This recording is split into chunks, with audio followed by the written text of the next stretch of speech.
Welcome to the City Council's October 13th regular City Council meeting.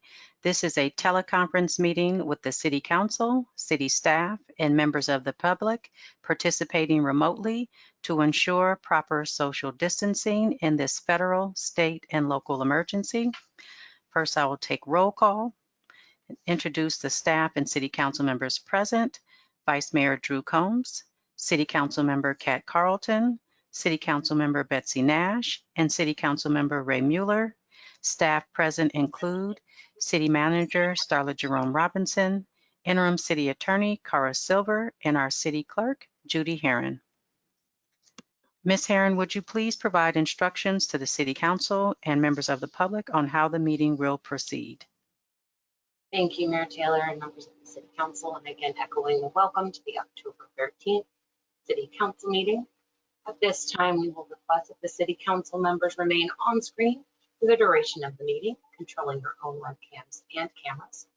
Staff will engage their webcams and cameras to make their webcams and microphones to make presentations as well as to address any questions that the City Council may have. During public comment, we will ask the members of the public to engage that hand feature in the top right side of your screen. This will alert us that you have a comment on the item, and you'll have the opportunity to open up your microphone and you can address the City Council at that time. I would also like to call out in the handouts tab, again on that right side of your screen, you'll find the agenda for this meeting, as well as an update to item H4 regarding the speed survey and speed limits, attachment A. That has been updated since the publishing of the agenda. That does conclude my introduction. Mayor Taylor, you may continue. Thank you. Thank you, Ms. Herron. The next item on the agenda are informational items. Are there any informational items the City Council will be pulling for discussion at the end of the meeting?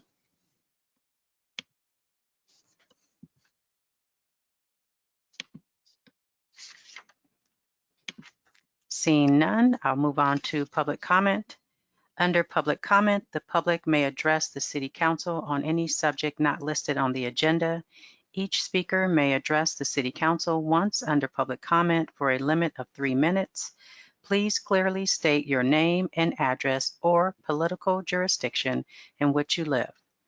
The City Council cannot act on items not listed on the agenda, and therefore the City Council cannot respond to non-agenda items, issues brought up by the public, other than to provide general information. Ms. Herron, can you call for public comment at this time? Thank you, Mayor Taylor. So at this time, if any member of the public wishes to speak on an item not on the agenda, so for our general public comment, please engage that hand feature in the top right side of your screen. I'll have the opportunity to open up your microphone and you can address the City Council at this time. We do have one hand raised. Angela Evans, if you'd like to unmute yourself, you may address the City Council at this time.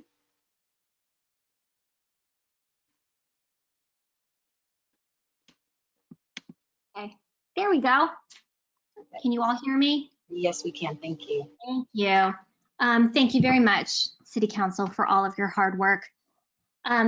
You received an email from me about this, but I wanted to call it out. So my husband and I have lived on Olive Street for many years, and our home is on the stretch between Middle and Santa Cruz Avenues that's being discussed in the engineering and traffic survey. And I urge you to please include this stretch of Olive Street on your list of streets to be reduced from 30 to 25 miles per hour. The reason is a big one. Olive Street is a major thoroughfare for Hillview students. In fact, it's highlighted as a suggested biking and walking path for students on the school district's Hillview website. Though it's also worth mentioning that Oak Knoll, Menlo School, and Sacred Heart students use it regularly as well. To give you a sense of what the street feels like during student commute hours, it's often near impossible to pull out of the driveway during these times over concern over hitting the throngs of students that are on bike and foot. You've received a lot of emails from neighbors who live in this area in the last 24 hours. Now, Unlike other streets nearby that students use regularly, Olive Street also lacks consistent bike lanes. In fact, one whole side of the street doesn't have any bike lanes at all.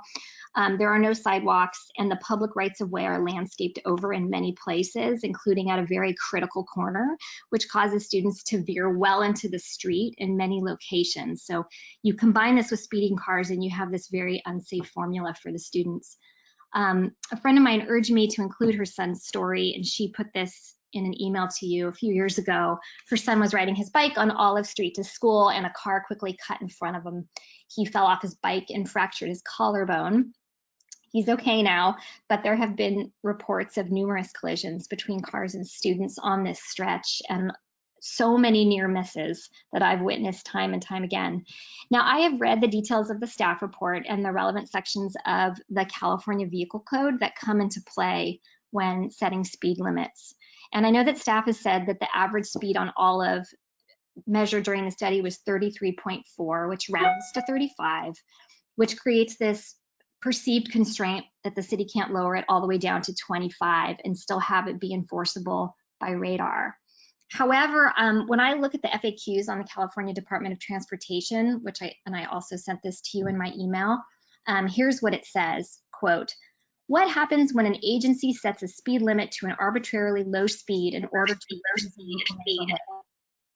The answer is I'm getting some when speed limits are lowered without an engineering and traffic survey. With some exceptions, speeding violations issued to drivers may be thrown out in court. Exceptions include speed limits that are near schools, senior centers, or business districts. So this seems to indicate that our city still has the means to lower Olive to 25 based on what we know about this street, separately from the survey data. It also seems to indicate that it could still possibly be enforceable. Even if it weren't enforceable, and I think that it will be based on what I just read, having signage that says 25 instead of 30, we do believe will positively impact driver behavior, resulting in incrementally lower average speeds. There's also a piece of the California Vehicle Code that the staff knows well, that the speed limit within 1,000 feet of a school property could be lowered to 25 when students are present. And I'm open to doing this on Olive Street if we can't find another way to do the whole stretch at 25 all of the time. But I'm hoping that there is a way to pass a piece of this resolution that allows us to mark 25 for all of Olive Street all of the time, because the students use all of it. Thank you very much. I appreciate your help. Thank you for your comment, Angela. And it does look like that item is agendized for this evening as item H4. So for the record, this public comment from Angela Evans will be reflected in that item H4. So this is one more call for items not on the agenda under public comment. And seeing no further hands raised, Mayor Taylor, you may continue the report out from closed session. Thank you, Ms. Herron, for the reminder. And the report out from closed session is that there is no report out. Moving to the next item on the agenda is presentations and proclamations. First, item G1, Proclamation United Nations 75th Anniversary. Whereas 2020 marks the 75th anniversary of the founding of the United Nations, and whereas for 75 years, the United Nations, born from the rubble and devastation of World War II, has been the beacon of light for multilateralism, international peace and security, human rights and diplomacy among nation states. And whereas the active participation of global civil society, governments, and world leaders is an essential component of the continued success and strength of the United Nations and the collective fulfillment of the United Nations Sustainability Development Goals by year 2030. And whereas the United Nations has declared this year to be UN 75 2020 and beyond, shaping our future together, and has encouraged all citizens across the world to join the largest global conversation and build the future we want by its centenary in 2045. And whereas the United Nations Association Mid-Peninsula is committed to engaging its membership and broader community about the principles and work of the United Nations and to encourage active participation in UN 75 activities. And whereas the United Nations Association Mid-Peninsula recognizes its important role in promoting and supporting the principles and work of the United Nations in order to address the most pressing global issues facing humanity. And whereas the citizens of Menlo Park, California, should participate in commemorating the United Nations 75th anniversary throughout 2020, now therefore it be it proclaimed that I, Cecilia Taylor, Mayor of the City of Menlo Park, on behalf of the City Council, do hereby proclaim the 75th anniversary of the United Nations and its continued call for international cooperation with a pride flag raising ceremony on October 24th, 2020 at City Hall. And to accept this proclamation is Xavier Webb from UNA Mid-Peninsula Chapter. Thank you, Mayor Taylor. It does look like Xavier Webb was unavailable to join us this evening, but we will ensure that they receive the copy of the proclamation. So thank you. Thank you, Ms. Herron. Okay, the next item on the agenda, item G2, is a presentation from Stanford University regarding the Land, Buildings, and Real Estate LBRE Replacement Project. And to introduce this item is our Public Works Director, Nikki Nagaya.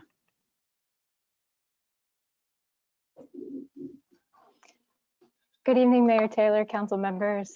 We're glad to introduce Stanford University tonight to give you a brief overview of a project that they have for replacing their land, buildings, and real estate building to a new area of campus. And so for those of you on the council, in late 2018, you may remember the Center for Academic Medicine was a similar project review cycle where they were relocating some uses closer to, sorry, that's my dog in the background, closer to the Sand Hill Road corridor. So about 2 weeks ago in one of your meetings during council member reports, you'd requested an overview from Stanford. So I'm happy to introduce Leslie Lowe, who's the Transportation and Environmental Planning Manager with Stanford. She will give an overview presentation. And then we also have some members from Santa Clara County planning staff, Sharu Awalia and Marina Sand here with their planning department here to help answer any procedural or process questions about the county's review of the application at the end of the overview as well. So with that, I will turn over to Leslie and turn on the presentation momentarily.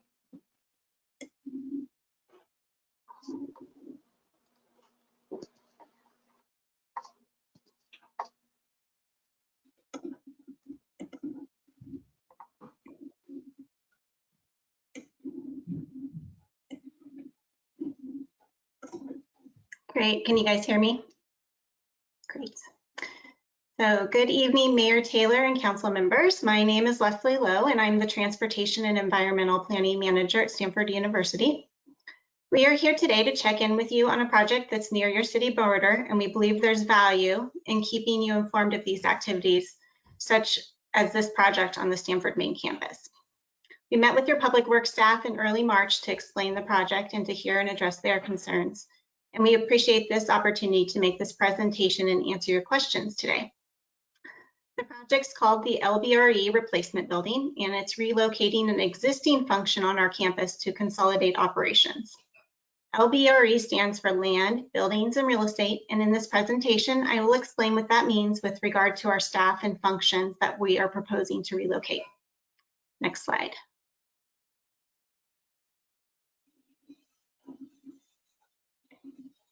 Am I controlling it? Okay, there it goes. Okay, so, but first let me show you the locations related to the relocation and replacement project. This project would provide replacement facilities for existing LBRE staff and functions, currently located within several buildings off a street called Bon Air Siding near Campus Drive and Sarah Street. And the replacement facility will move to the west side of campus next to the existing central energy facility and the educational farm. The replacement project includes the construction of 73,000 square feet of academic facility, as well as an outdoor corporation yard in the areas to support the LBRE employees on the west part of campus. And then it will demolish the existing LBRE facilities at the Bon Air siding on the north part of campus, once those the support materials, and the equipment have been relocated to the new building. The replacement building will be approximately 50,000 square feet less than the existing facilities. So next slide. So who is this project for? Land, buildings, and real estate includes many categories of employees. Some of our employees, such as the planners, which is my group, real estate, and finance, have all moved to Redwood City.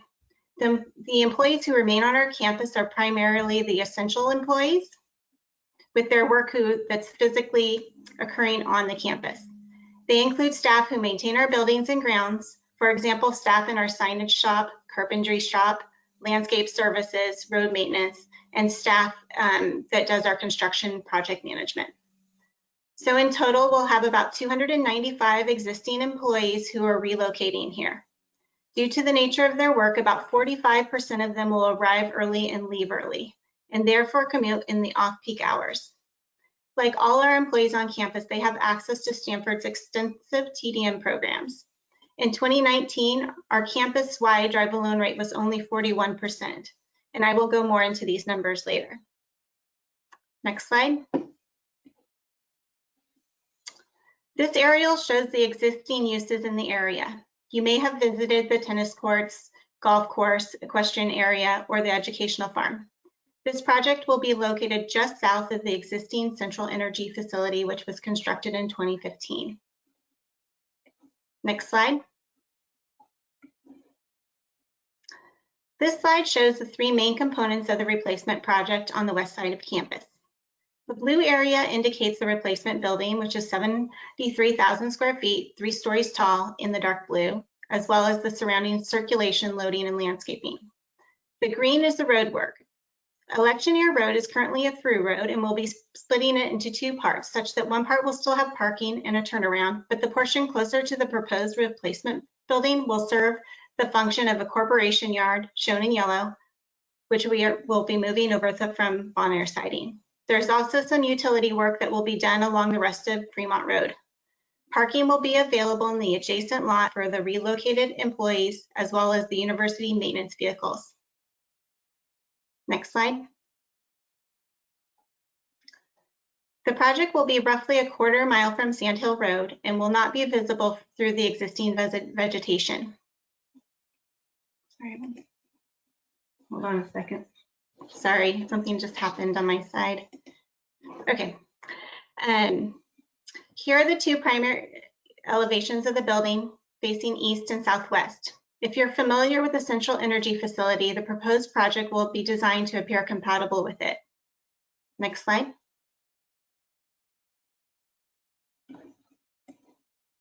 Oops. So there, thank you. The corporation yard will include 2 sheds. The design and the fencing in the sheds include wood slats and metal and are similar in size and appearance to the existing buildings at the educational farm next door that will be used for that are currently used for teaching and packing produce. Next slide.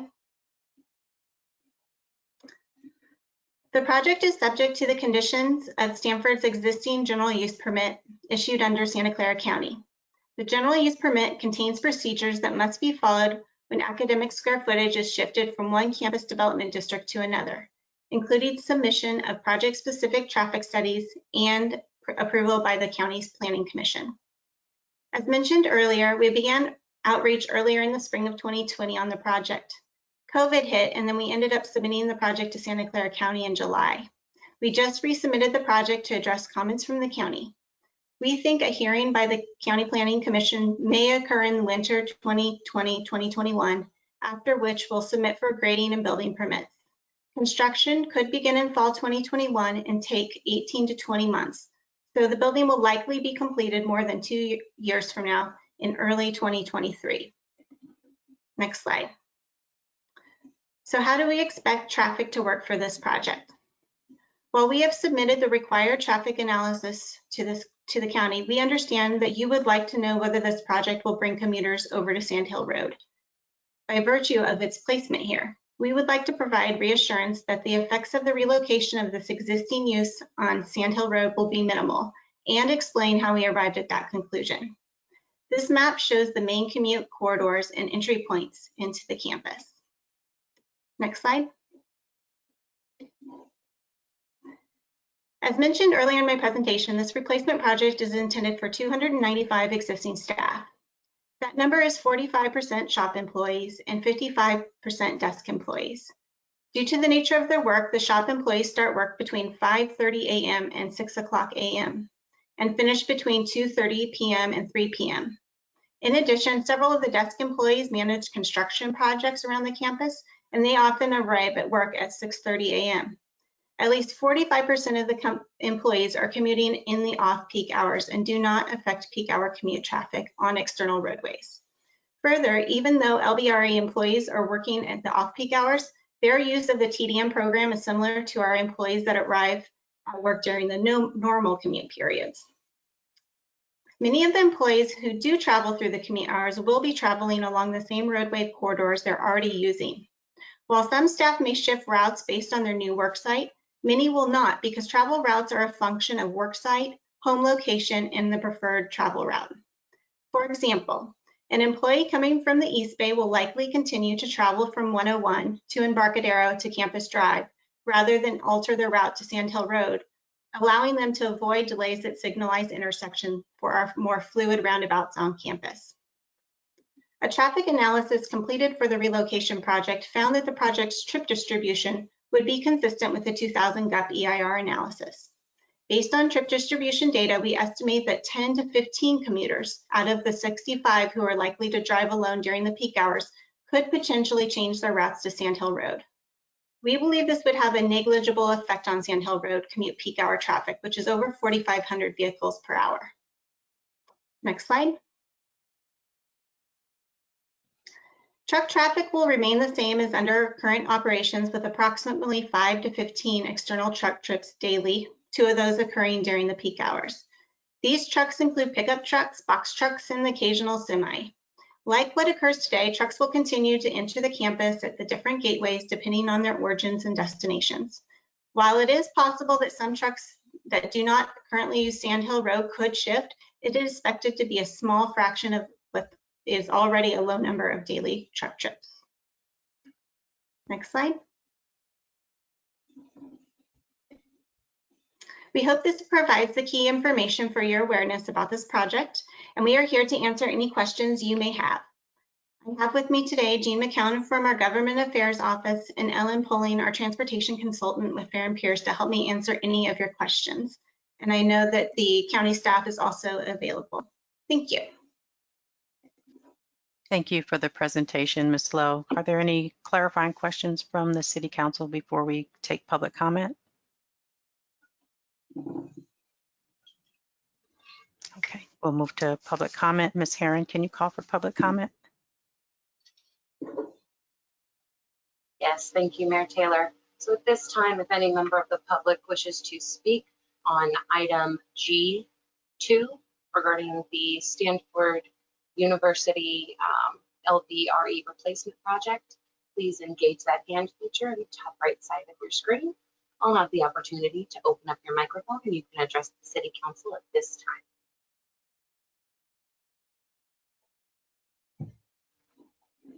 Final call for public comment on item G2.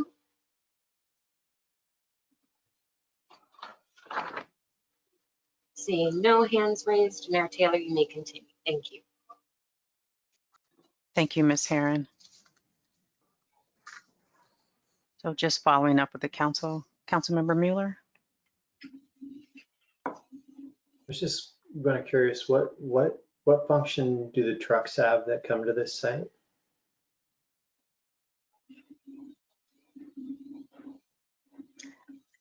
Most of them are bringing maintenance materials. So like replacement pieces for the different buildings on campus, could be water heaters or and such, or landscape materials like mulch and nursery plantings. And how often are those trips going to this building? So there's today, they are about between 5 and 15 a day. So and they range in size from just a standard pickup truck all the way up to a semi, which are less frequent, but could occur. But they are existing trips that are already occurring on campus or to campus. So that's like the entry spot. I mean, are those supplies kept at that location and then dispersed to campus? That's correct. And that's for the entire campus? That's correct. And where do those supplies typically come from? Where do those trucks typically come from? Let me see. So they come from different equipment providers, could be from, anywhere in the Bay Area. Granger is one of our main deliverers, and they are typically coming from the East Bay, I believe. Okay. Or the South Bay. Yeah, I mean, it's hard for me to imagine that if it's coming from the South Bay, they're not going to take 280 up and take Sand Hill. So yes, and I think that they would be doing that today as well. So I think my conclusion would be that it's not changing what is already occurring on Sand Hill. And the 65, you said 10 out of 65 you expect might change their route to Sand Hill. How many of those 65 live in the East Bay? Because I'm not sure I followed you that someone coming from the East Bay would go down to Embarcadero and then drive through campus. Because I wouldn't do that. I would drive through town. I would take the first off ramp and then drive up to, drive through and go up to Sand Hill, the way a lot of people do who are going to Stanford. So what percentage of that 65 are actually from the East Bay? I will have to look that up specifically, but our percentage of commuters from the East Bay that are non-SOV drivers is really low. We have a really good SOV rate from the East Bay because of the Dumbarton Express and the services on the U line. So it's fewer. And then we also have a very good van pool use from the East Bay. So. All right, well, I'm gonna trust our staff here, basically. So what's really important to me is you guys, I appreciate the fact that Stanford has made the presentation, has told us in advance of the presentation of the plans. I'm going to trust our professional staff to challenge the assumptions where they think that that's appropriate, and so that we're able to take a strong position with Santa Clara County if mitigations are necessary. So I'm going to trust on our professional staff to really look at that report and make sure that those assumptions are correct in terms of what the project is. So thank you. Thank you. Councilmember Carlton. Can you put up the slide, please, that shows where it was before and where it's moving to?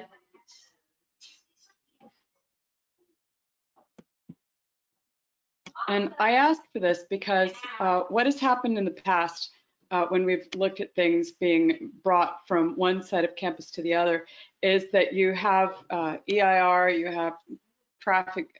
When was this traffic study done? The traffic study for the project was done early this year. Okay. If you're quite often in these things with Stanford, they say, oh, well, it's still on campus. Well, that campus is almost wider than my city. You know, moving from one side of the campus to the other side of the campus significantly moves which exit you're going to take from 280 over to the other. And while that might not impact Sand Hill Road, I'm not sure one way or the other, it certainly would also impact Alpine. And we've heard so much from the people who live on Alpine. Legally, they're not supposed to bring trucks down there, or trucks above a certain size, and yet they do all the time. And everyone says, "Oh, I don't know which truck that is," but there's a woman who takes photographs and sends them to us regularly. And I don't see any discussion about the impact on Alpine Road, because the traffic there is also terrible, and part of that is Menlo Park, and part of our responsibility as well. And so I get frustrated when people say, "Well, they're on campus anyway," because they're on an entirely different side of campus. They are significantly further away, and it will significantly change how people are getting there, because Stanford, rightfully so, has put in lots of roundabouts and bumps and turns to make it not a smooth trip to cut through campus, and it's a lot easier in many cases to go around, whether it's Juniper Sierra, and so traffic flows like water. If you block one area, it flows through to the other side. And I have deep concerns that moving something from basically deep Palo Alto over to the edge of Menlo Park is going to have impacts on whether it's the trucks or whether it's the cars themselves, on not only Sand Hill Road, but the people on Alpine Road as well, who are already, trust me, we hear from them on a regular basis, and rightfully so. So I'm going back to feeling somewhat helpless that I've experienced before with Stanford building things on this side. And so I think that what staff is looking for is direction from council, and I agree with Councilmember Mueller. Please look at Alpine Road. Please look at the impacts on these people and their lives and their quality of life getting in and out and around. Don't accept, I do not accept, nor do the people accept, that moving something from one side of Stanford to the other is not going to cause people to take different exits, isn't going to cause people to take different roads. We need to account for that, and we need to make sure that we've addressed those impacts. But thank you for telling us beforehand this time.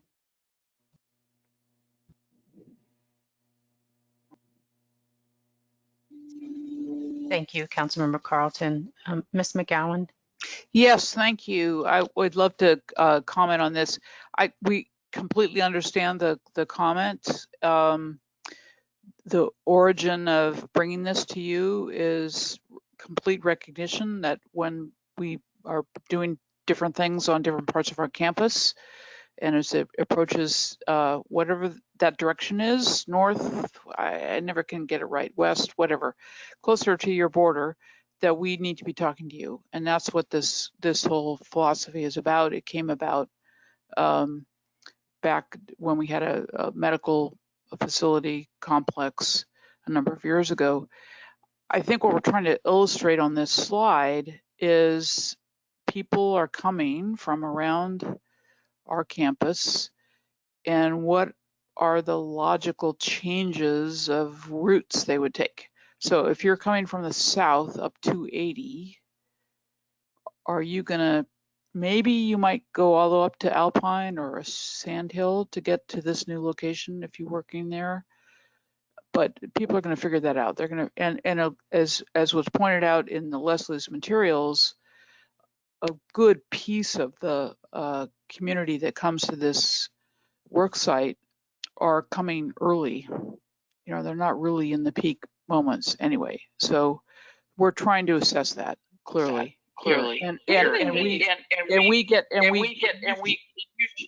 You should question those elements of the materials for Santa Clara County to review appropriately. That's the process. They have a process, and our commitment to you a number of years ago was when we have these projects that are, you know, at your border, we'll come and talk to you about it. So that's what this is about. So we accept the questions.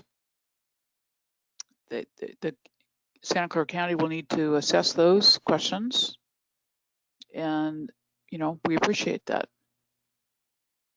And your system is so much more complicated than my life is. I don't know how turn this off so I'm not talking to you anymore.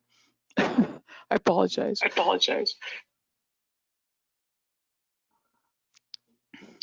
Thank you, Ms. McGowan. Councilmember Carlton. Thank you, Ms. McGowan. It's good to see you again.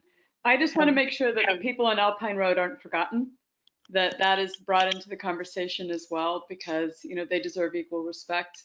And I absolutely, if I was working there, I would take Alpine Road or Sand Hill Road to get there, because it's the quickest way to get there. And I know that it's been a deep concern of our residents and people that live around there about the trucks.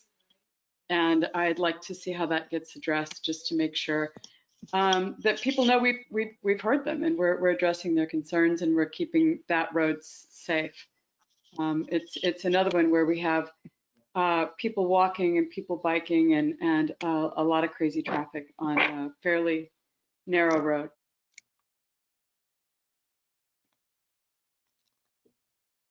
Councilmember Mueller.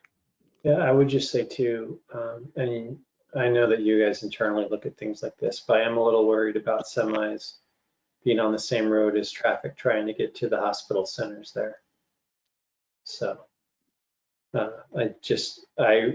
we're in pandemic land right now, and so it's kind of easy to forget what traffic was like on those roads, but it was.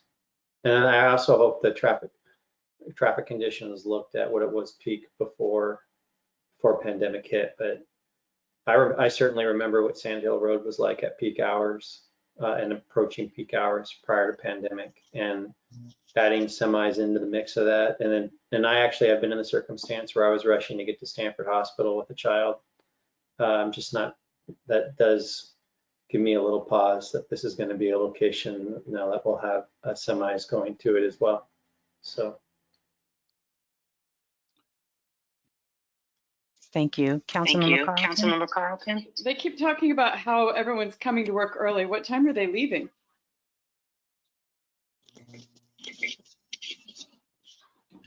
Yeah, they get to work early and they leave around 2:33 p.m.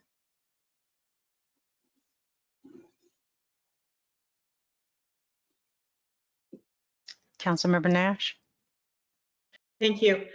Just a comment about trucks, and in addition to the congestion and the safety concerns, there's also, to the extent that Stanford in any way can require that the delivery trucks be electric, that definitely would reduce noise and air pollution, which also impacts the local residents.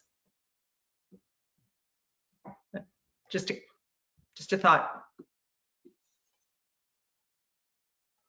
Thank you. Are there any other follow-up questions or comments for Ms. McGowan or Ms. Lowe?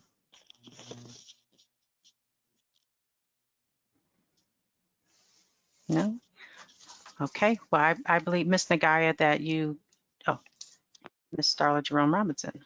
Well, I just wanted to confirm that the council wanted the presentation from Stanford tonight, and so there's no action required, but if you, and I think you've given great direction to Stanford, so I don't think anything further needs to be done, but I just want to make sure if you have an expectation that there's something further, that you'll let us know that. Let us the staff know that. I think the city should provide a comment letter to Santa Clara County. So I think the city should look at the project, look at the assumptions in the traffic section, and then provide a letter to Santa Clara County if there's any assumptions that they. I'm sorry, there's an echo. If there's any assumptions that staff has any questions about, that would be provided in a written record to Santa Clara County. And it may not result in any mitigations, but it will bear out a record for any future land use decisions such that come. So I think it's important that we have a continuing record of what we're identifying as issues with respect to this. Okay, thank you. Councilmember Carlton. And I just also wanted to make sure that Alpine Road is included in that review. Of course, anything staff identifies.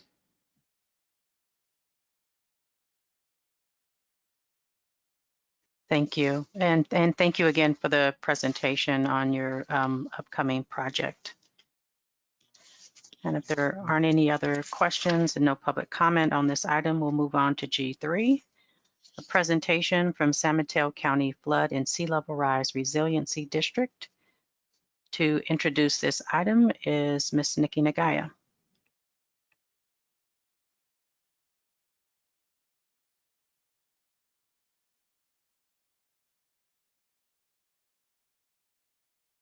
Great. Good evening, council members. Back again for a second presentation this evening. This item is a presentation from the San Mateo County Flood and Sea Level Rise Resiliency District. So we're happy to have Mr. Len Matterman here, who's their CEO. You may remember seeing Mr. Matterman in his prior role as the Creek JPA director at a presentation earlier this year. One of the first shelter-in-place meetings that we had virtually. So we are glad to welcome him to provide this overview of the district that formed earlier this year and introduce a couple of the key projects that are going on. This is before you tonight, also from a council member request from an earlier meeting where there was discussion about the new district and how it relates to sea level rise and protection of the city's different neighborhoods in Menlo Park. So with that, I will start sharing the presentation and turn over to Mr. Matterman.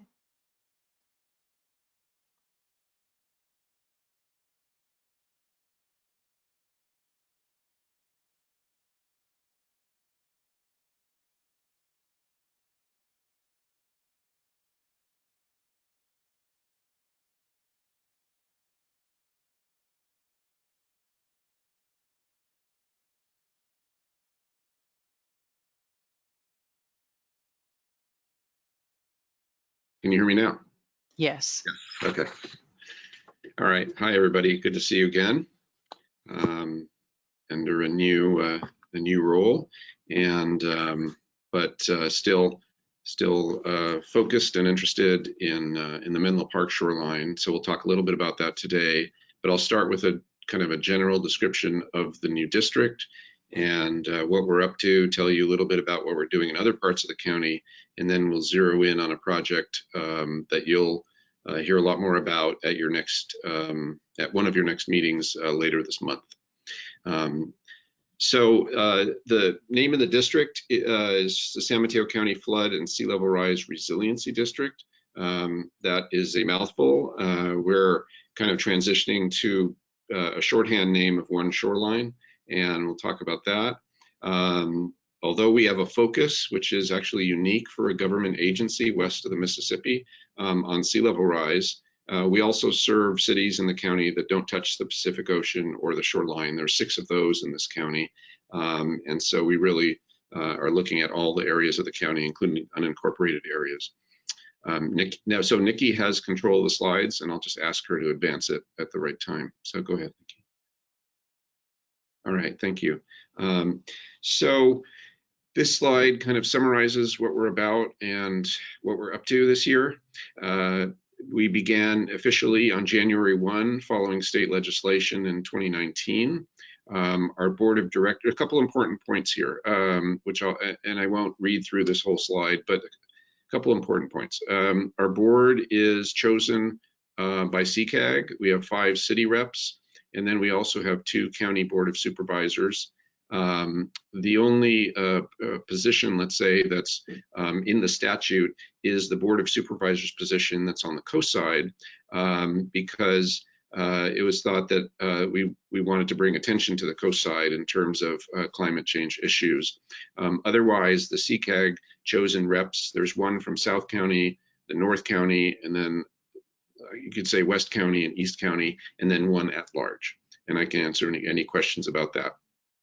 The other points I wanted to highlight are that we are forming partnerships with public and private entities, and very keenly interested in private sector interests in these issues. As you can imagine, so many private sector companies and basically private sector enterprises are susceptible to climate change and interested in the topic. And then finally, our 2020 priorities. And I'll go through, that's the list of 6 bulleted items on the right. I'll go through the last 4 of those. So for now, I'll just talk about administratively. All of our staff is really since April.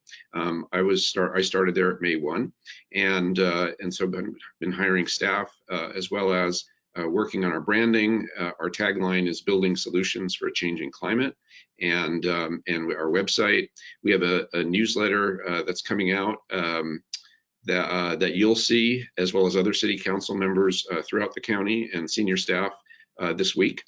Hopefully it will arrive in your inbox, not in your spam box.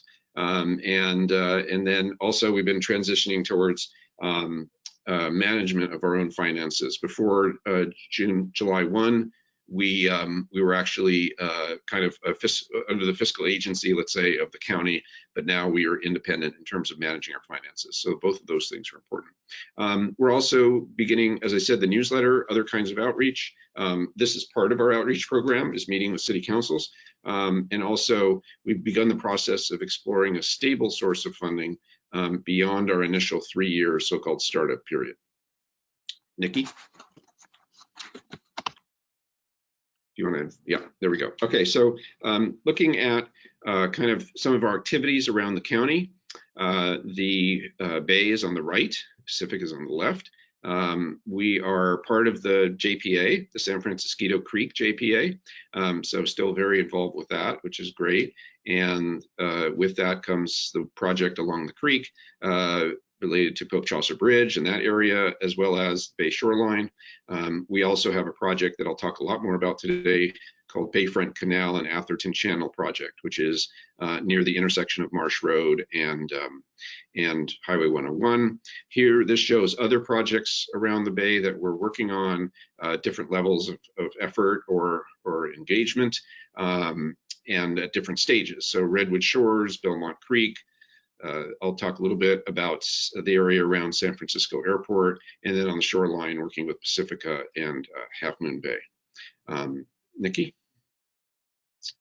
I guess I would say on that slide, kind of the criteria for our projects is we want to join projects or start projects that have strong local support, that are meaningful and have multiple benefits. The objectives can be realized in the first few years and easily articulated objectives. And then finally, where we have a clear and clearly defined role that adds value. So those are kind of the 4 things that we look for in terms of our projects.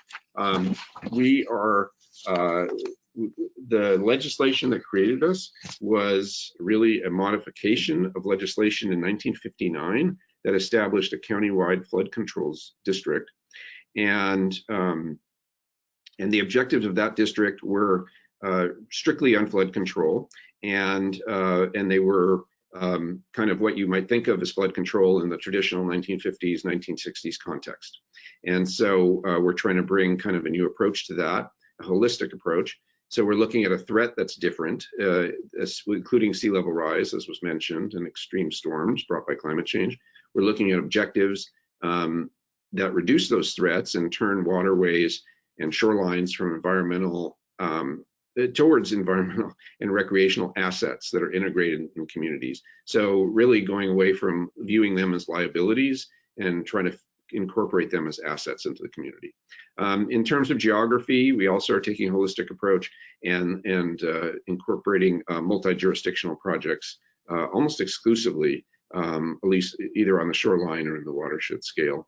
And consistent with that philosophy is our shorthand name, as I mentioned, One Shoreline. Nikki, next slide. So how this approach translates into our activities. We're developing projects with the objective of protecting against the 100-year storm and sea level rise, as was mentioned, looking for opportunities to work with both the public and private sector. I could talk about that if there's interest. Look for opportunities to replace gray infrastructure with nature-based solutions, incorporating recreation, and focusing on all areas of the watershed and shoreline. And I can talk about that too later. Go ahead, Nikki.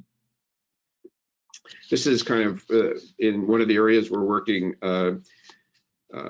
spending a lot of time on is Colma Creek. And if you, as you may know, if you spend time around Colma Creek. It's really a concrete environment, and the image on the left is what most of it looks like. And as we think about flood control and we think about these kind of holistic objectives, we're looking for ways to transform the creek into something that is integrated into the community, that's inviting, and something that adds value to new development, and to kind of the quality of life generally, and turning it into a community asset. So we have some specific projects in mind for this kind of an approach. And the funding for Colma Creek comes from our flood control zone, or former flood zone that's up there. So this shows that area. The area in purple is the geographic reach of the Colma Creek flood zone. In total, our flood zones, which are the active ones, are Colma Creek, San Bruno Creek, and San Francisco Creek. Our active zones total about 10% of the land of the county. And so the Colma Creek zone extends from just about a quarter mile from the Pacific Ocean all the way to San Francisco Bay. It's a pretty large area in the north part of the county. So this map shows the two flood zones that we have income from, property taxes, like we do in San Francisco Creek zone, to spend money on the projects like the one that I just showed, where we provide flood protection and from now on do it in a way that incorporates natural features. I also want to take this opportunity to discuss the project, a project that's indicated on the lower right of this picture, which is at Millbrae and Burlingame. And those pink lines represent about 1.5 miles of shoreline, as well as 1.5 miles of creeks running from the shoreline in those two cities. And this is a project that we're working with those cities on, as well as San Francisco Airport and San Bruno. And it was the subject of a FEMA Cal OES BRIC application that was submitted there. We also had one submitted in Redwood Shores, and I know that Menlo Park is looking at that potential funding source for a project near Highway 84 as well. So I just wanted to say that there's also a couple of different areas where we're looking already at FEMA funding for looking at some of these regional shoreline and creek programs. Nikki? I wanted to, just before we get to Bayfront Canal and Atherton Channel, I wanted to say the last effort we're looking at is a flood early warning system. Several of you, if you're focused on the same issue for San Francisco Creek before in years past, this program is modeled on what we did at the San Francisco JPA. This one is funded by a state grant, and for the winter, this coming winter, we've already upgraded or installed in-stream gauges on Atherton, San Mateo Creek, San Bruno Creek, Colma Creek.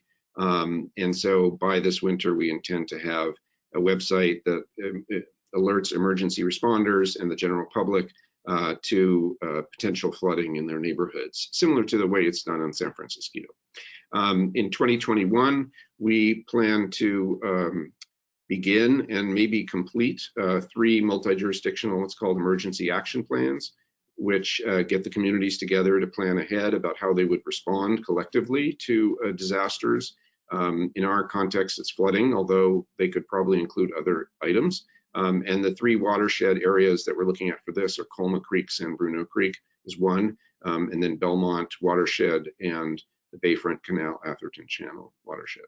Nikki? So in regards to Bayfront Canal Atherton Channel, which is a project that Menlo Park is a part of, along with Redwood City, the San Mateo County, Atherton, and the district that I represent. The Bayfront Canal Atherton Channel, the flooding and project history, there's been about 70 years of recorded flooding since we've been looking at kind of the issue and keeping data on it. And in that time, there have been 40 flood events starting in 1951, and the most recent one was 3 years ago. And so flooding events do occur every 2 to 3 years. Planning on this specific project began about 8 years ago. It was actually initiated by Stanford with Redwood City, and then the other partners joined in. The consequence of this flooding is there are consequences to public health and safety for this regular flooding. You can kind of imagine that by looking at this picture. Street closures in the area, property damage has been a pretty regular event in that part of the peninsula. And then economic impacts and regional emergency response is both required and hindered. And I think that's a particularly important thing to think about in the context of the fact that we have multi-jurisdictional response agencies, and how a regular issue like Bayfront Canal flooding can impact everybody. Nikki, next slide.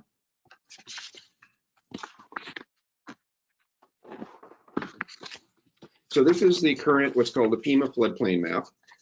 The yellow dashed line shows the boundary of Menlo Park. And you can see there underneath the line Marsh Road, and then Highway 84, Bedwell Bayfront Park. I can't point out these things using my cursor, but I hope that that's pretty clearly indicated. Thanks, thanks, Nikki. And so what the areas in blue represent is FEMA's 100-year floodplain, and the areas in brown represent FEMA's 500-year floodplain. If you have property in the blue areas and you have a mortgage, then you're required to have participate in the National Flood Insurance Program and pay a premium in that area. So if you want to advance the slide, Nikki, it will show where the Bayfront Canal is and Atherton Channel are. And Bayfront Canal goes along the shoreline between Redwood City, unincorporated county, and Menlo Park, and the Cargill property. And the Atherton Channel runs basically along Marsh Road, and then breaks off and then joins the Bayfront Canal close to the bay. Nikki, do you want to go to the next slide? Yeah, so the picture at the upper left indicates the area where the Bayfront Canal and Atherton Channel converge. That's what it looks like if you're standing on the Cargill property looking towards Menlo Park, and you see Atherton Channel coming in from the far side of the picture and Bayfront Canal coming in off the right. And basically you can picture both of those waterways converge at that spot, and then their only outlet is into Flood Slough, where that small blue arrow is. And you can imagine that there's a lot of water coming down, and it has to fit through that narrow area. And when there's a high tide, the water can't flow into the Flood Slough and then into the bay. And so it backs up in both Bayfront Canal and Atherton Channel, and then overtops and causes the flooding. So Nikki, if you want to advance the slide, it will show what this project builds, which is the purple arrow. It basically builds 2 culverts underneath the road that goes from Marsh to Bedwell Bayfront Park, and it will be able to discharge the water. If you advance the slide, Nikki, it discharges the water into those former salt ponds. And so that whole area would become essentially a flood basin closest to the bay, and within that basin would fill the floodwaters. During a 2-year event, the most common event that we measure, about 70% of the floodwaters would be reduced. They would go into this flood basin. During a 5-year event, a larger event, it would be about half the floodwater. And during a 25-year event, which is actually a pretty substantial event, I think it's more than we've ever seen in our lifetimes at this location, about 30% of the floodwater would go in there. And so it would really significantly reduce the damage during the most common events, during the largest events, or eliminate the damage in many cases during the most common events. And in the larger events, it would reduce the damage.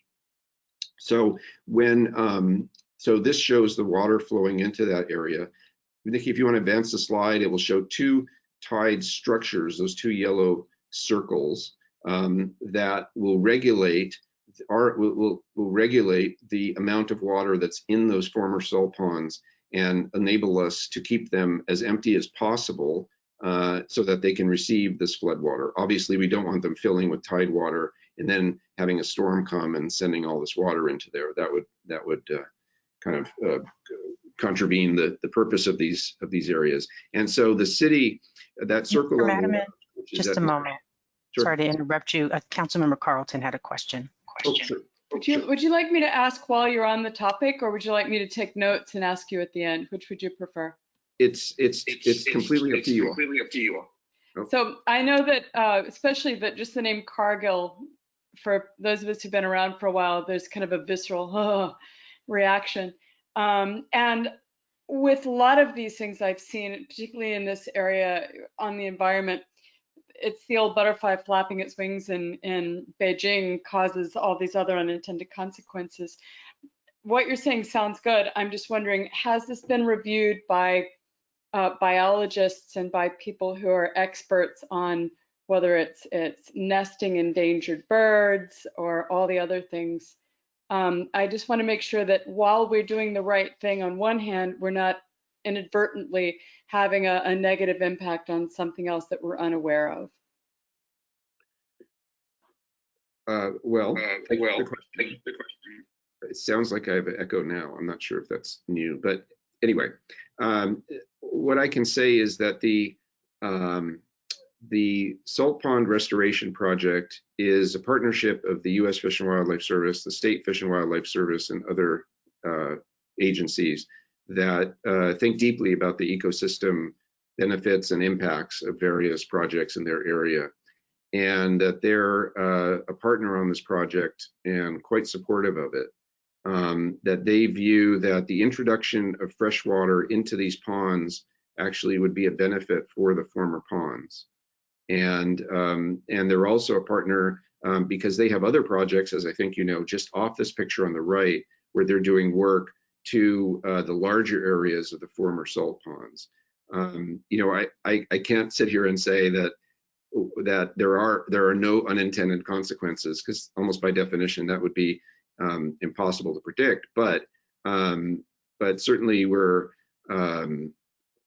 working with the players that need to review these projects as partners. And right now we're in the permitting process, working with the experts in Fish and Wildlife, state and federal, who permit the projects, who work in the endangered species side of those agencies.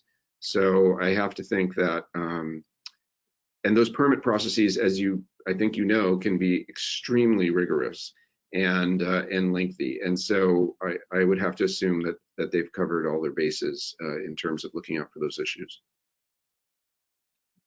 I appreciate you answering the question. As I say, I just had to ask just to make sure, and it sounds like you've been very thoughtful, so thank you. Sure, yeah. Okay, so on the next, and this project, as I mentioned, will come up again before City Council. And what I'm hoping to do now is provide kind of the broader context for the project and the need for it. And I think you'll have another chance to think about this project and ask questions when it comes up again for specific consideration and approval, or perhaps of an agreement between the agencies, as well as land easements. So you'll see this again. So the next steps on this project, this is the agreement among the district, Menlo Park, Redwood City, Atherton, and San Mateo County. And it's regarding funding and responsibilities of all the agencies. And from my understanding from staff at Menlo Park, it's being planned for consideration at the October 27 council meeting. Other governing boards are considering it around this time. Atherton, we had a study session on it last week, and they're going to consider the actual document on the 21st. San Mateo County, I'm going to be talking to the Board of Supervisors next week, and I think they're going to plan on voting on it, I believe, November 10th. Redwood City, I'm told, October 26th. So it's all kind of coming to councils right now. And your legal representation, Cara, has been working very hard with all the attorneys on this. And on the programmatic side, your staff in Public Works has been working on this, on the substantive issues of the project. So there are also easements. You mentioned Cargill, Councilman Carlton. They are involved in the middle of our easements, and that in and of itself has taken a while. We've been working at this since really June in a very concentrated way, so about 4 months now. And in addition to Menlo Park and the district, Redwood City and San Mateo County are all party to these easements with Cargill. It's a small plot of land, or an area of land, but many interests. And I think those will be ready for your consideration October 27th as well. That's our hope. And then environmental regulatory permits, we have some of those in hand, but not all. And until you have them all in hand, you can't move forward. And we're hoping and working hard to have those in hand by Thanksgiving, but no guarantees on that because we're at the whim of those agencies. And I think that wraps up my presentation. I'd be glad to answer additional questions. Thank you, Mr. Madiman, for the presentation. Are there any follow-up questions from council before we take public comment? Councilmember Mueller and then Councilmember Nash. How big of a commitment's going to be asked of Menlo Park? And is that covered by grant or is that coming out of our budget? So I guess it's a question for you and our staff. So I'll defer to staff and I'd be glad to supplement their answers if needed. Thank you.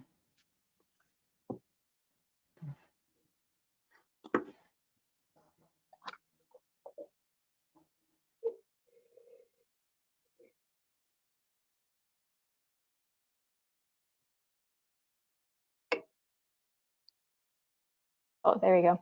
Sorry, too many buttons trying to present and speak at the same time. So thank you, Councilmember Mueller, for the question. So the contribution for this project for Menlo Park, we were anticipating through the last budget cycle that we went through. So there's money set aside in the CIP for the contribution from the city. It's approximately 1.1 or $1.3 million. I can't recall offhand, but in that range. All right, so we're all budgeted already for it. Yes, correct. Thank you. I have no more questions. Thank you. Councilmember Nash?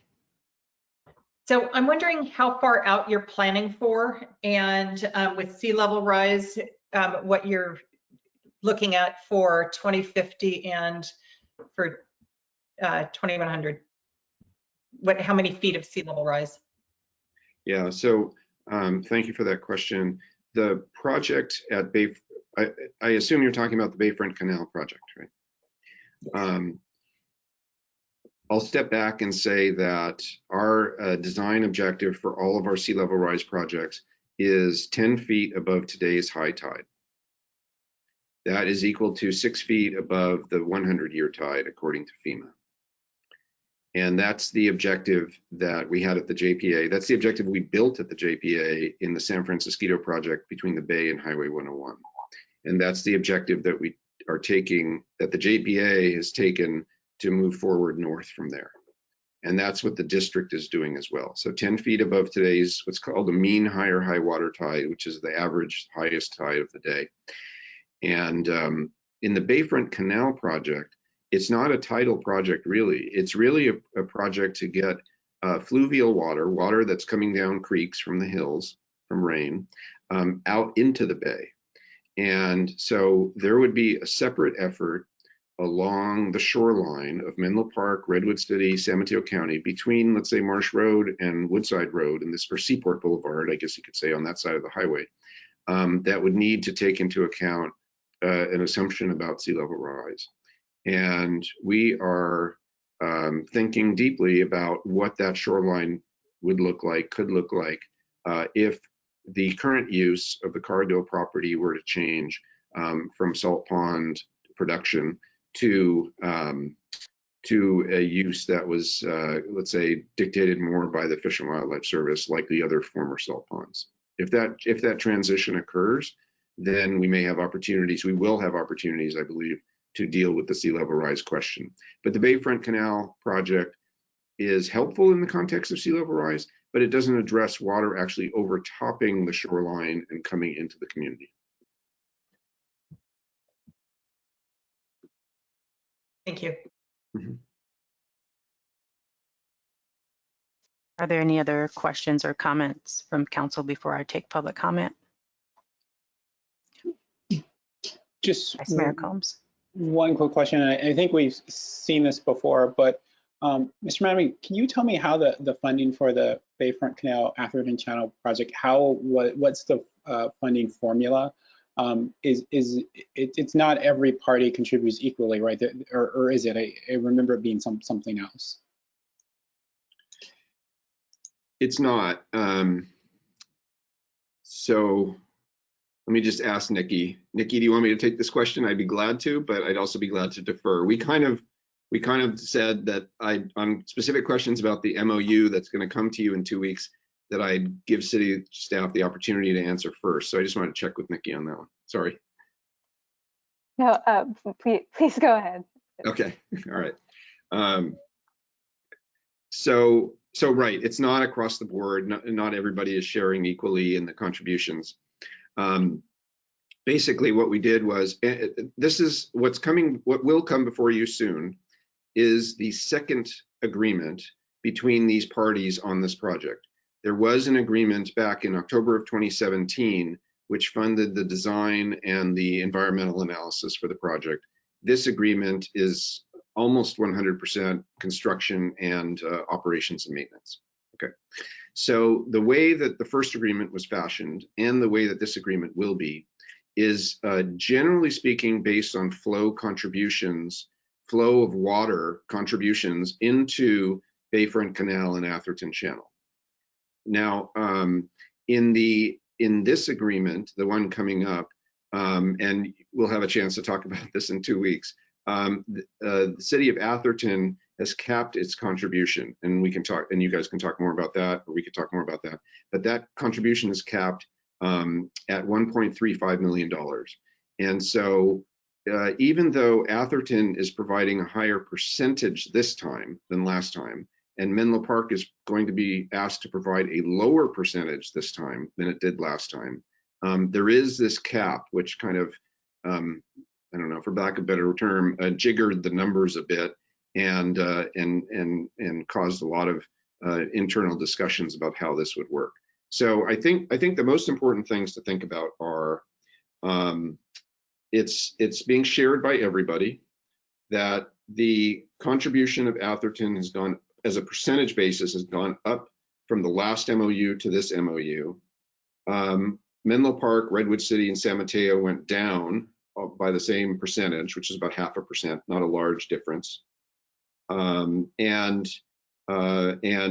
it's really kind of a complicated situation where we feel like what we're putting forward is the best that can be done. And at the end of the day, this project has a lot of benefits for the people there. And at this point, I think it's agreeable to all the parties concerned. But obviously, you'll want to take a close look at it. You have detailed questions when it's brought up. Staff and potentially if they want me to participate in the conversation, can dive into that in a little more depth. And just quickly following up, and appreciate that we will take this up later more in depth, but you said complicated, but it seems sort of simple in the sense that Atherton's contribution for this portion won't match, in theory, the formula that has been established, which would tie that contribution to their flow contribution, tie that funding contribution to their flow contribution, right? That's correct. So they've artificially come in and said, we're not going to pay anything more than this. We don't care what your formula is. And the other parties have then, in some fashion, decided to cover that, right? Or that's what's going to need to happen. Well, so that's that. I'm not going to dispute any aspect of what you just said. What I would say also is that, well, so that's all true, period. Okay. I would add to that the direct, immediate, specific benefits of the project are to the communities of Redwood City, Menlo Park, and San Mateo County. Atherton is an indirect recipient because this project enables future work to happen upstream, right? So it doesn't mean that I think that they're putting in everything they should be putting in.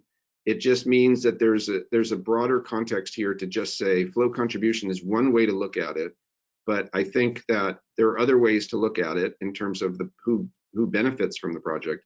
And if you mix those two together, we've come out with an agreement that probably is the best that we could do at the moment. So,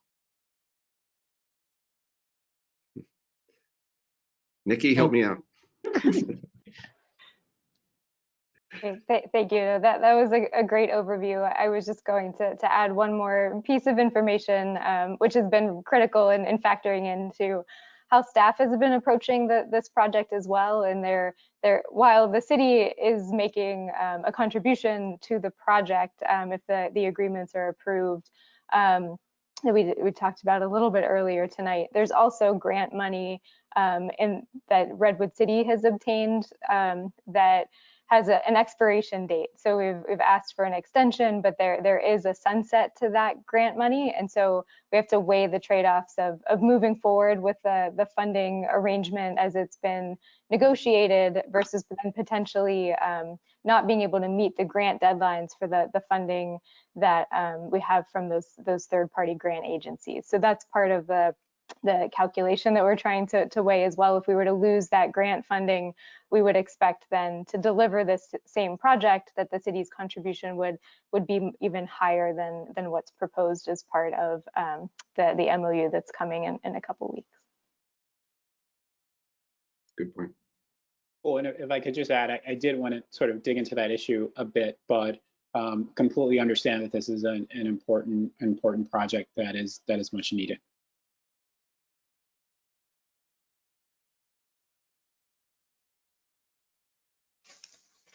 Councilmember Nash.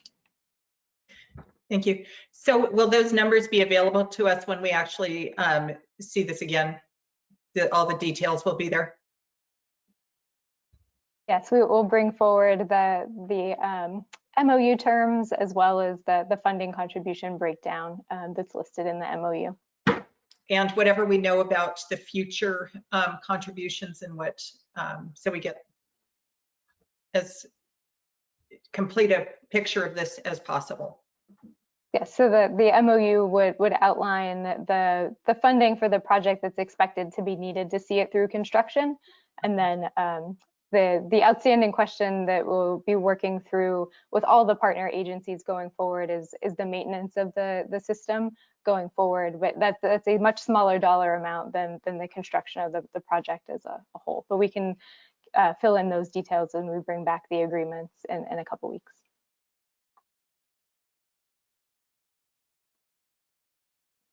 Thank you. And at this time, I'm going to go to public comment. Ms. Herron, can you call for public comment?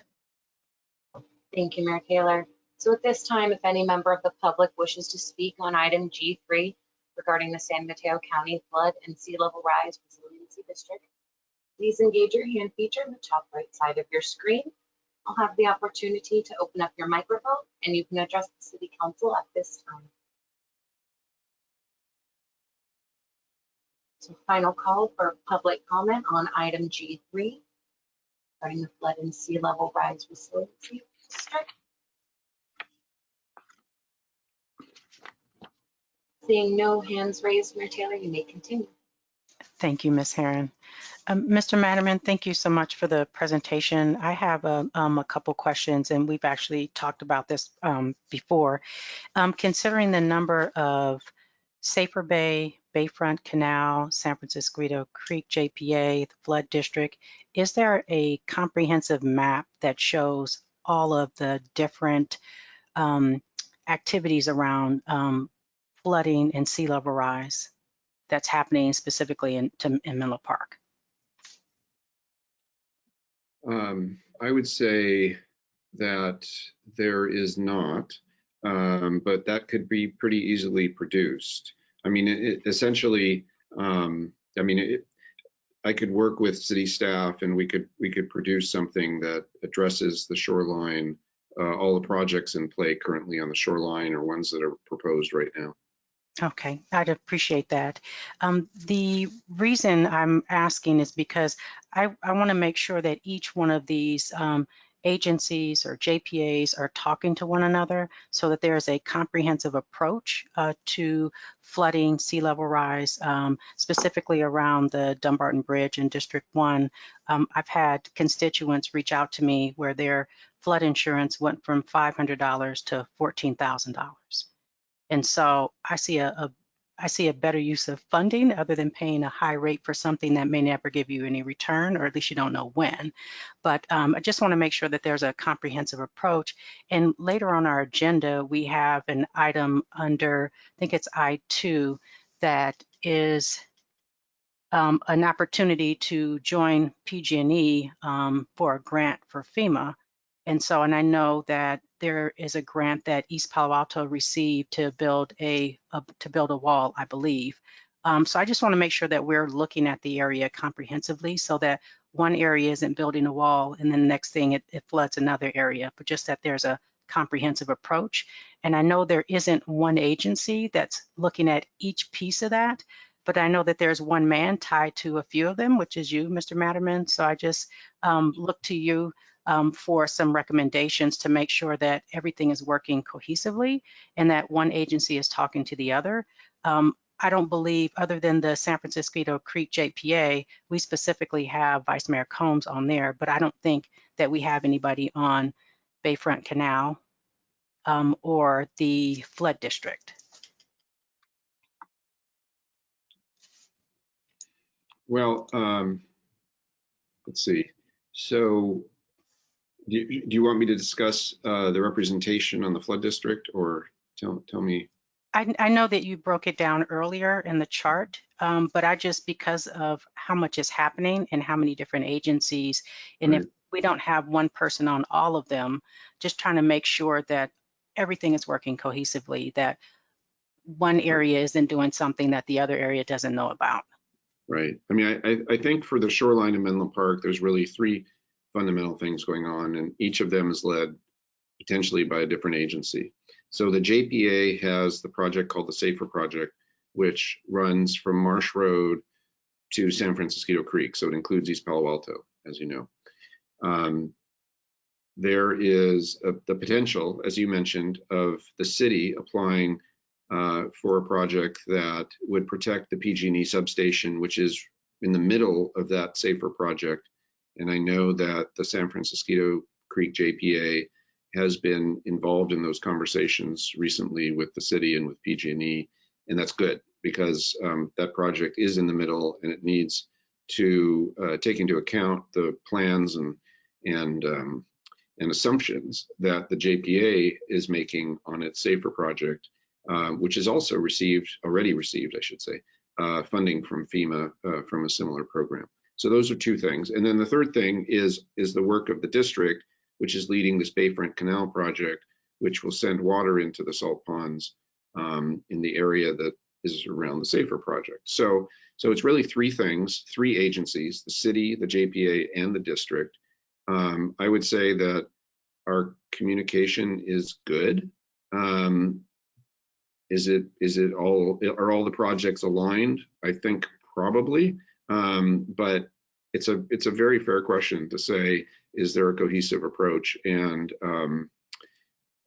you know, I don't know how to answer that other than to say that we are talking to each other quite a bit, that the city has a lot of input into the Bayfront Canal project on very specific items, which is great, legal items and engineering items and land use items.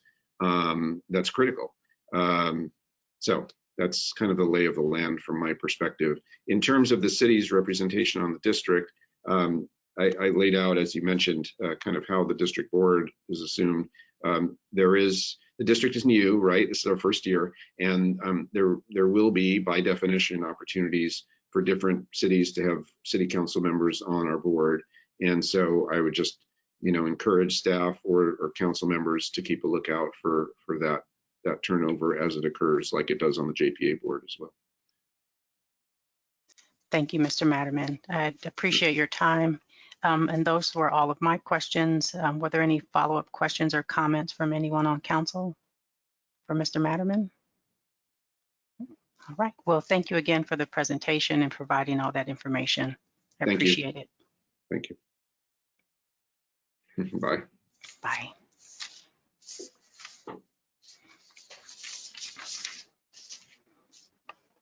Okay.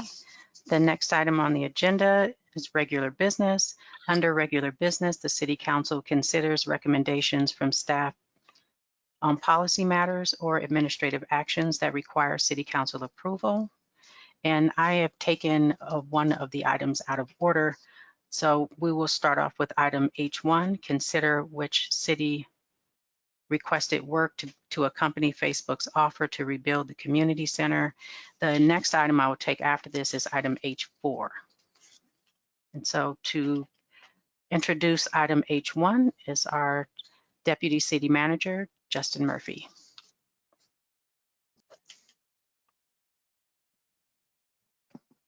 Hello, good evening. Mayor Taylor and City Council, I'm Justin Murphy.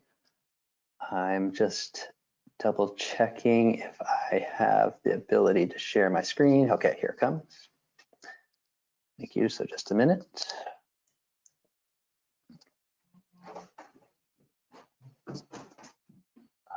Okay.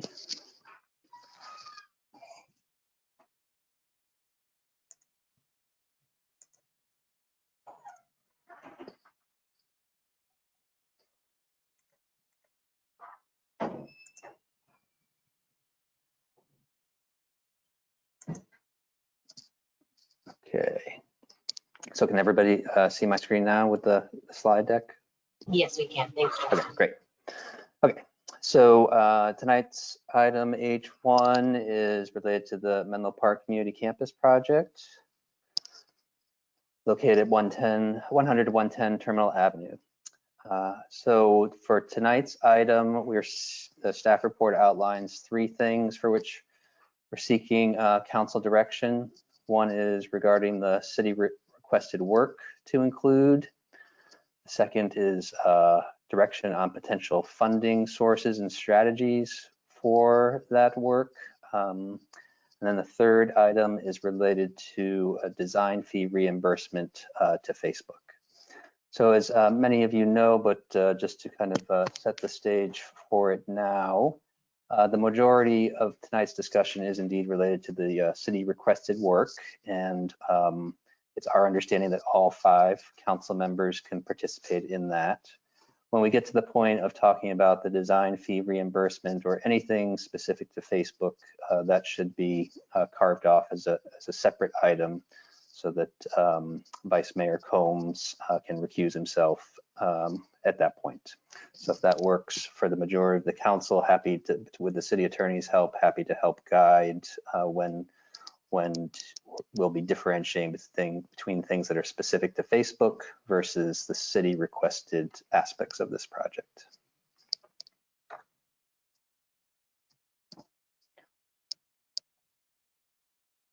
So just a quick recap of milestones to date, very similar slides to the last time that we saw you on September 15th, but it's just about a year ago that Facebook announced its offer. Then I will fast forward to July 28th, where the City Council approved funding for the base level portions of this project. And then, as I said, most recently, September 15th, the City Council approved the term sheet and schedule, and I'll talk about that a little bit just as a refresher for tonight. And then most recently, last night, there was a Planning Commission study session to go through the proposed project plans in more detail. And then through this entire time frame, there's been a series of City Council subcommittee meetings that's comprised of Mayor Taylor and Councilmember Carlton. And so they've been integral to this process along the way. So in terms of a refresher of the term sheet that was approved on September 15th, it provides a guide for the remainder of the project review in preparation for the detailed construction agreement that we're targeting for in January 2021. So the term sheet's unenforceable, but it does set expectations. So that's what we're working in good faith towards. And when the construction agreement is ready, then that will become the legally binding document that would guide this project. So within that term sheet, there was a section 3, regarding city requested work. And we kind of broke those down into 4 categories. And I'm going to use this as the transition from the lowercase Roman numerals to the Arabic numbers that people are more familiar with. So the pool being item 1, Red Cross Evacuation Center being item 2. Then there's a grouping of sustainability and resiliency items, so items 3 through 7, and then some utility items, items 8 through 10. So that's going to be the focus of tonight's meeting, is those 10 items. So attached to the staff report is an exhibit that shows those 10 items and where they would generally be placed spatially, where they would be on the site. So if there's any need to, any clarifying questions about where some of these aspects are, some of them are kind of obvious in that they're tied to the building themselves. Some of them are solar carports over parking spaces. There's a few different utility items, so trying to get a feel for where these features are located on the site. And then this is the listing of the work. So I will spend a little bit of time going through these items. A lot of it's, we're trying to maintain the consistency between the staff report tables, numbering, the exhibits and everything. So there's quite a bit of repetition here, but there's a few items I do need to highlight in terms of changes since the publication of the staff report.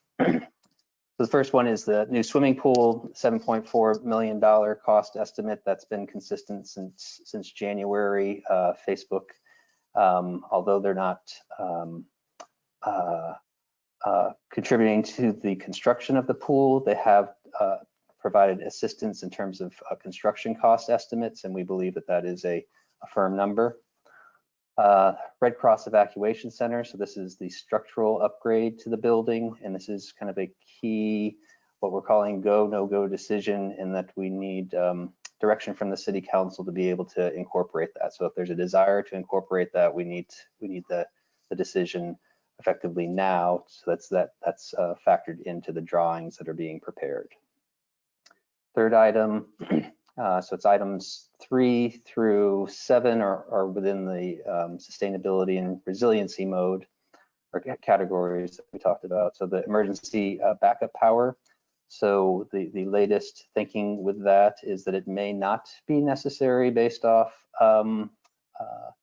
some studies that we've been able to do related to the solar and the microgrid, but it's still going to need to be planned for. The California Building Code does require the diesel generator hookup.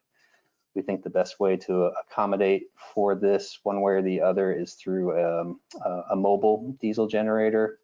And so the cost estimate that's associated there is pretty much the largest mobile generator that we could find for this site.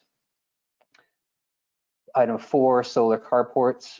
You'll see where I've used the italics. So the italics is kind of the updates since the staff report. So there's 2 potential areas for solar carports, one over the portion of the parking lot that's going to be reconstructed, and the other portion is over the existing Kelly Park parking lot. And so the estimates for each location there, as published in the staff report, was $750,000. So let me go through some of these cost estimates, and then I'll circle back to what the italics means. So then the LEED Platinum upgrade, and so the Parks and Recreation Master Plan calls for LEED Gold as the city standard, and so we've been exploring what it would take to achieve LEED Platinum. Additional $350,000 as a subset of that, and this is where the numbering fell off, but it's related, is to maximize the amount of rooftop solar, additional $250,000. And then this is the kind of the key thing that we've been working very diligently on, and was a lot of heavy lifting from Chris Lamb and Rebecca Lucky. We were able to publish that Friday. And this is, I'll say one thing, we're trying to look for lemonade out of lemons. This is where some of the additional time that we've had over the past few months enabled us to actually produce this analysis. So this is for a renewable energy microgrid. When we published the staff report on Thursday, we were estimating 600,000 to 1.2 million. When we were able to actually finalize the report the next day, we have some more promising news that with the extent of solar that could be provided on site and through a power purchase agreement, so the city has a existing power purchase agreement for solar panels. If we pursue a similar power purchase agreement, we believe that these costs would be dramatically reduced. It would effectively kind of pay for itself. So we've itemized these items in italics, and then I'll explain the impact down below. So then continuing on with item 7 of differentiating between building deconstruction and demolition. This would pretty much be an item in the bid package where we could ask the contractor to give us a bid for deconstruction instead of conventional demolition. With the research that we've done to date, based off the type of construction of the existing buildings, we're not sure that this would actually provide the benefits that maybe we were initially hoping for. But if there's a desire to potentially budget for that, that would be, the number would be $400,000. Item 8, the water main replacement, that is already funded, but we do need to itemize that in the agreement with the Facebook. So that would come from the water fund, and that's part of the council's action on July 28th. Item 9, recycled water connections. So this would be multiple parts. This would be kind of planning for the future. There happens to be some recycled water mains that were recently installed with Chilco in Chilco under the direction of West Bay Sanitary District that may become useful if West Bay Sanitary District is successful in establishing a recycled water treatment plant at their property near Bedwell Bayfront Park. So this would be laying the groundwork for a future connection. And then finally, the undergrounding of utilities. So this would be focused on the overhead communication and electrical distribution lines at the front of the property as you enter the site. This does not include the high voltage transmission lines that currently reside on the large steel pole. So the net of all that is that the total, excluding the items for solar and microgrid, would come to $9.714 million of needed funding, additional funding to be able to include this additional work. So there are various potential funding sources that have been discussed in previous staff reports and summarized in this most recent staff report. So just to recap, there's the Measure T recreation bonds. This dates from 2001. There's about $14 million of remaining capacity there. The basic lead time to be able to secure those funds is 6 months. So if the council did want to use those funds for this project, it would cover the full amount that's necessary. And if the council provides that final direction in January, then the funds would be available in time. So that's clearly an option that's available. Another is use of general fund reserves. So as the staff report identified, there's approximately $2 million of undesignated general fund reserves available. And then there's $40 million in general fund reserves that are designated for existing purposes. So the council does have a general fund reserve policy. So to be able to revisit the use of those designated funds, that would require its own council meeting for discussion. So in terms of funding options, this is one where if the council does want us to consider the use of general fund reserves, we would most likely schedule a follow-up meeting with you in the next month or so to be able to hit the January timeline. Third item, capital improvement program funds. So there's, as the council may remember from the spring, we did spend quite a bit of time revisiting projects that were funded through various means. So this project would require funding from either the general fund capital projects, parks, recreation in lieu fund, or the library system improvement fund. So those are the projects that could be eligible. This would involve defunding or delaying projects to repurpose those funds for this project. So again, if the council wants us to consider that option, we would need to come back to the council in the November timeframe to go through that in more detail.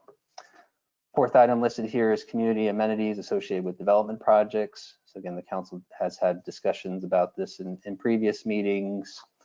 There's recently formation of a council subcommittee to work on updating the lists.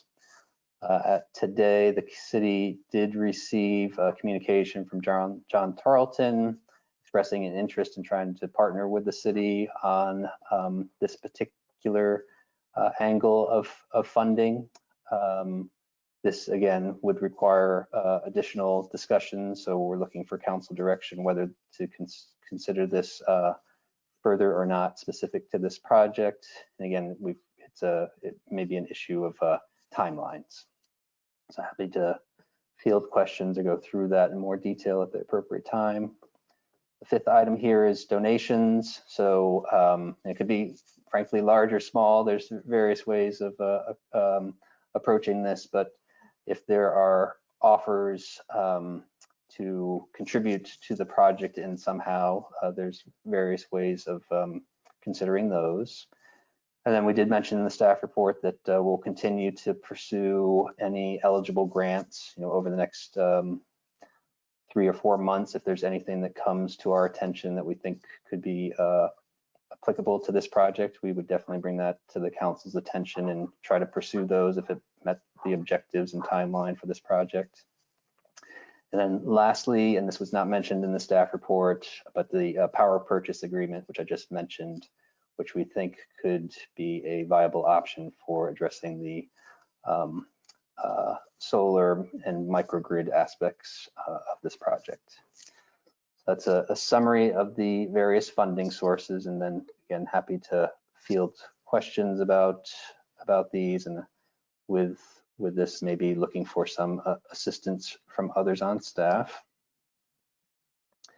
So now I'm just going to recap where we're at in terms of project timeline. So the next 3 milestones that we've identified previously, as reflected in the last council meeting on the September 15th, is looking to come back to the city council for final approval of the interim services. We were originally targeted October 27th, but realized that we need a little bit more time. So we're targeting on November 10th for that action.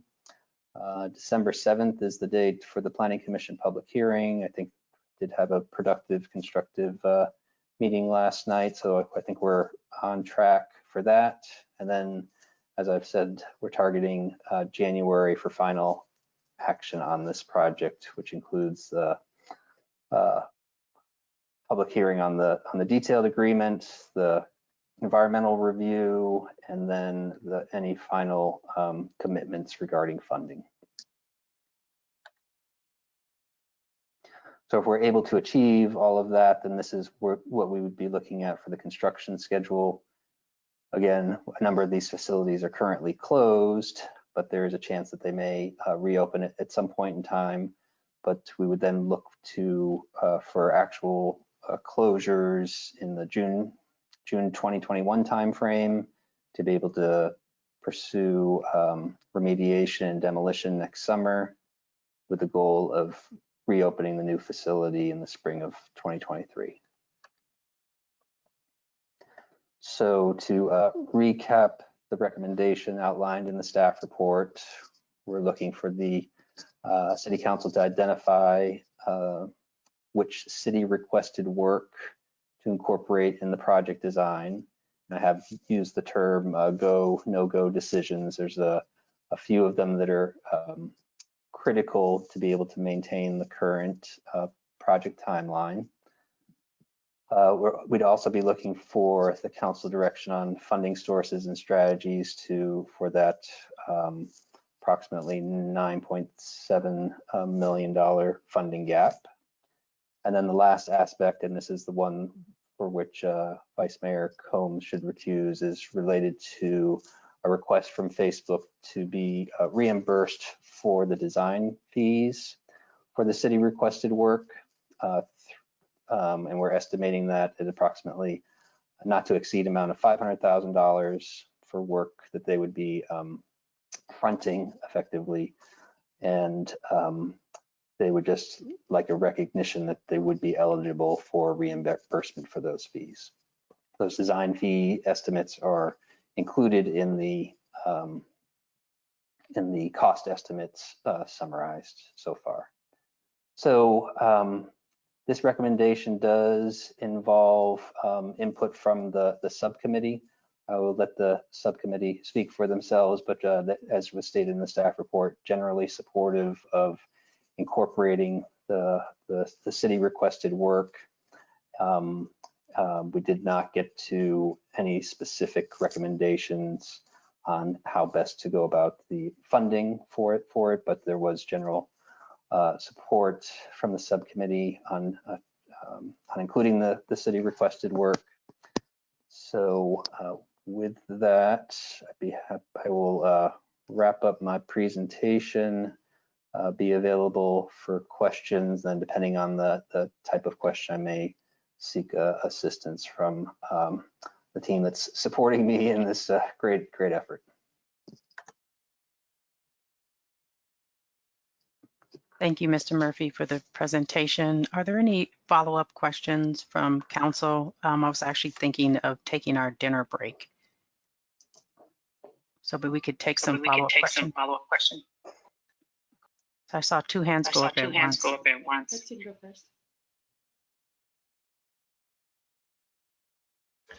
I have a few questions. Unmuted. Are you able to? Okay, I have a few questions. The first is, Mr. Murphy, you mentioned the library in lieu fund as a possible source.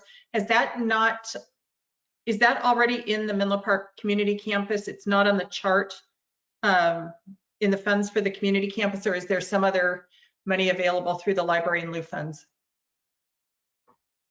Okay, so there's a few different funds with interesting names, and I'm not sure if I combine them together, but there's the Recreation in Lieu Fee Fund, and then there's a Library System Improvement Fund.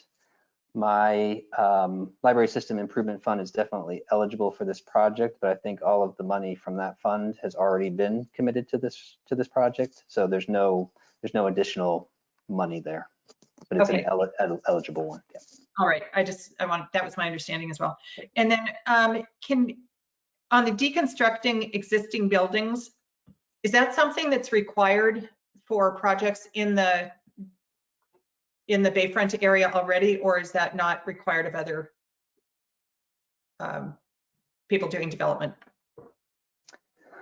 Let's see. So the city does have a construction and demolition ordinance that requires, diversion of materials through demolition. So that's applicable citywide. This project is located in the public facility zoning district, so it's not in the newly created zoning district. So those requirements don't officially apply. I think there's been some requests to try to have those requirements apply. We're trying to work through what's actually potentially, generally applicable or not. So I'm not aware specifically of additional deconstruction requirements. I think you just answered my question. Yeah, thank you. And then last question right now is, on the lead, what is the difference? I'm a little confused by number 5, which says pursuing leadership in, well, basically pursuing the lead, and the subsection that was maximize rooftop solar. How do those two fit together? And if you'd rather do it after dinner break, that's fine. Yeah, no, I could take the first stab at it, but I will say if we get into too much detail about the solar, I will rely on others. So, so the lead upgrade. The way that we focused on this is really trying to address the city's climate goals. And so the biggest focus there is what level of solar panels on the roof would help achieve the transition from LEED Gold to LEED Platinum. So there's a certain level of solar panels that could achieve that. And then we looked at what the remaining space was on the roof to be able to kind of maximize rooftop solar. So that's why we differentiated the two so that people could kind of see the increments. So I guess what my question is what beyond putting on rooftop solar, what would LEED Platinum require other than, in other words, beyond what we would want for climate action? So just having a certificate for being LEED Platinum versus doing the parts of the project that would actually impact the climate change. Great. So I think one other major component is the commissioning that would occur to make sure that all the systems are operating to the specifications. So that's critical. And then I'd say another component of this would be LEED LEAD versus LEED in terms of the city kind of showcasing this as a proud project to have. So I think that I would say that that's part of it as well. Thank you.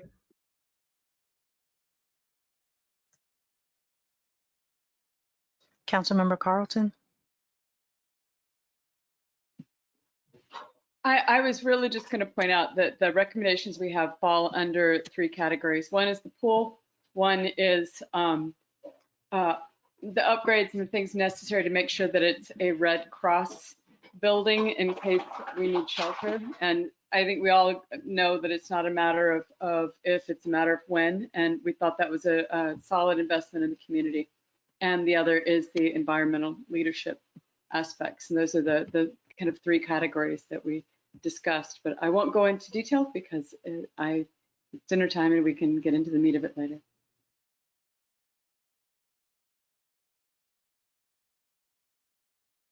Thank you. Does anyone have any other questions before we take our break?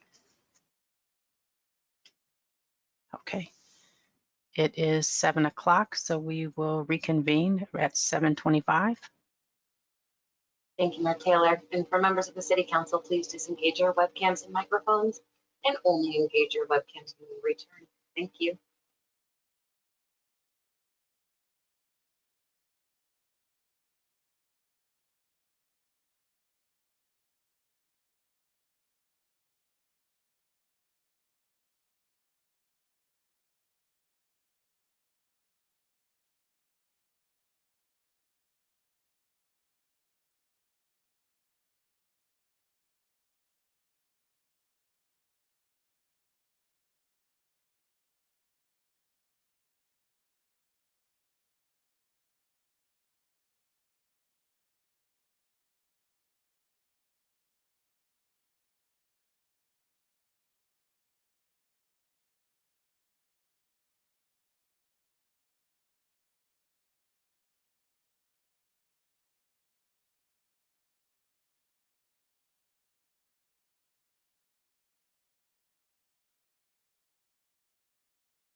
Welcome back, Mayor, Vice Mayor, members of the City Council.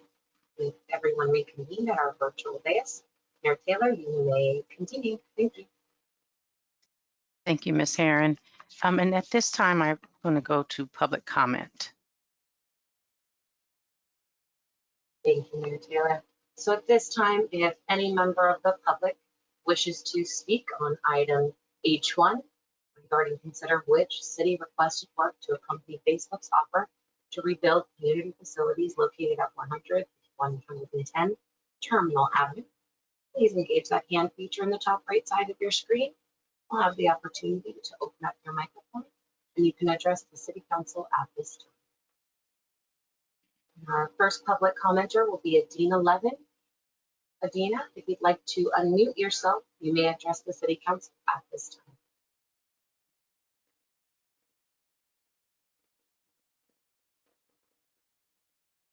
Dina, are you able to unmute yourself? Yes, I Wonderful. just accidentally pressed the wrong button on the GoToMeeting software. Thank you very much. And good evening, City Council members. And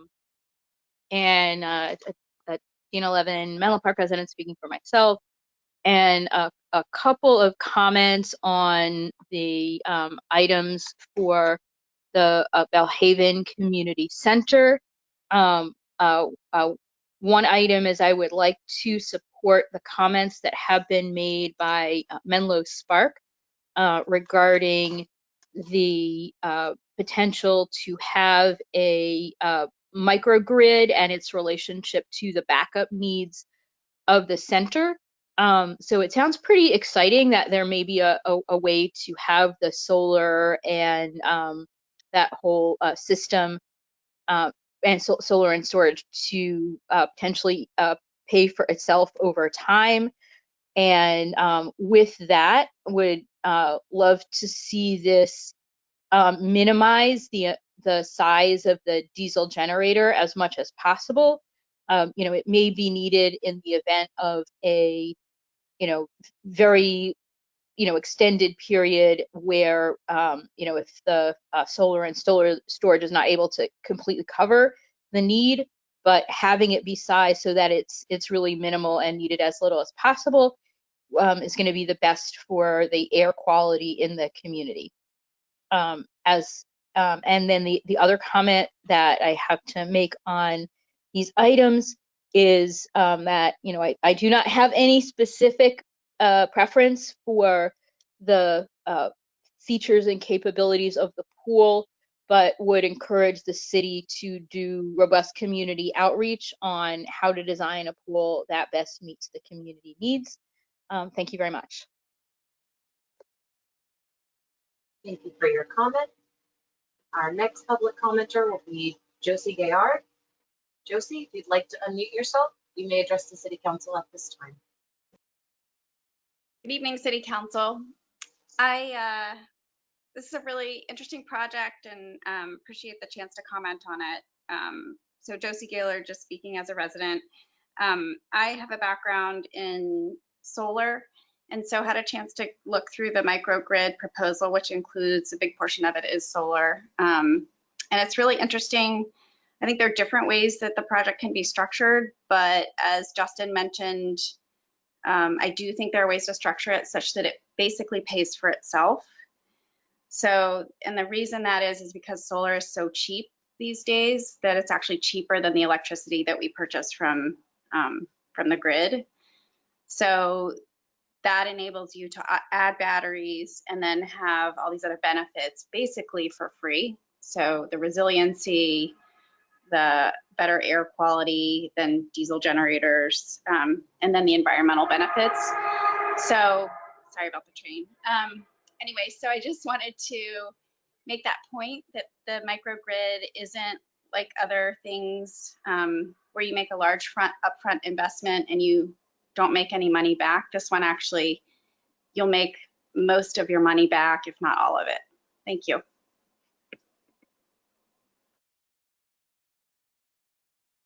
Thank you for your comment. And this will be the last call for public comment on item H1. Our next public commenter will be Tom Cabot. Tom, Hello. Yes, this is Tom Cabot, speaking for myself as a Menlo Park resident, also with a long background in solar and utility matters. I got a chance to review the microgrid design ideas and look at the sizing analysis that was done for the city. It looks good and interesting. It looks like a great strategy will be to try to harvest as much solar energy from the roof of the facility as possible, and then look at maybe putting some carport, covered car parking solar type out in the front parking lot. But that's probably all that's needed, not also covering the lot down alongside the field. That looks like that over solarizes the property. And solar's not primarily an environmental issue for a project like this, since we are in Peninsula Clean Energy territory and getting their 100% renewable product already. Solar we put in here just means they'll do less solar at the utility scale where it is really cheap. So solar needs to be evaluated in terms of what are the local benefits it does.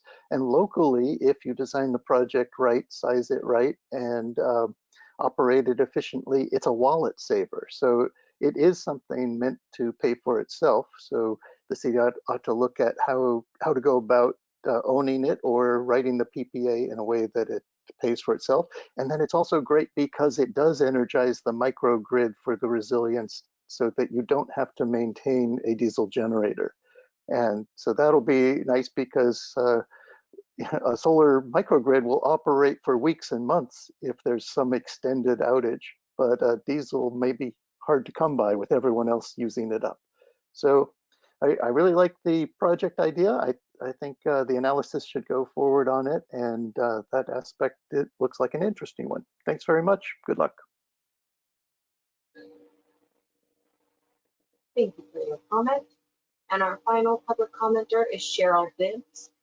Cheryl, if you'd like to unmute yourself, you may address the City Council at this time. Thank you. Cheryl Bims, Menlo Park resident, and I remain extremely excited about this project, especially as being one of the community members who helped bring it forward.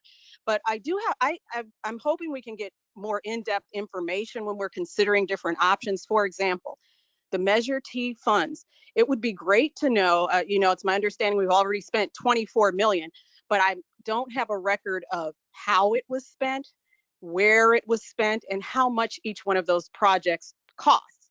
And that could become important when residents are trying to, decide whether they would like to see us spend more money from Measure T. So that's one thing. The other thing, I guess you could apply the same thing to the general fund reserves. It would be great to know in one sheet or something how it's already being allocated, because it's quite possible that this particular project meets certain criteria, and it would be very easy to swap out a designated project for this project. So I'm just kind of advocating for a little bit more information, because as we talk about ensuring that we're really caring for our entire city equally, we have to look at the data and look at where we're spending the money, and et cetera. So that's all I had to say, and thank you for all the great work that everyone is doing.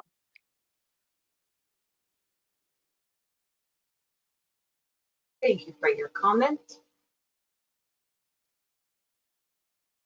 And at this time, I am seeing no further hands raised. Mayor Taylor, you may continue. Thank you. Thank you, Ms. Herron, and thank you for all of the public comment. And I just wanted to follow up on a few of the questions. Mr. Murphy, I have a couple, and maybe this is a Mr. Lamb question, but about the diesel generator, if it's possible to have a smaller one, and would it still function the way it would be needed to fulfill whatever the needs are of the facility? Let's see. So good question. The generator that we're now speccing for this of 200 kilowatts is pretty much the smallest that I could advise for. We've been I think even this afternoon I received an email on that analysis, and that's going, if we're just relying on a diesel generator, frankly, the 200 kilowatts is not large enough. But we're thinking that in conjunction with the other system, then it would be a good partner for that system. So if the objective is to energize the whole building just on a diesel generator, I don't think such a diesel generator exists. So no matter what, there's going to be aspects of the building that would need to be prioritized, especially if it's being used for a evacuation center. So I don't think we could go any smaller with the diesel generator. Thank you. And then the next question, I'll follow up on Ms. Bim's question just about Measure T.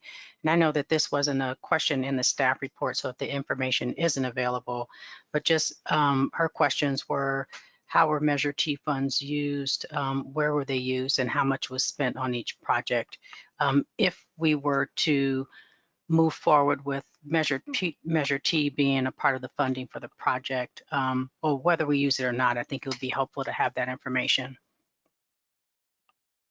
Yes, so that information can be provided. It would just take a little bit of time to put together, but if it's, especially if it's important for the council's deliberation on whether to use Measure T or not, that's an example of something where if the council would like that for purposes of this project, we would bring that back for this project. And then if the council would like that information completely separate from this project, we can definitely do that in due course as well.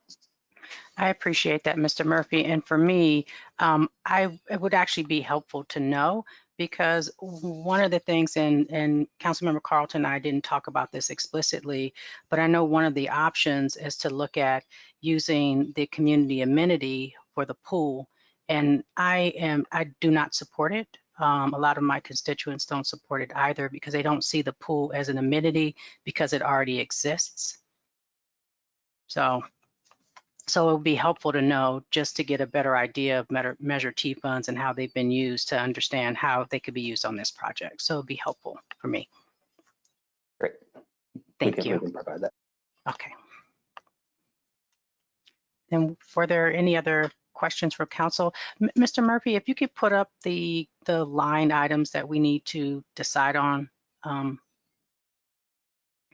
items except the last item that we'll deal with, which is where Vice Mayor Combs would not be participating.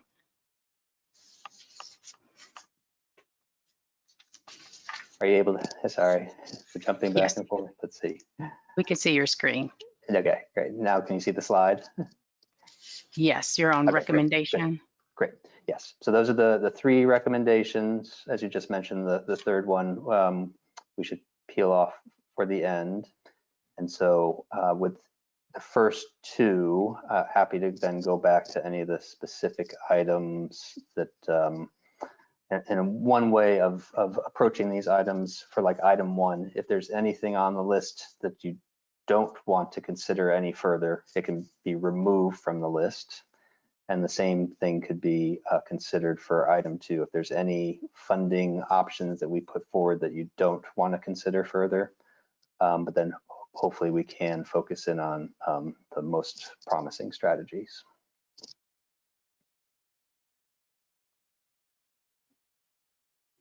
Councilmember Nash. So could we get the items up on the slide, up on the screen again, please? Sure. And I will first start with the city requested work. Thank you. And then I think the next slide is the, which I skipped over going backwards, is the funding options.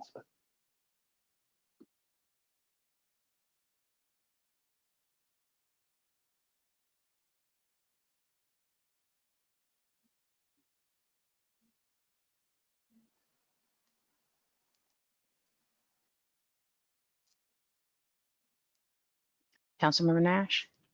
So on number 9, the recycled water connection, how likely, I mean, can you give us some idea of how likely that is to actually come to fruition, and whether there's any intermediate step that we could take that would save our options, but that wouldn't preclude it for later that would make financial sense. So if it costs a lot more to do it later, we wouldn't want to do that. Yes. So I will then, if it works for the council, I'm going to go up a few to the previous slide to talk about the recycled water a little bit. So just to orient people, this is Terminal Avenue on the right side of the screen. This is the existing parking lot with Beechwood. So the purple line here is representing the potential kind of layout for recycled water. So there's, I'll say, three major components to this. One is the on-site work, so from the building to the railroad right of way, and it's going to be in I think everybody's best interest that if there's any chance for this recycled water project to come to fruition, now would be the time to prepare for that. I'll talk about its potential in a second. And there's another component where you need to, it's just off the map here, sorry, that we need to cross the railroad tracks. And so that requires its own permitting requirements through Samtrans, the owner of the railroad right away. So that's the Dumbarton Rail Corridor. And then I believe that the final connection to Chilco is roughly here. So another couple hundred feet. So, and that's where there's existing purple pipe underground.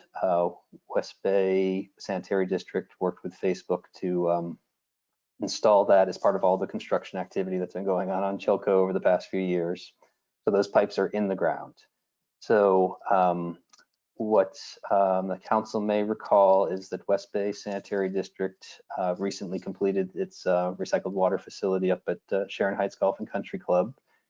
And they are now proposing a similar type facility on land that they own at the back end of Bedwell Bayfront Park. So they've done their feasibility study. They're pursuing grants for that. It's a multi-year process to go through identifying all the funding and everything. So it's at least a few years out, but it does seem promising. It has potential. Once the facility is built, then there need to be pipes put in the ground back to Chilco, and so those would most likely run along Constitution Drive. So this is not too far away from that location, so it does seem like in five or so years that there could be the potential. So it's probably worthwhile to at least do this work on the where the parking lot's being torn up and reconstructed to put those pipes in the ground. So that's not that would then be a portion of that 414. I believe the 414 takes us all the way to Chilco.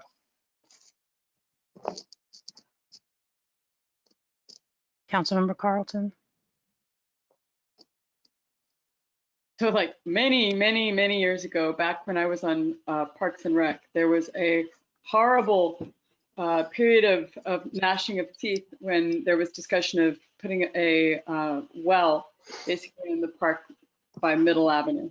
And we were able to identify the ability to use the recycled water. Actually, I discovered it talking to someone at lunch at an event, and said, wait, if this is recycled water, you have to speak to Sharon Heights. And it all worked out really beautifully.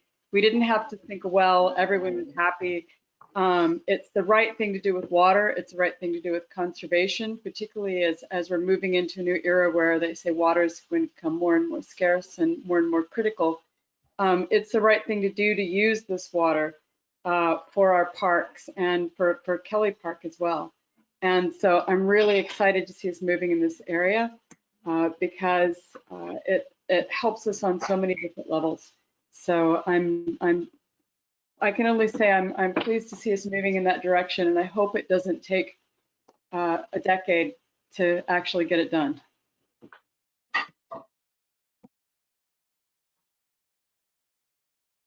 Thank you. Councilmember Nash. Two questions. One is, is that possible to use that for the swimming pool, recycled water, or is that not? I don't believe it's eligible for that use, no. And then isn't Kelly Park synthetic? Yes, it is. I believe that there's also irrigation though around the park though. I've seen the irrigation controllers. Yeah. Okay, cool. Yeah. Thank you.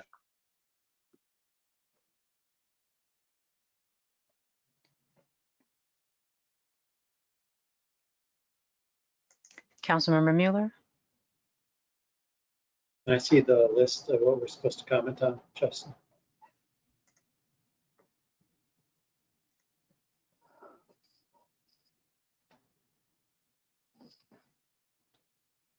This So I is the list support of the requested work. Yeah.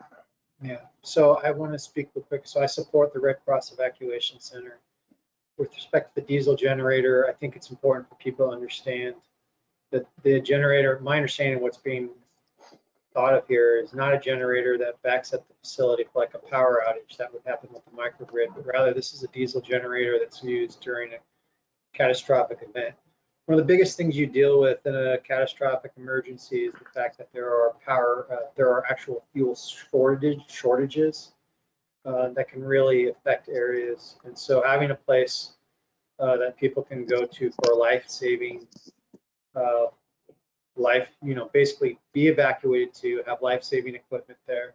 You need to have a dependable, a generator basically that you can run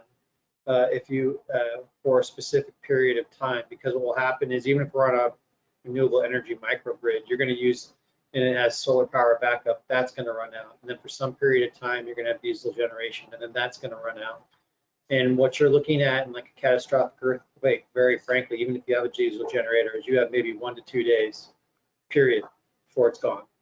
And so you're just basically, each one of those things is backing up and buying time. So I don't have a problem with the diesel generator for that purpose, as long as we're doing the renewable energy microgrid at the same time for redundancy. And really the diesel generator is the last resort, but you really need that it's standard for an evacuation center protocol. The solar carports I'm fine with, LEED Platinum upgrade I'm fine with. Building deconstruction, I think we have to do it. I mean, everything else is just frankly stuff we have to do. On the new swimming pool, I actually would favor creating flexibility to use community amenity dollars. While there is one now, there won't be one. It's going to be destroyed. We know that pool is going to be destroyed from the facility upgrades we're doing, and one will not exist. The question is how we'll pay for it. And we have to realize that right now we are in a pandemic that really we don't know the end of when it will end. And we don't know how badly we're going to get from a budget crisis standpoint.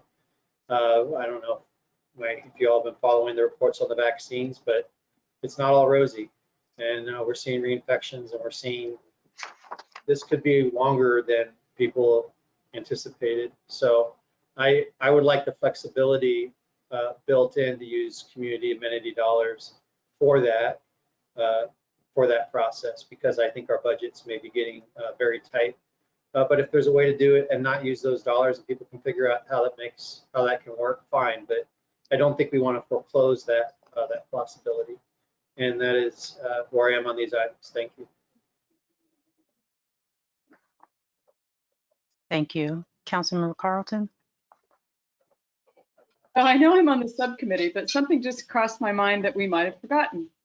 A bill has just passed that in a couple of decades, we're only going to be selling e-cars in the state. I can't overstate how important it's going to be to have the chargers. Otherwise, it's difficult for people to get around, car chargers and e-bikes and all this. And it's not specifically called out. I'm sure it's in there someplace, but I just wanted to make sure that didn't get forgotten. And also, I can take this and discuss this with Peninsula Clean Energy, and they might be able to work with us as a partner, particularly with microgrid that might be producing things. They might have some funding or grant money that we could apply for in a more timely way than some of the other grant money. I don't know what they have available, no promises, but I can certainly do outreach to them. Because I know that they are currently doing grants for people that are putting in charging stations for cars. I'll get back to you on that. Thank you. Councilmember Nash? So the charging stations are not part of the community center that Facebook is building. That would be separate. I was assuming because they were not on the list that that was part of the infrastructure that would be provided by generously by Facebook. I hope so. Mayor Taylor, would you like me to take the first stab? Yes, please. Okay, great. So I do know that EV charging is going to be included in the project. I think it's then the extent of the EV charging. So that's where I may need to kind of get an assist from others in terms of the extent of the EV charging. So, but I know that there is a kind of a base level of EV charging that will be included. So would you like to know the extent of the EV charging tonight? Well, I'll follow up with you. That's Okay, fine. great. I just wanted to make sure that it's one of those things that you assume is in there, but I just wanted to call it out to make sure it wasn't forgotten. Great.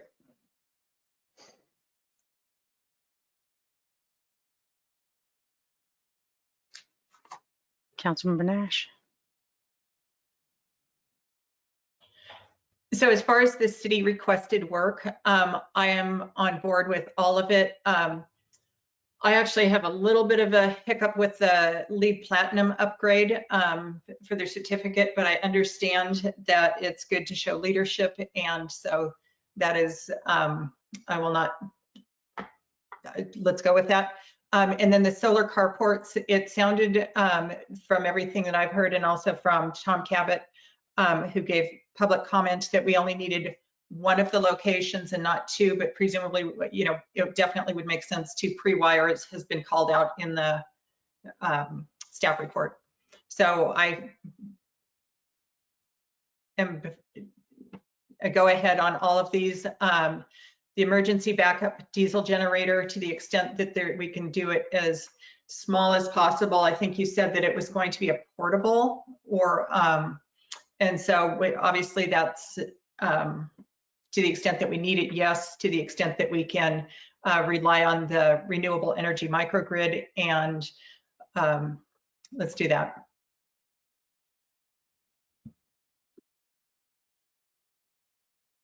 Thank you. Vice Mayor Combs? Thank you. Regarding the city requested work, again, supportive, I think like has already been expressed by some of my colleagues here of all of the items outlined. Essentially, it's the swimming pool and everything else. I mean, the swimming pool is the high dollar item, and we have already, I think, expressed on a number of occasions support for rebuilding the pool. And so, and again, I will express support here, even now that, you know, we have a clear dollar figure attached to it. And so that, you know, so regarding seeking direction on that, you know, my direction is supportive of all the things that have been outlined by staff. Regarding seeking direction on funding sources, I think at this moment in time, we have to be open to all funding sources, and can't close off any that have been like identified, because you know, again, there's still lots of uncertainty regarding the city's you know, financial wherewithal in the years ahead.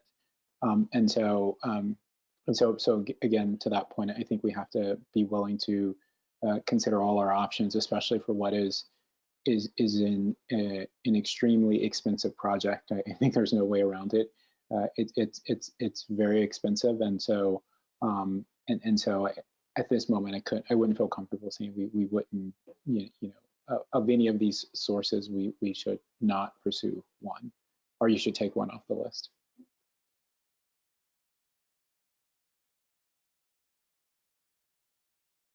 Thank you. Councilmember Nash? I got word that the EV charging is in the microgrid proposal, so there may already be EV charging there.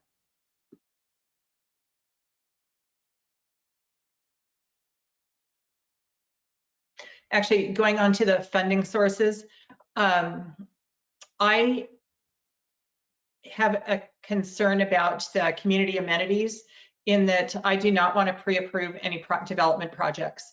And so I don't know how the funding would work, how the timing would work for that. And so I would be, I am not for doing community amenities for a project that we have not approved yet. And then I do have some concerns about the using general fund reserves and would much rather see us use the Measure T recreation bonds. And I guess my understanding from, if I read the staff report correctly, is that there is enough money in the left in Measure T that we would be able to cover all of these projects there. And especially since it's now gone, the price has gone down since we, it looks like the EV charging will cover itself. And then the Measure T bonds do not have to go back out to the voters. Is that correct? They've already been pre-approved, and so it's a matter of the council approving it.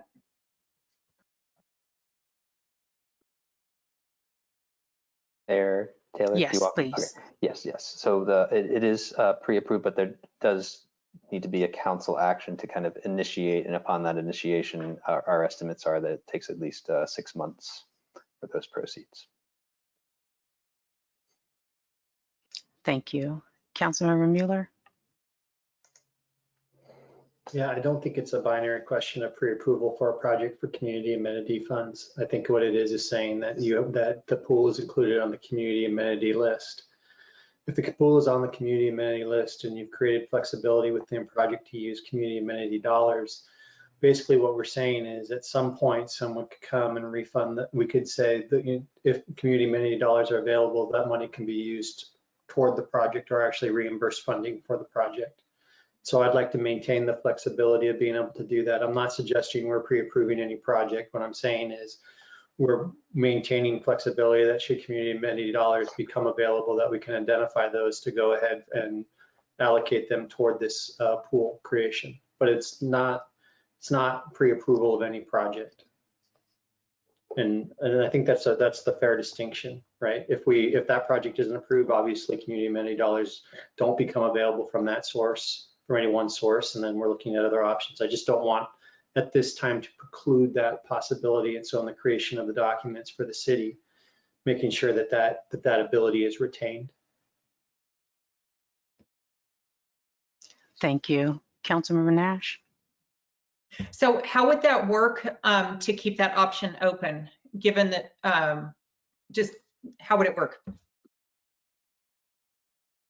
Well, I don't want to speak for the city attorney or Mr. Murphy, but I think probably within the documents, we would just have to internally say as a policy matter that we would be retaining the ability to reallocate a funding source with community amenity dollars should the city council determine that it wanted to do so. Okay, thank you. I actually understand that that part, but what I was wondering is if we were to go ahead and start with the Measure T funds, then how would that work? We just would actually. I think it probably depend on timing.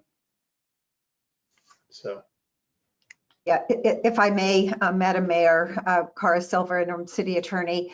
So we did look at whether it would be possible to fund this through Measure T funds, and then if a project were to be approved in the Bayfront area and a community amenity were to be exercised for relating to the pool, then take those funds and reimburse the Measure T money.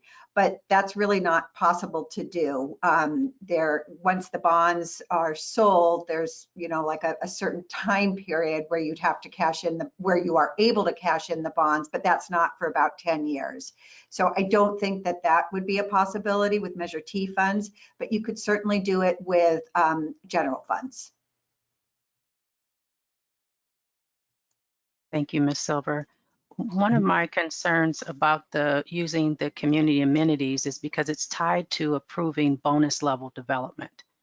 So that's my concern. So we have to approve a certain size project in order to receive the 50% bonus level. So that's my concern. Councilmember Mueller. I understand the concern, but the flip side that the logic could be if you were an applicant is by saying we won't even consider the use of amenity funds on a public amenity list because there could be, that would require bonus level approval.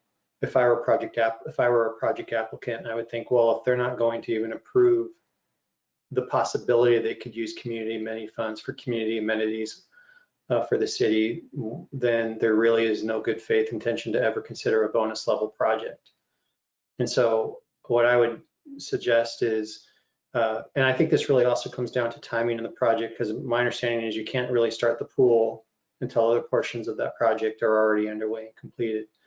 So if there is a community amenities list with bonus level development. Now, Planning Commission and City Council may never, the City Council may never approve a bonus level development, but in good faith, we've created a pathway for people to use a community amenity list for consideration of those projects.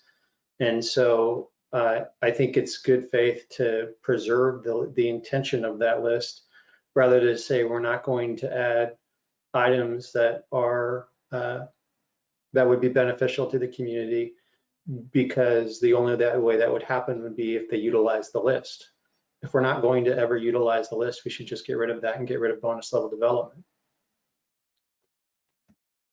Well, I'd be in favor of getting rid of bonus level development, considering that there's 10 projects on the books with it.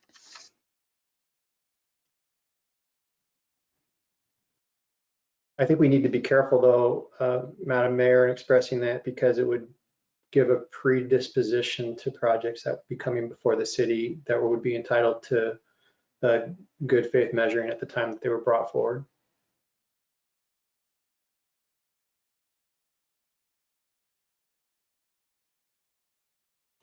Did anyone else have any follow-up on this? And we went through the list.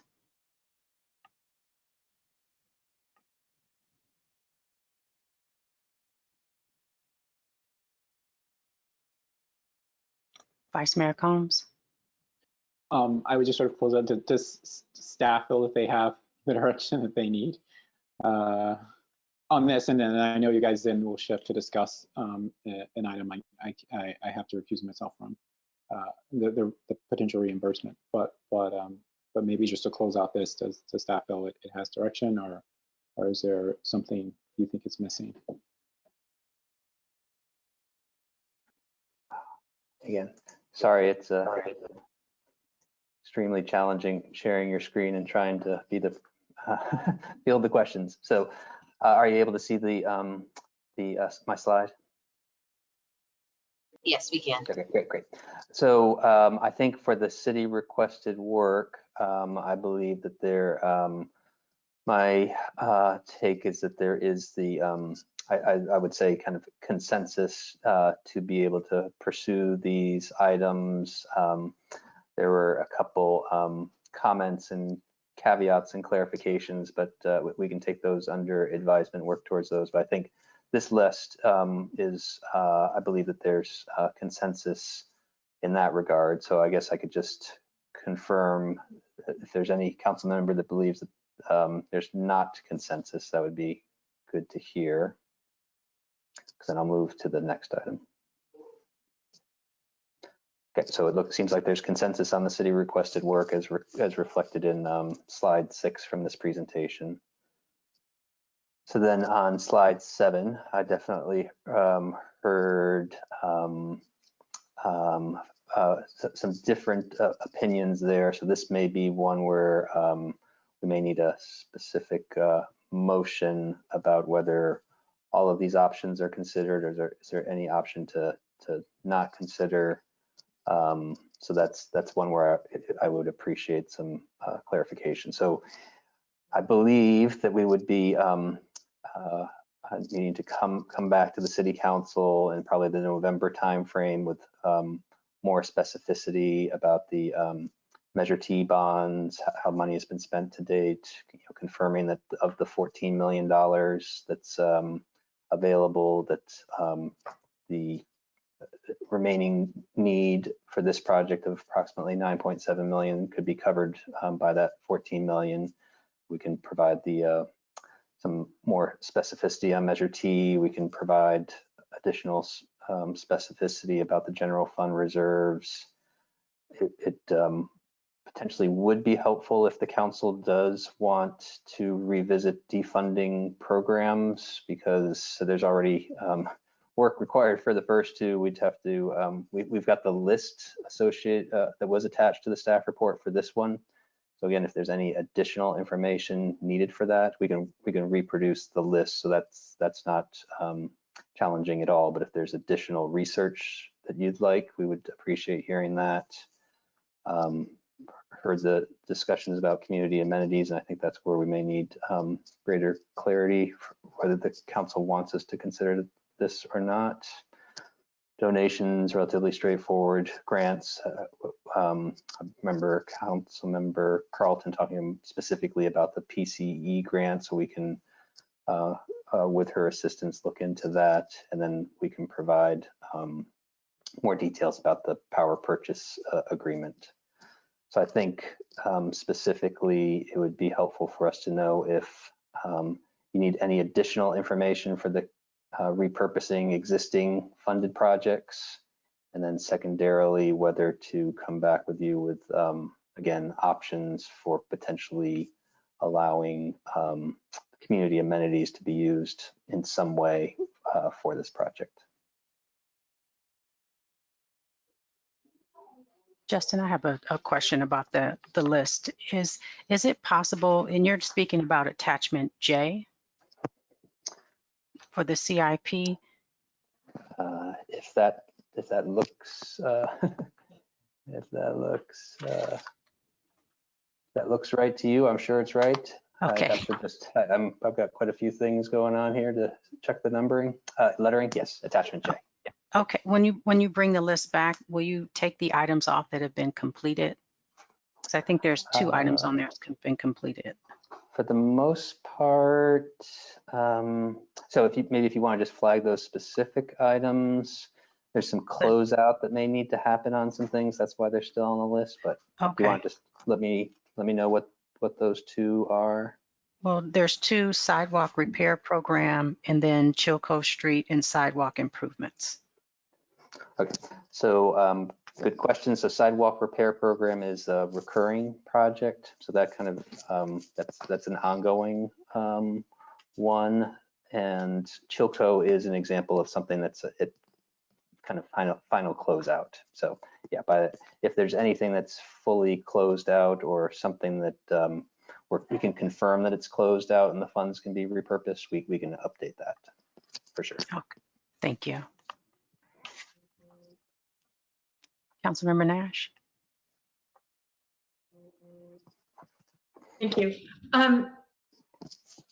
Can you explain the aquatic center maintenance amount? If there's over $1 million there now, and I know that every year we put in the city puts in $400,000. But given that there was already $643,000 there, is there any flexibility there to use any of that money toward the pool?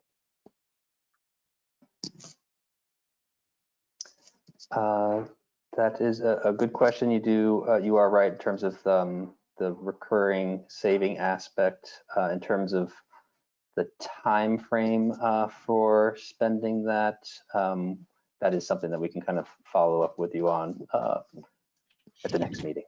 Yep. Thank you. And then actually, I have a few more questions I'll ask outside the meeting. Okay. Thank you. Just so sorry again, because I can't see you when I'm in this mode, is questions related to some of the these CIP funded projects. Correct. Well, especially yes, one in particular, just about the amounts, and but I can do that outside, unless we need to make a decision right now about it.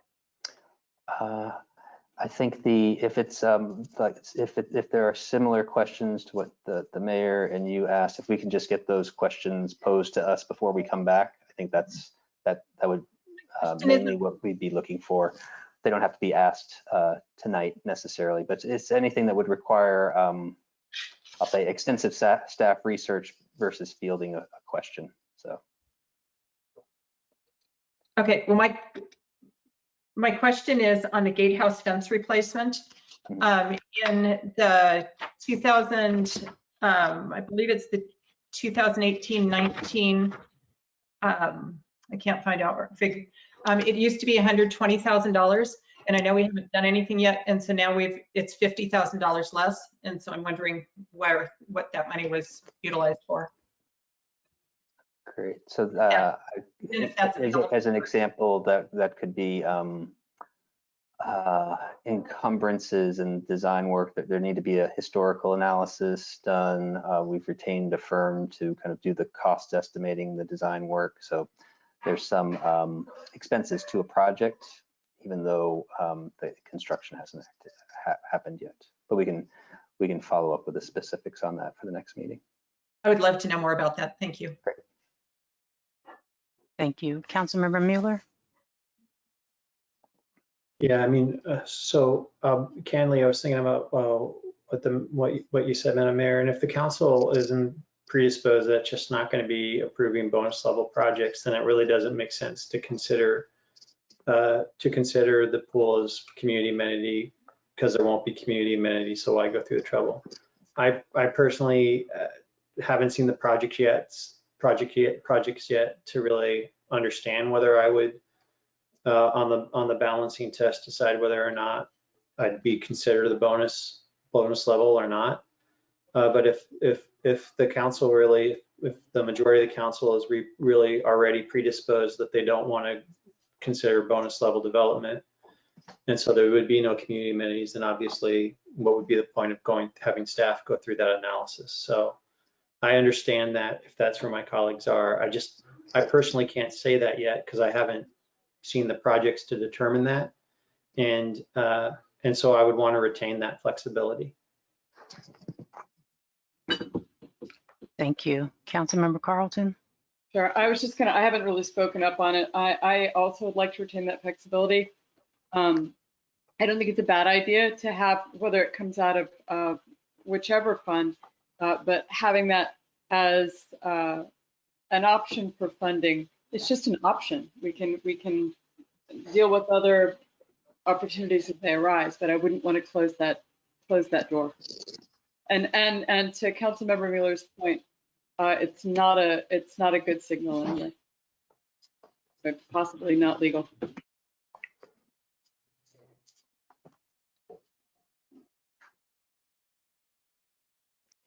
Thank you. Are there any other follow-up comments on potential funding sources? And for clarity, Mr. Murphy, you had said what you needed specifically from council. And I'm sorry to ask you to repeat it. Yeah, no problem. So with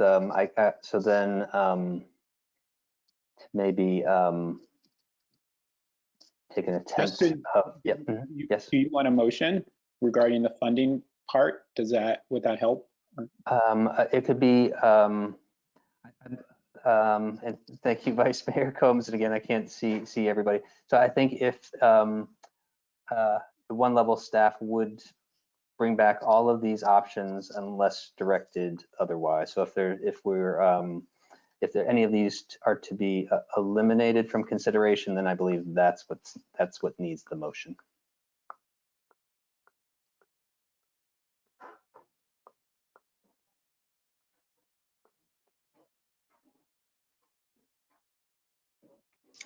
Or I've already expressed my concerns about having the community amenities on the list. And I do understand my colleague's position on not removing any funding sources because the funding for the amenities is tied to approving a certain size project is one of the reasons why I'm not comfortable having it on the list.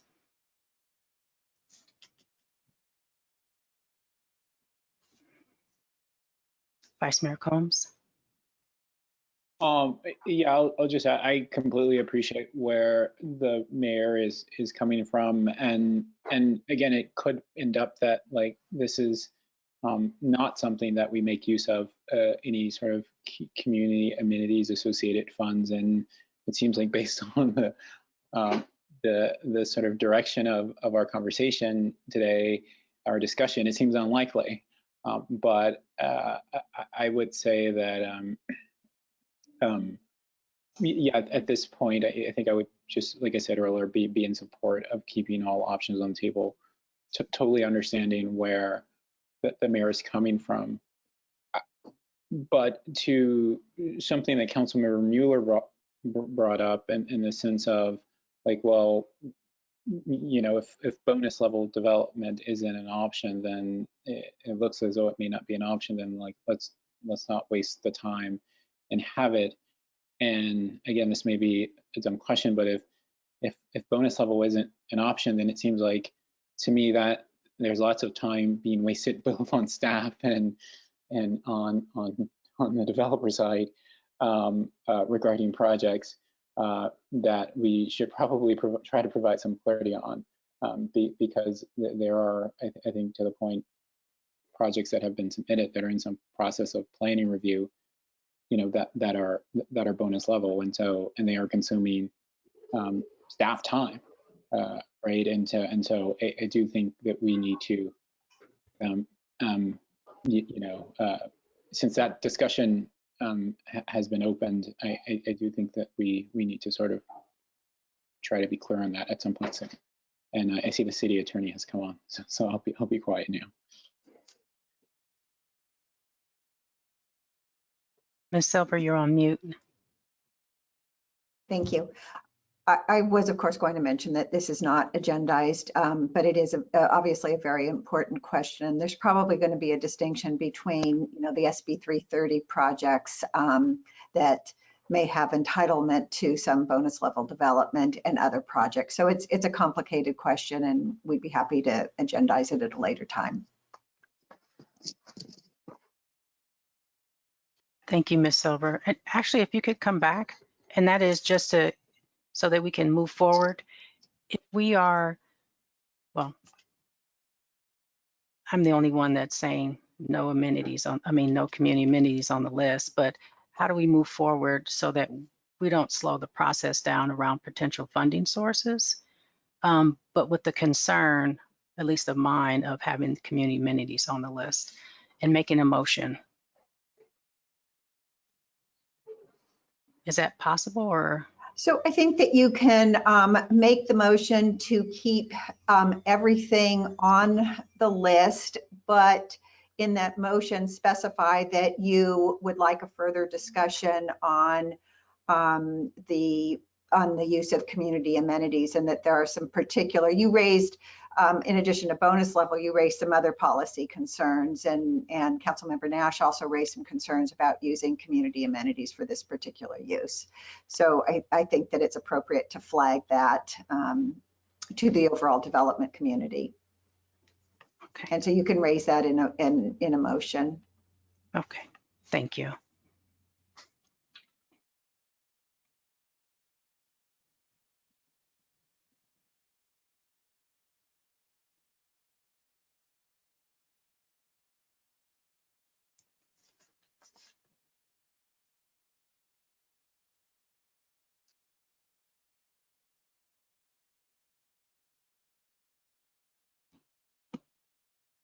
Councilmember Carlton.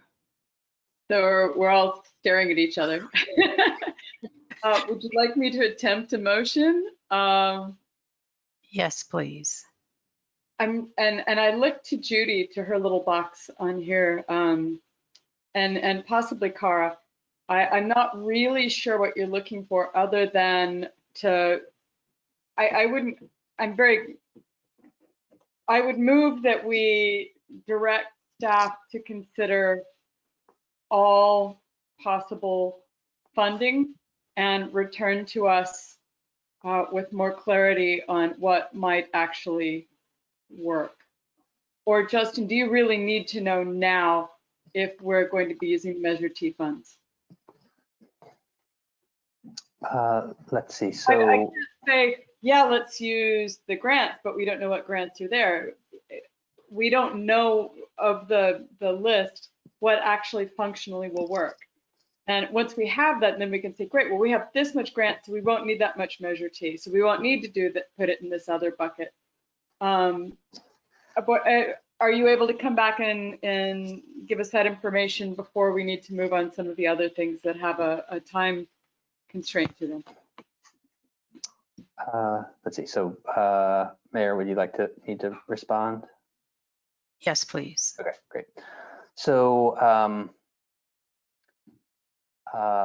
let me take the flip side, then I'll come back to this. If the council tonight were to say that you believe that Measure T was the best way to pursue this, you could provide that direction, and we come back to you in January. And then we have our marching orders. We know what we need to do. So I am not necessarily hearing that tonight. I'm hearing that there's a desire to look at the variety of options.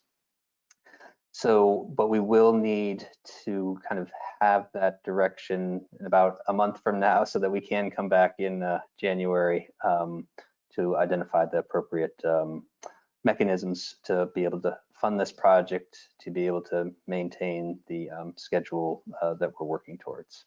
So again, this suggestion would take a little bit more time now, so I hesitate to mention it, but one way could be to that this list be prioritized in general order of preference, with community amenities being on the list but near at the bottom of the list. So that's one way of doing it. Otherwise, when this comes back to the council, you're gonna have more information in front of you regarding Measure T, how the money was spent, where we're at with general fund reserves, and a couple of the clarifications about the capital improvement programs. For community amenities, what the additional information could be is identifying what the realm of kind of legal possibilities are, especially with the concept of reimbursement and timeline of things. So we'd pretty much be providing some additional information for all these things, but then we do need a council decision on which funding source to actually pursue, or which combination of funding sources. So, understood. And I think we all appreciate that it's a little more work to give it to us, but we want to make sure that we're making the most informed decision, and we appreciate your support and patience. Can we just leave that as direction, or do you actually need a motion to that effect?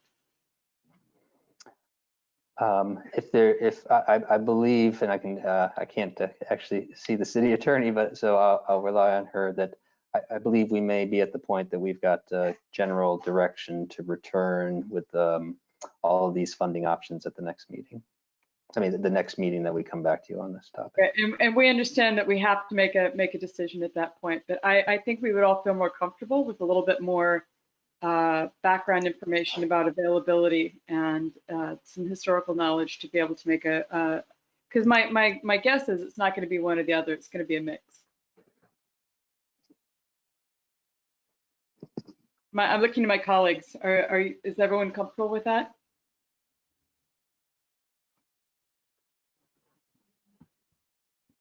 I understand. May I respond? Yes. I understand that we need to come to a close and a decision here within really a very short time period, and that's fine. So if a month of flexibility is all we have, that's all we have. So, and I also want to say again to my colleagues, look, if this really is, if people are so inclined that they really don't want to consider bonus development, then I think it's probably a wise thing to really signal that, and I think tonight does do that to a number of applicants, but really be clear about that, because I think there are a lot of applicants who are trying to put together or have put together proposals, as Vice Mayor Combs pointed out, that have bonus level development included with community amenities attached. And so, and they put work. I mean, it's a lot of work to put together those proposals. If that's really not something the city is going to be interested in, or the council is going to be so inclined to consider, then I think we need to understand that, especially at this time in this pandemic, with the economics being the way they are, we should let people know that, because their money and time is valuable, and so is our staff. So we don't want to eat up everybody's time with proposals that are, basically going to be DOA if they're bonus level. Thank you. Councilmember Nash. So I'm not sure It seems to me well, anyway, I am not opposed to bonus level developments. I do not want to pre-approve anything. The letter that we got from John Tarleton is incredibly generous, but to me, it reads that we would be pre-approving since he is actually proposing to construct the items. And so to me, that he is offering to construct the items against his 1350 Adams Court and perhaps his the 1105 to 65 O'Brien Drive. While I think that's an incredibly generous offer, I personally will vote no on anything like that because I do not want to make any decisions about a development before I see all the information. But I am not opposed to bonus level developments. Having said that, I also want to point out that Mayor Taylor and I are spending a tremendous amount of time trying to go through the amenities list and work with things. And if we were not, I think I can say for both of us that if we were completely opposed to bonus level developments, we would not be spending that time ourselves, nor putting staff through it. Councilmember Mueller. Councilmember Nash, I wasn't implying otherwise. I was only responding this evening to a statement that we wouldn't consider community amenities for this project because it was attached to bonus level. And so my response is if that's the case, that we're not going to consider community amenities because they're attached to bonus level for any project. We should just be candid with that. Now, if that's not the case, then we wouldn't be candid with that. I'm just responding to what I thought was sentiment expressed. With respect to Mr. Tarleton's letter, I don't think anyone in this discussion has indicated that we should consider Mr. Tarleton's letter. There's a bunch of different projects with community amenities. It's just a question right now of whether or not we leave it on the list. We certainly have one applicant who's indicating that they'd be so inclined to do that, but we made that, that project may not be approved, but there may be another applicants who have community amenities going through the process who'll say, okay, well, we'll be the ones to do it. My only thing I was speaking to this evening was just retaining that flexibility until at some point we can't anymore. So I really am not, my discussion this evening is not tied to any one particular project. It's not, it's just until it comes time that we need to start really saying that's no longer available, I'd like the flexibility to still include that in our analysis. So I understand that, and that's where I thought we were going, but then it sort of seemed like the conversation morphed into no bonus level projects, and that's what I was trying to respond to. I really appreciate you clarifying it because it's helpful to me to understand. I just want to be supportive of the council, so thank you. Thank you. Are there any follow-up comments or questions? Ms. Darla Jerome Robinson. So I think it would be helpful if we did get a motion tonight to make sure that we're returning to the council with the information that you want. So if you wouldn't mind, I would appreciate a motion. Councilmember Carlton. All right, help me out here, Justin. I move that you come back with more information on all the possibilities that we've discussed. And I don't have the list in front of me. Hold on just a sec. For funding with further information. And can we just leave it that vague? Because each one has their own separate set of information that we've discussed. So you'll bring them back with more information for us to consider next time. Are you comfortable with that motion, Justin? Well, could I just add, did you want it in priority order? No. That's what we'll discuss amongst ourselves. Okay, all right, that's helpful, thank you. But you might come up and say there is no grant available within the time frame. So you can put it wherever you want in priority, but it's not possible, or this is possible. So that's the kind of the information that would be helpful for us. Or the grant is only available to this amount of money. You need to find this much more. Okay. Thank you. Councilmember Nash. Well, I was actually going to suggest that perhaps we could get some sort of priority order if that would be helpful for staff, but I guess Is that helpful for staff if we could do that? Mr. Murphy? I guess I would say yes, but in the interest of time, it's not critical for us. So I think we can approach things with the presenting it in a way that we think would have the least impact to the city collectively. So of course, like the power purchase agreement would be the first, and then the grants and all of that, and kind of build it up to what we may think would be the easiest from our perspective to some of the more controversial. And so I think we can take a stab at that. And Mr. Murphy, to give you some cover on that, I don't think I'm in a position right now to rank rank what the options are. I don't think that I have full context, some, you know, including the historical use of Measure T bonds and some other things where what to the extent that I would want to have before actually ranking these options.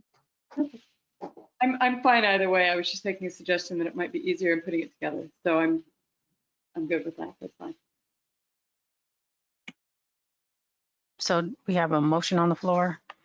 Yes, we have a motion on the floor by City Council Member Carlton to return with more information. Can I offer a friendly amendment? Of course. And per Ms. Silver's suggestion is to have a further discussion on how we use the amenity fund. That would be my friendly amendment. Thank you, Ms. Herron. Sorry for interrupting. Oh, no, please, by all means. So with the motion on the floor by City Council Member Carlton, friendly amendment by Mayor Taylor is to return with more information on all potential funding options proposed by staff, prioritizing with the least impact to the city, and a further discussion on future community events.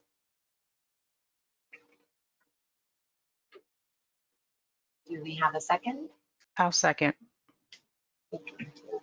Any further City Council discussion or questions? Seeing none, by roll call vote, Councilmember Carlton. Aye. Councilmember Mueller. Yes. Councilmember Nash. Yes. Vice Mayor Combs. Yes. And Mayor Taylor. Yes. And the motion passes unanimously. Thank you. Thank you, Ms. Herron. And now we're moving to item H4, which is adopt a resolution. Excuse me. Oh, I'm sorry, Mr. Murphy. Yeah, so there is then the third item, sorry, and hopefully this could be quick, but yes, there is that third item. Thank you for the reminder. We will see you soon, Vice Mayor Combs.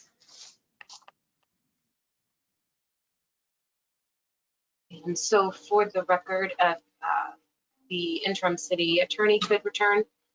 I do believe we need to state why Vice Mayor is recused from me. Thank you, Madam Clerk. So Vice Mayor Combs is recused from this last discussion item because he works for Facebook and the matter relates to a Facebook contribution. So you can pick up that discussion item regarding the $500,000 reimbursement of the design costs.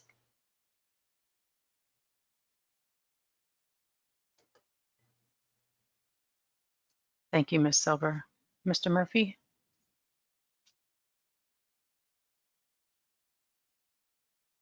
You're on mute. Am I sharing my screen? Okay, great. Thanks. Yes, so the third item is related to the reimbursement of design costs. So just to kind of regroup for this item, you may recall on the meeting of the 15th, part of the council direction was pursuing a design for the site that does involve the demolition of the existing pool. So that's part of what's being pursued. So the design fees here are associated with the city requested work. So these are not design fees for which Facebook is responsible for. These are design fees associated with the city requested work.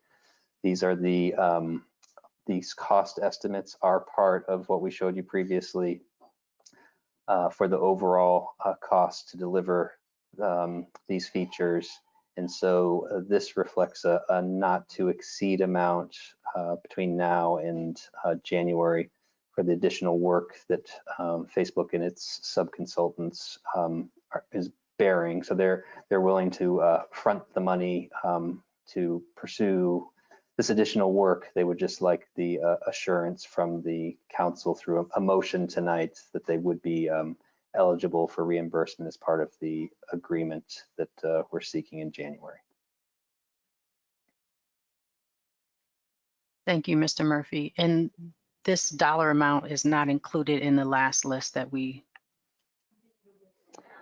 have. The dollar amount, good question. The dollar amount is not itemized, but the all of the cost estimates that we provided in the previous slide include soft costs. And so this is an example of the soft costs. So this $500,000 is not in addition to the 9.7 million. This 500,000 is part of the 9.7 million. Thank you for clarifying. I appreciate that. Councilmember Nash, you had your hand up earlier. I'm not sure if you still had a question. Well, I guess two comments. One is, do we have any choice? And the second question, or the second comment, is more just a comment that I do feel that the pool design was sort of forced upon us because the design for the building ended up encroaching upon the existing pool, which meant that we either got rid of the existing pool or we had to build a new one. And so I just, I don't know that that makes any difference in the outcome. I just feel like that fact keeps getting buried.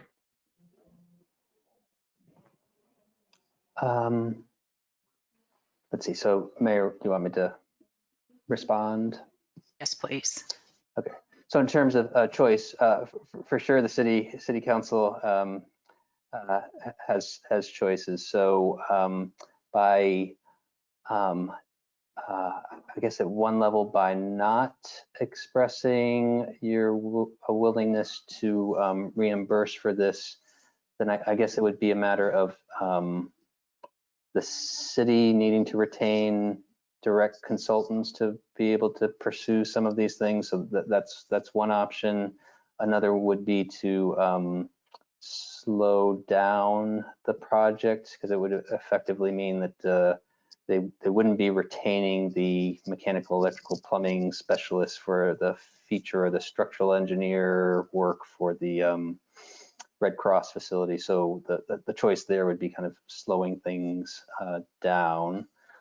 We definitely believe that this is the most efficient way to deliver the design work, especially based off the timeline. And in terms of having an integrated, successful project, we, from a staff perspective, think that this is the best way to pursue it contractually. And again, this portion of it is that it's the costs are being borne by Facebook, and then we reimburse after the fact. So all of those are generally positive aspects of this. In terms of the decision about the building design, I would say that was the this decision and choice that was put in front of the council on the 15th, and I don't think that this request is directly tied to that. I think that's a slightly different item. I guess my only point is the pool design is somewhat contingent upon that. Having said that, I would move to authorize the reimbursement.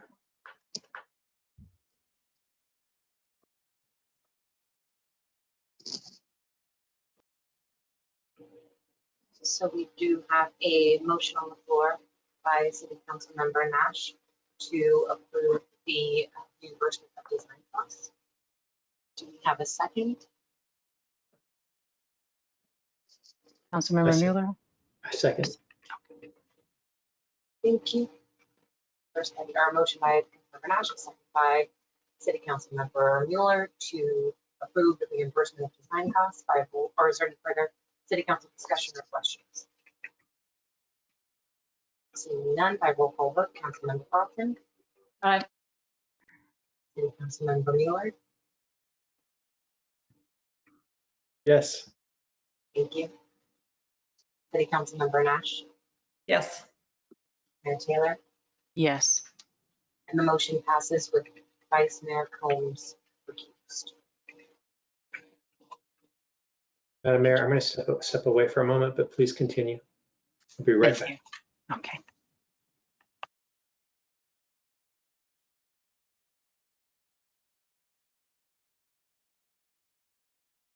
And I've asked Vice Mayor Combs to return.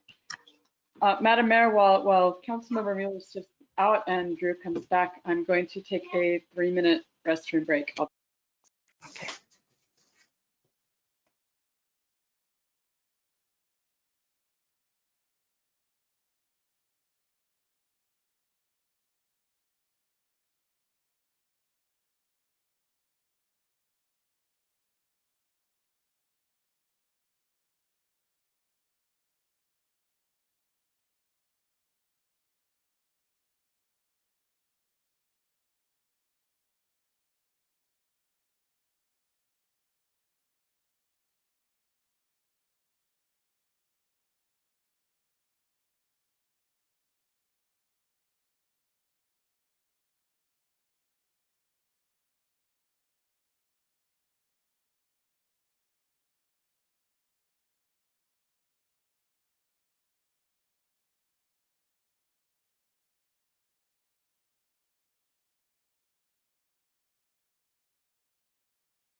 Having all city council members present, Mayor Taylor, you may reconvene. Thank you. Thank you, Ms. Herron. The next item on the agenda is item H4 under regular business. Adopt the resolution number 6593 and approve the 2019 citywide engineering and traffic survey and adopt a resolution to establish recommended speed limits. To introduce this item is our Associate Transportation Engineer, Mr. Renee. Councilmember Carlton? I don't mind either way, just as a suggestion. Did we want to take, since we've done H1 and H3, do we want to take H2 because the applicants might be watching and waiting to see if they're appointed? Well, I had rearranged earlier Oh, okay, because that's of the fine. number of public comment on this item, Okay, that's fine. but thank you.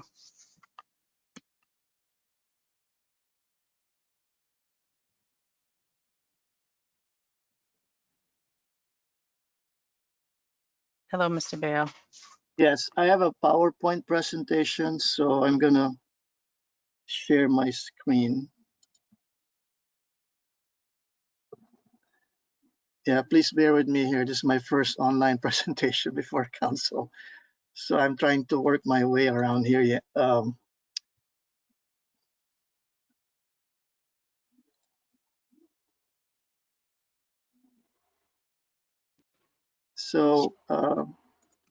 Can you see my screen right now? Yes, we can. Thank you. Yep, you're all good. Let me see how I want to do this. Because I want to see your face. I'm only seeing my screen right now. Correct. And as a presenter, you're only able to see the screen. You're unable to see the cameras. Apologize for that. Okay. All right. Thank you. Thank you. Good evening, Mayor Taylor and members of the City Council. Renee Bale, Associate Transportation Engineer. I have a PowerPoint presentation regarding the item that's before you right now, which is the approval of the 2019 City Engineering and Traffic Survey. The items in my agenda include the following: the relationship of speed and crash severity policy and code background, engineering and traffic survey results, complete streets commission feedback, and staff recommendations. Some I'll be talking about briefly, some not too briefly. So there have been previous studies in the past that have correlated speeds at which a vehicle hits a pedestrian with the probability of the crash occurring, as well as the probability of the pedestrian getting killed. And as the table shows here, the greater the speeds, the greater the probability of the crash from occurring to happen, and the greater the probability that the pedestrian get killed. So it's critical that safe speed limit be set to reflect roadway context, and that proper enforcement and data collection measures be followed in order to ensure that the speed limit once set is adhered to. The update of the city's engineering traffic survey, which was last done in 2012 and so been considered inadmissible by the San Mateo County Traffic Court, meets several city goals and policies in the 2016 General Plan circulation element. And this includes the Vision Zero, which is to eliminate traffic fatalities and reducing non-fatal collisions by 50% in 2040, and to develop and implement enforcement program, in this case specific to speeds, to provide complete streets context to neighborhood streets, and to support the street classification system with target design speeds. The project or the update also is in compliance with the California Vehicle Code, which I'll be discuss the requirements of which we'll be discussing in subsequent slides, and also will be in compliance with the City of Menlo Park Municipal Code Section 11.12.01, in which the city, by a resolution, can order installation of traffic control devices such as speed limit signs. The California Vehicle Code allows local jurisdictions such as the City of Menlo Park to establish and enforce speed limits with the use of radar based on engineering and traffic surveys other than the prima facie speed limits. The California Vehicle Code requires that the engineering and traffic survey be updated every 5 years, but it could be extended to 7 to 10 years with specific requirements that need to be met. As I mentioned earlier, the city's current engineering traffic survey has been considered inadmissible by the San Mateo County Traffic Court and therefore needs to be updated. Without a valid engineering traffic survey, our PD cannot enforce the speed limits on city streets with the use of radar. California Vehicle Code Section 627 defines the requirements and factors to be considered in establishing the legal speed limit in accordance with the California Vehicle Code. And the requirements or the factors that need to be considered include the available collision statistics during the last 3 years, roadway conditions not readily apparent to drivers, such as uncontrolled crosswalks, speed surveys. Speed survey is typically conducted by a certified data collector with the use of correctly calibrated radar. From the speed survey, the 85th percentile speed is calculated, and statistically, the 85th percentile speed is the speed at or which the drivers sampled are driving, and is used by Caltrans and other neighboring cities to establish the posted speed limit in accordance with the California Vehicle Code. The additional factors that can be considered per CVC 627 are residential business density and bicycle and pedestrian safety. So these factors here are the ones that are used to as basis for justification to reduce the 85th percentile speed by 5 miles per hour.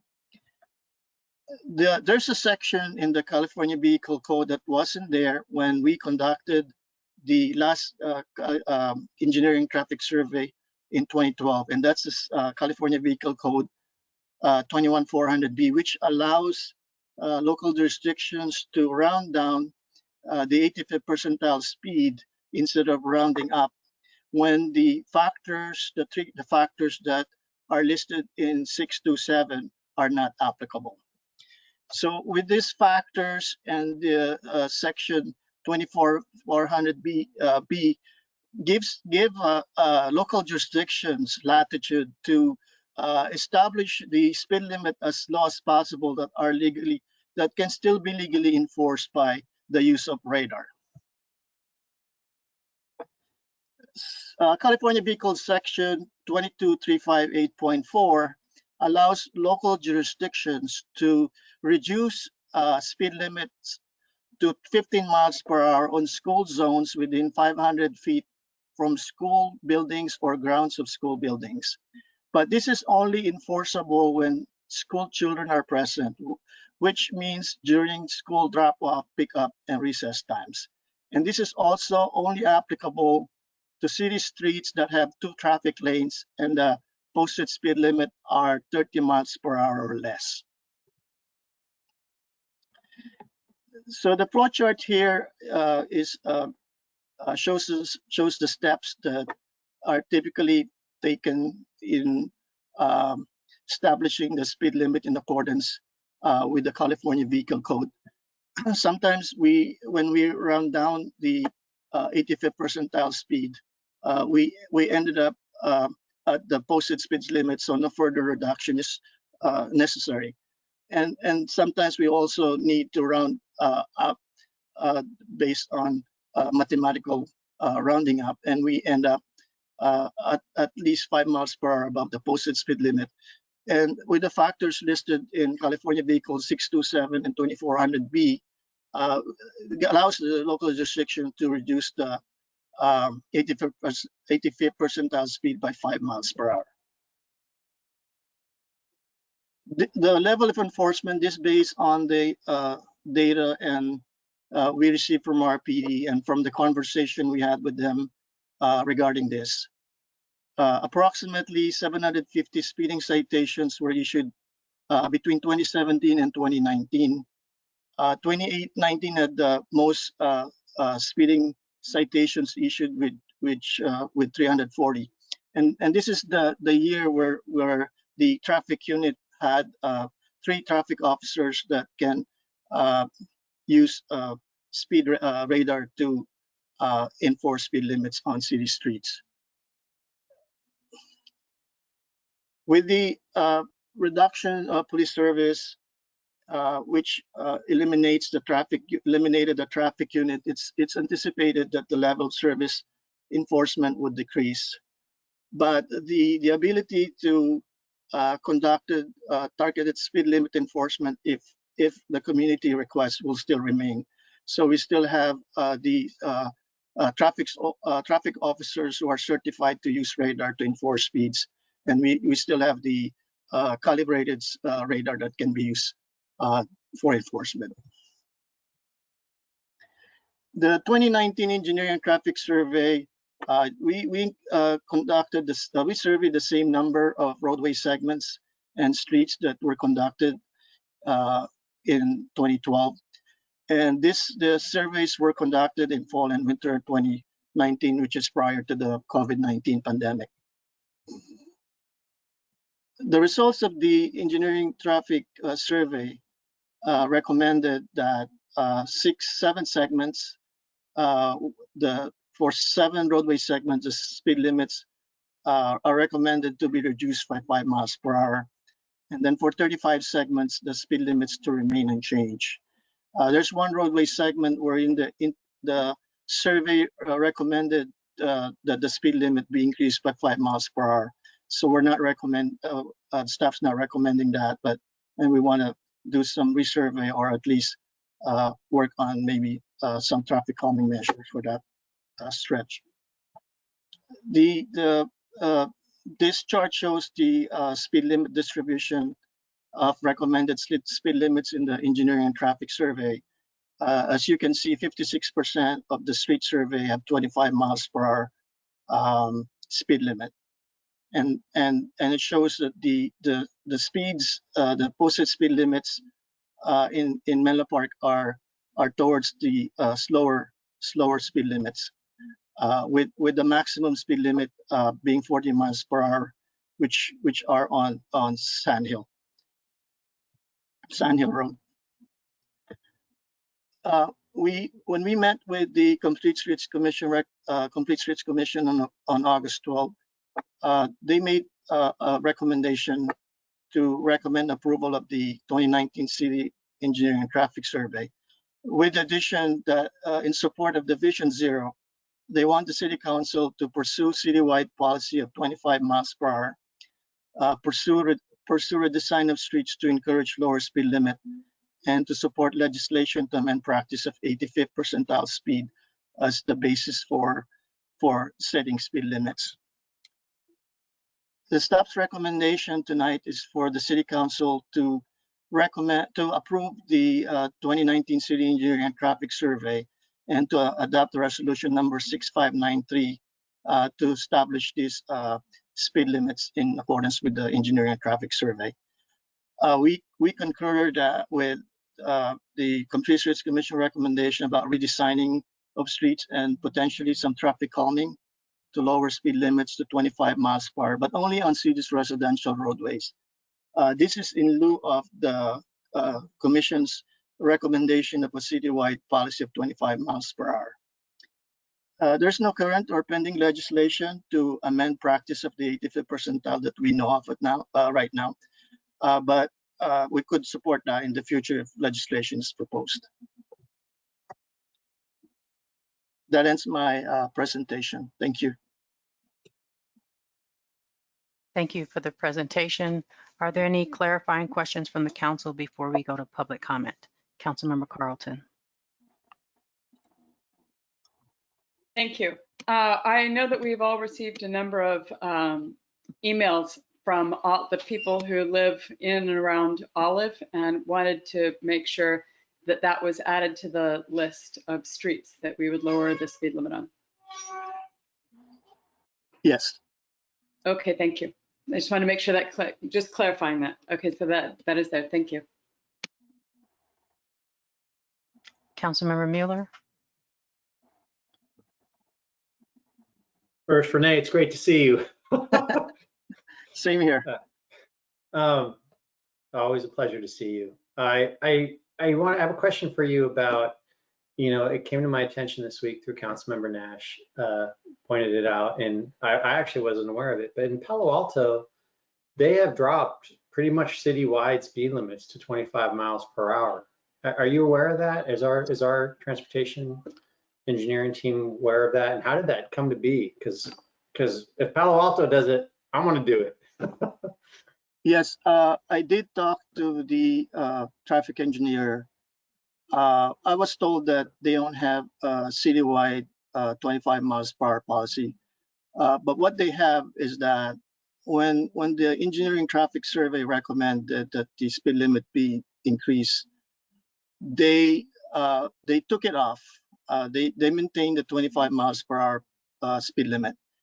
But the enforcement is not with radar, but they're using non-electronic enforcement such as pacing or visual estimating. So I think with the goal there is for them to apply traffic calming measures to reduce the speed. But they are not radar enforced as far as I know. But there are still streets, according to the traffic engineer, that still are in compliance with the engineering and traffic survey or compliance with the California Vehicle Code, and therefore are enforceable with the use of radar. I pulled up a map yesterday, and I should send it to you, that shows that every street, but for very few, which would be like El Camino, Embarcadero, University, but every street that would be a residential street in the city is 25.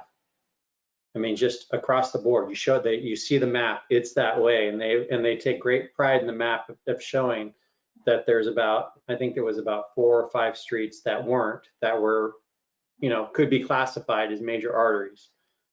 So I'll try to find that map again during this discussion to send to you, but I mean, and I'll save the rest of my comments on that for the comment section. But good to see you. So I'm looking forward to the rest of the discussion.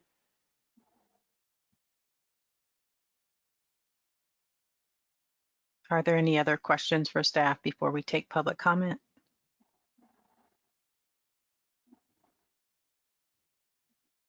Councilmember Nash. Thank you. And hi, Renee, it's good to see you. Thank you. Could you put up your last slide where you've made the recommendation, please?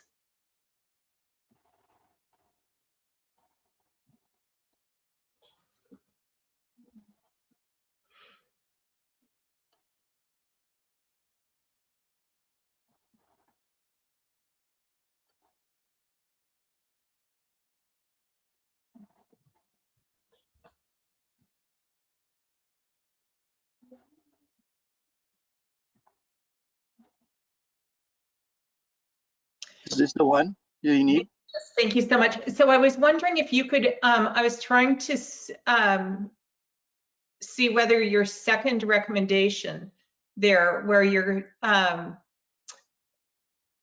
concurring on the redesign of streets or traffic calming to lower speed limits on cities' residential roadways only to 25 miles per hour. How would that happen? Let's see here. So it's going to be a city council project priority, since this is something that's not, or projects that are not in our pipeline right now. As I've indicated in the staff report, we're working on a couple of CIP projects.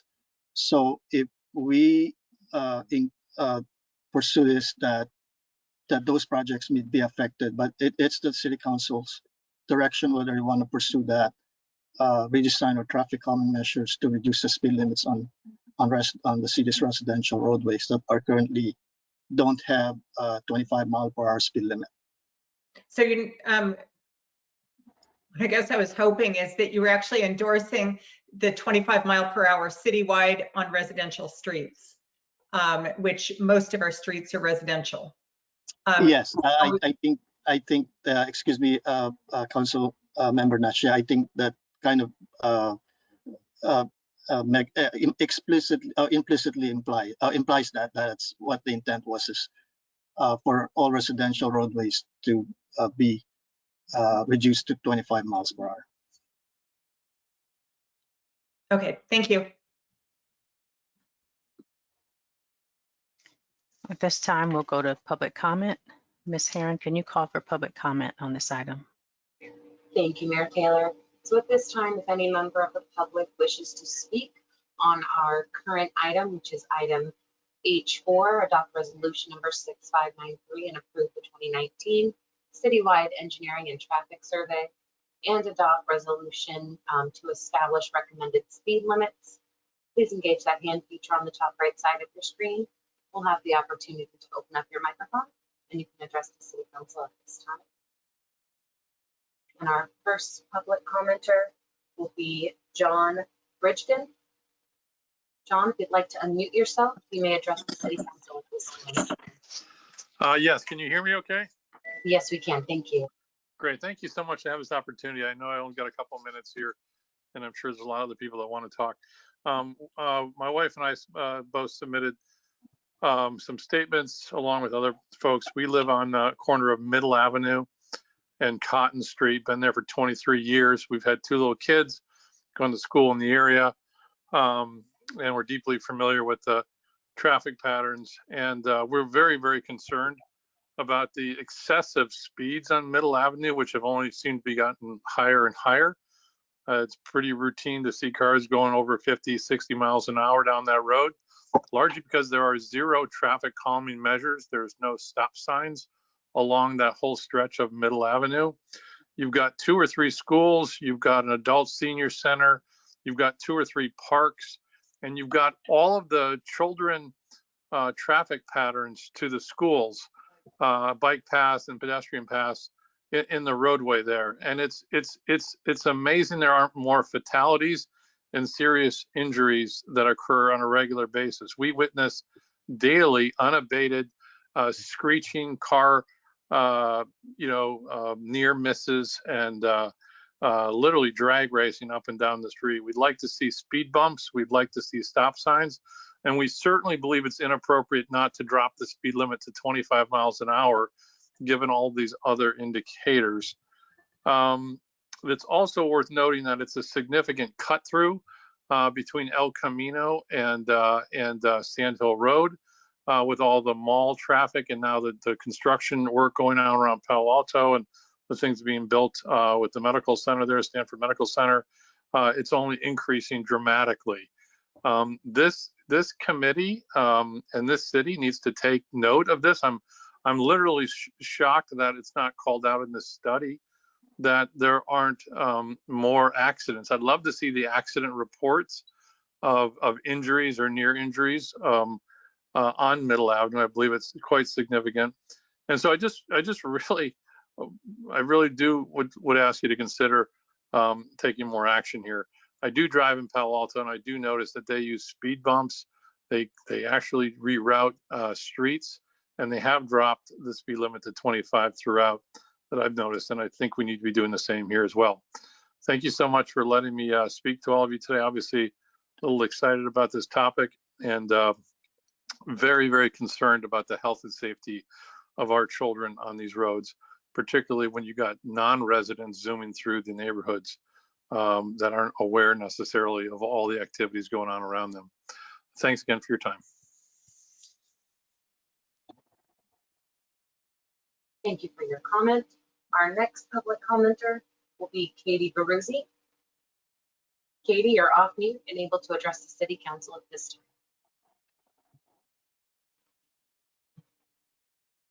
time. Unmuted. I'm unmuted. Hi, City Council. Katie Baruzzi. I'm on Complete Streets Commission speaking for myself, and I'm going to talk fast because I have a lot to say. So first of all, I'll just say, as we've seen from Renee's presentation, speed kills. It goes, if you go from 20 to 25 miles an hour to 30 to 35 miles an hour, your chance of a fatal incident goes from 5% to 45%. And this is part of why we adopted Vision Zero back in 2017. Also, though, we know this from anecdotal evidence because we've had residents killed on Chilco, on El Camino, on Santa Cruz Avenue. And after they get killed, unfortunately, fortunately, but unfortunately, we add things like sidewalks and hawk beacons and just better infrastructure and road diets. But it would be great if we didn't have to wait for things like that to happen, and if we could be more proactive.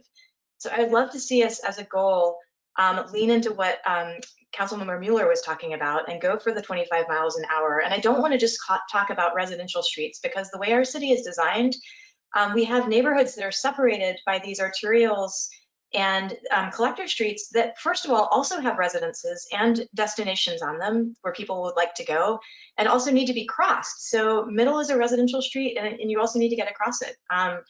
And Haven is a residential street. And I believe we have zoned Constitution for massive development in the future. And so we need to be looking at the entire city. I'd love to see us embrace the principle of equity. We have in the guiding principles in the Connect Menlo, we talk about how Menlo Park neighborhoods are protected from reasonable development and reasonable cut through traffic, but also share benefits and impacts, et cetera.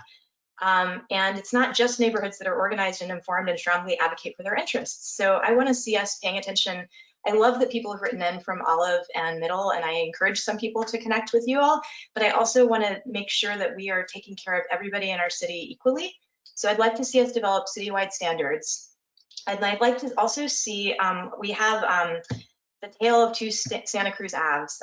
We tried to slow Santa Cruz Avenue down before with road furniture, and it's a famous story of good intentions and frustration. And then we did something great. We added sidewalks and bike lanes, and the speed on Santa Cruz Ave, I was not able to find the 2012 speed study, so I couldn't compare. But my hunch is that speeds on Santa Cruz Avenue have slowed down, and I don't think it's because it looks narrower. I think it's because there are a lot of people using the sidewalks and bike lanes, and people see them and they kind of drive more carefully. You also see that in town. It's kind of an exaggerated example, but Santa Cruz Avenue has so much going on that people drive way below the speed limit because they don't want to hit anybody. And so even though we have a high incidence of collisions in downtown, we don't see the same kind of scary fatalities that we see on these wider, faster streets where you still have unsignaled crosswalks that are unsafe. So just to conclude, let's do it all over town, not just residential streets, certainly not just on the west side, and let's look for sidewalks and bike lanes and good crosswalks. That's all. Thanks. I have more to say, but my time's up. Thank you so much. Thank you for your comment. Our next public commenter will be Henry Riggs. Henry, if you'd like to unmute yourself, you may address the City Council at this time. Thank you. I'm so glad we're not on video because I completely forgot to wear my three-piece suit tonight to speak. Madam Mayor and council members, I'm concerned about this issue, which has come up before.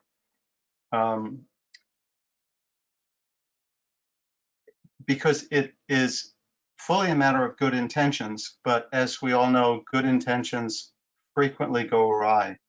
A mayor of Menlo Park once said something to the effect of, if speed were the answer, we would simply make all the speed limits 15 miles per hour. People would take a little bit longer, that's all. But we know we don't do that, and I think we know why. Slowing traffic to reduce greenhouse gases, I think, could prove to be an irony. And I certainly wouldn't make that a goal. Slower idling cars do not actually use less gas or get better gas mileage, having tracked it personally for more decades than I care to admit. I also find that bikes, and I'm a biker, I was out this morning, coexist with 35-mile-an-hour travel rather easily, including at the commute hour. In Portola Valley and Woodside, they coexist with 40 mile per hour and even a stretch of 50 mile per hour. I will note when we talk about only applying an issue of speed reduction to residential, roads like Bay Road and Willow Road are residential. I think we have to be a bit more careful about our terminology. I'll also speak to a point of view, or that is a lens or perspective.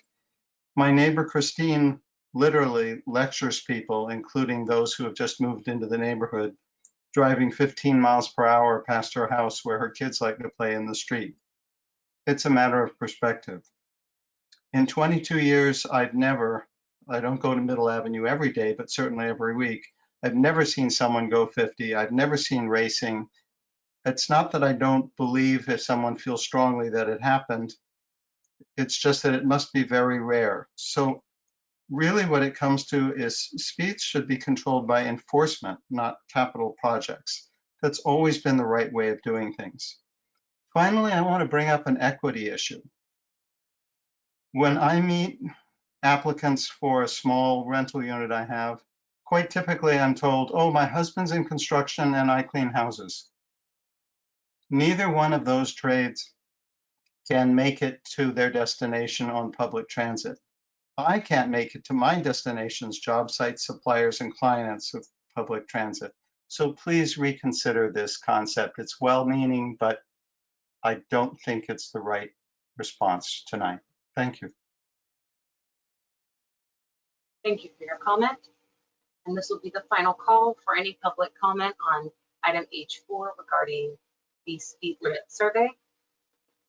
Our next public commenter is Adina Levin. Adina, if you would like to unmute yourself, you may address the City Council at this time.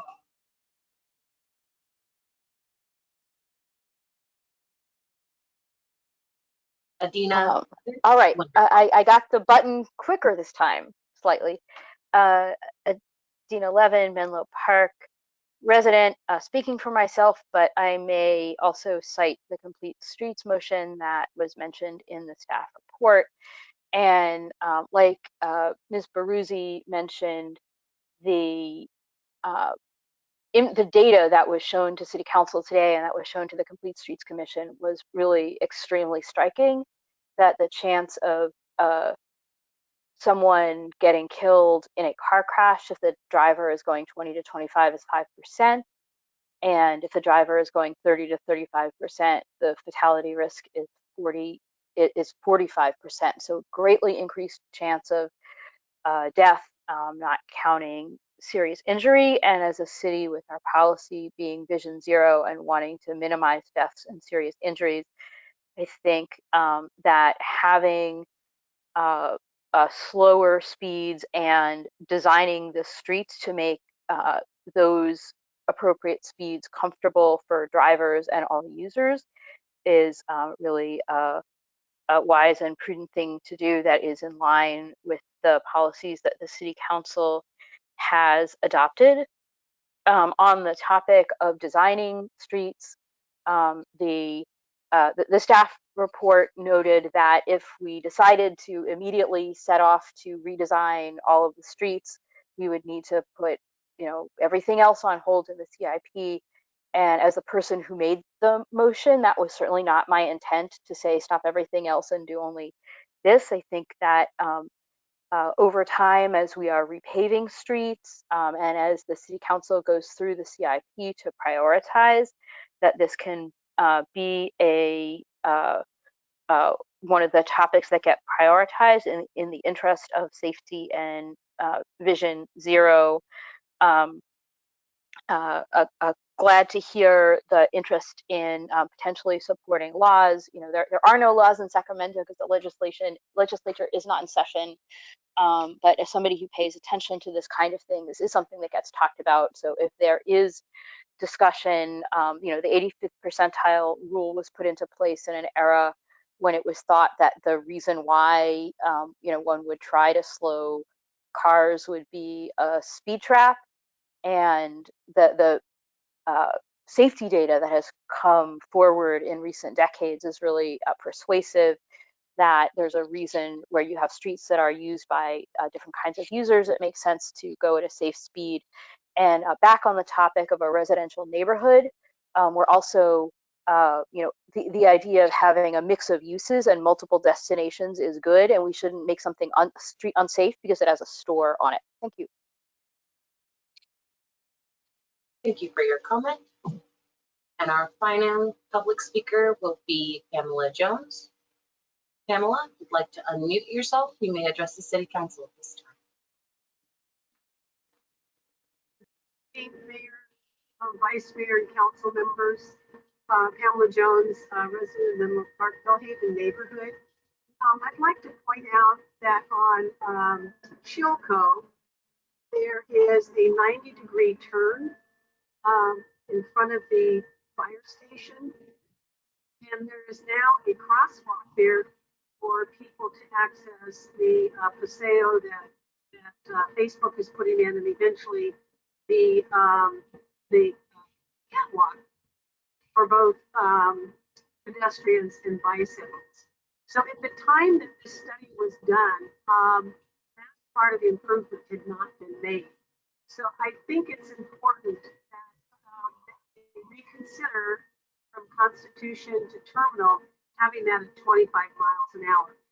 People accessing the park on that route once it's open is going to be utilized regardless of whether we're in COVID-19. And on that stretch of Chilco, it's very easy to reach up to 60 miles an hour. And if you are having fun that day, you can do a wonderful two-wheel drift at that turn. So that is really important that that's changed to 25 miles an hour. If I had my druthers, I would say every street should be 25 miles an hour in the city of Menlo Park. And I hope and I encourage you to be the ones that works on the legislation by talking to our Congress people to make that happen. It just seems absurd that we're stuck with an archaic law that prevents us from making sure that all of our streets in the city of Menlo Park are really safe. Thank you.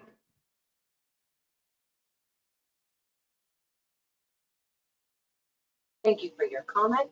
And that does conclude the raised hands for public comment. Mayor Taylor, you may continue. Thank you. Thank you, Ms. Herron, and thank you for everyone that provided a public comment. Councilmember Mueller.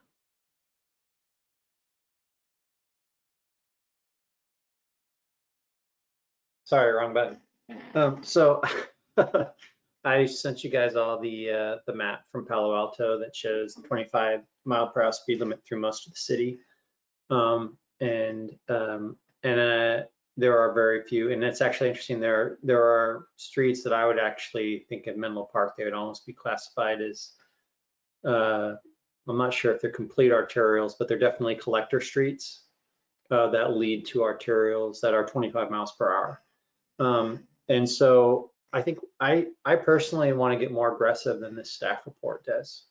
I would like to really move toward bringing the cities toward a standard of 25 miles per hour, but for some well thought out places where we would deviate from that. And I understand that people are concerned that there may be speed traps, but I think that the intersection between pedestrian and child and just adults by cyclists, I think people are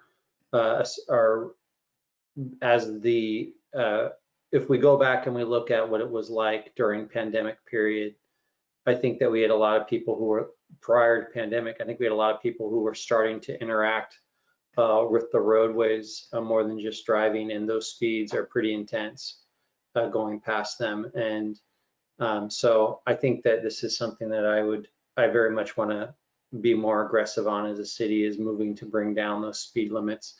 I actually do support lowering the speed limit on Middle, and I think there are sections of Middle that already should be 25 miles per hour when you're going past the church and the parks. And candidly, it's a very odd thing to be going past that park and then be going past the preschool and going past the senior center. And as you go down Middle, having this speed limit fluctuate. And then, where you see the accidents happen is after it's fluctuated all those times, and then the speed limit rises again and people head toward the end of the street going interior. So I think I actually would just propose Middle be 25 miles per hour all the way down it right now. It's a safe routes to school path, roadway, and there are sections already that where we're dropping that speed limit. So I see that akin to what we see in Palo Alto as a collector street that is at 25 miles per hour. And so when you're going down that, the only reason that you're going to be really picking up your speed to go faster is if you're really trying to use it as a true cut through. And I don't think that's necessarily appropriate in that area. So with that, and I think Councilmember Carlton already indicated that Olive should be on the list for 25 miles per hour, and I support that as well. But somehow in this resolution tonight, I would love to hear from our transportation and engineering staff how we move from where we're at to where Palo Alto is most efficiently. Those are my comments. Thank you. Mr. Bale, are you still here? Vice Mayor Combs? Well, sort of following up on Councilmember Mueller's comment, the extent to which we sort of add Olive, right, and say let's reduce middle to 25. I just want to understand, is staff saying then that those limits, speed limits, can't be enforced by radar if we did those sort of ad hoc where it seems not in line with what the recommendations are based on the traffic flow studies? Yes, Councilmember Combs, if we were to reduce the speed limit on middle between Olive and University to 25, we won't be able to enforce, or our PD won't be able to enforce the speed limit with the use of radar.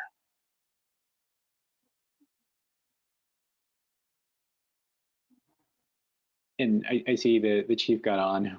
Are you gonna reinforce that, or you had additional insight? We can't hear you. You're on mute. Sorry about that. I do not have additional insight. Mr. Bale perfectly captured exactly what I was going to say. And, you know, I think the comments and the focus of safety are critical.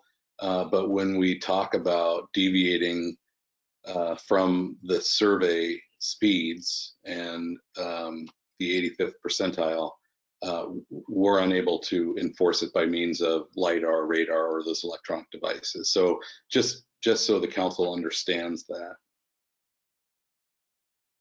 Thank you, Chief Spiller. Councilmember Mueller? So both for Chief Spiller and for Mr. Bale, if we were to institute traffic calming then on middle and to drop to, or not necessarily, if we were to institute measures on middle that would have the effect of dropping that speed limit to the 85th percentile. So for instance, I know that there are a couple places on middle that residents say there has been an increase in traffic accidents. They'd like another stop sign for people to cross the road. That would make it functionally difficult for people to actually increase their speeds to 30, but make it safer. Now, it's a roundabout way of doing things. I'd much rather just drop the speed limit, but or there are things that we can do in terms of, and we have other areas where people have said, okay, we're gonna. I mean, there are measures that we can do, obviously, to try to slow that traffic down, to try to get that 85th percentile. And so, is that something that we could give direction to? That we'd like to hear those alternatives and have that be brought back to us after we approve the resolution this evening. Mayor Taylor, do you want me to answer that? Yes, please. Yes, certainly. If you want to provide direction for us to consider traffic calming measures to reduce speed on Middle Avenue. Historically, on our traffic calming projects, like let's say North Lemon and Marmona and other streets there, we were able to reduce the speed to 25 miles per hour.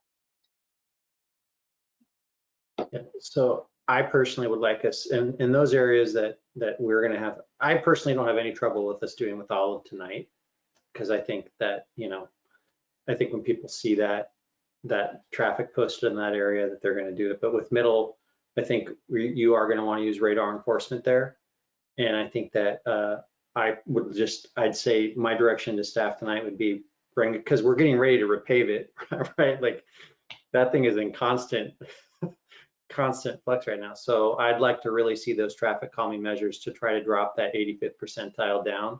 And so we can go ahead and make I know that we're looking at safe routes on middle. I know we're trying to figure out how to make it more pedestrian friendly with sidewalks.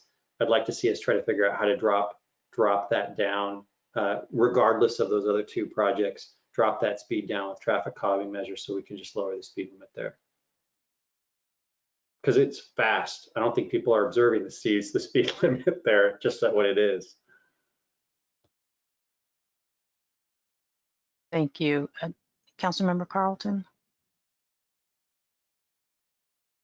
We know that we have more than one arrow in our quiver, as they say. We've got a lot of different tools that we can use that we know are very functional at slowing cars down without the big stick. And one of them is narrowing the lanes. The other is how the lanes are designed, how there are trees around them. There are a lot of different ways that we can design these in a pleasant, neighborhood-friendly way. And one of the things that I think we've already approved, and somehow it got put on a back burner, was putting in really good, really decent bike lanes along Middle. And Middle's perfect for that. It's a big, wide road. Putting in the bike lanes, because you have people from the other side of that school district all coming into Hillview, putting in bike lanes along Middle, narrowing those lanes for the cars, and then having those bike lanes going down Olive, going to Hillview, is one way that we can kill two birds with one stone. We can make sure that we make it safer for the kids, for everyone riding bicycles in the area, and also making it a more natural way to slow people down. Because I agree, people fly on that road and it's not dangerous. It's not safe. I wouldn't want my kids riding their bike on some afternoons. And I think that we should look at things like putting in bike lanes to help remedy both the safety and the speed aspect for the kids. Well, for everyone. I see Nicole Nagaya, so I'm sorry, Nikki, did you? Hi, Ms. Nagaya. Hi, Mayor Taylor, council members. So I just wanted to mention one thing in relationship to the direction that the conversation appeared to be heading about the street redesign and traffic calming. And so our transportation staff would love to work on all of these projects, but we have very real capacity constraints with the team that I wanted to make sure that we set your expectations accordingly on what the priorities were for advancing this potential new work effort. So we could absolutely scope something out and bring it back to you as part of your goal setting discussions in the coming weeks ahead. But redesigning a number of streets will be both a staff time need as well as potentially other capital resource needs that we don't currently have budgeted. And so recognizing the discussion you just had about the community campus and the budget needs there, I know that there's not a lot of resources available for this type of work. And I just wanted to make sure that we recognized we're happy to keep this in mind and look for these opportunities as things come up in the future. But if you're looking for us to redesign streets starting tomorrow, then I just wanted to make sure that we had your direction clear to go forward. Thank you, Ms. Nagaya. Councilmember Mueller? So when it does come time to make a motion, I would like to identify Olive. I would like to, as we've already indicated, I just want to add Olive to the list on 25 tonight. And I would like to include traffic calming measures coming back to us for Middle. So the other items we can take. Middle and Olive? Well, actually, I just want traffic calming measures for Middle. So, and if that is putting a stop sign at Middle and Olive or whatever it is, something I'd like to have that come back to us. So. Thank you. Councilmember Nash? So I'd actually like to go back to the discussion that Councilmember Mueller started with, which is looking at 25 miles per hour citywide, and then possibly identifying, not council, but having staff identify streets where that would not be appropriate. The first one that comes to mind is Sand Hill Road. But I think that it's an equity issue. And right now there's, I'm absolutely for Olive and Middle and slowing those down, but I think we should do this more holistically across the entire city. As Ms. Jones pointed out, there's a lot of development, and I believe Katie Baruzzi as well, that there's a lot of development that's coming up in District 1. And we do have housing already on Haven Street, which is, and we're getting numerous projects on near Tide High School. We also have a high school there in District 1. And I think that we cannot, I worry if we pick and choose some of the streets that we're actually forgetting large sections, large neighborhoods, which will need to also have lower speed and traffic calming. And given that in 2019, we had a total of, I believe it was 337 radar tickets given with using an electronic device, I guess I don't see that as that big an issue if we don't have it for a while. And I would rather drop the speed, hopefully get people slowing down. I think that speed limits will, well, that's dropping speed limits will help slow down traffic. Obviously, enforcement, engineering, education, all of these take a part, but the easiest thing we could do right now is to implement a citywide, except for streets that are posted otherwise, 25 miles per hour.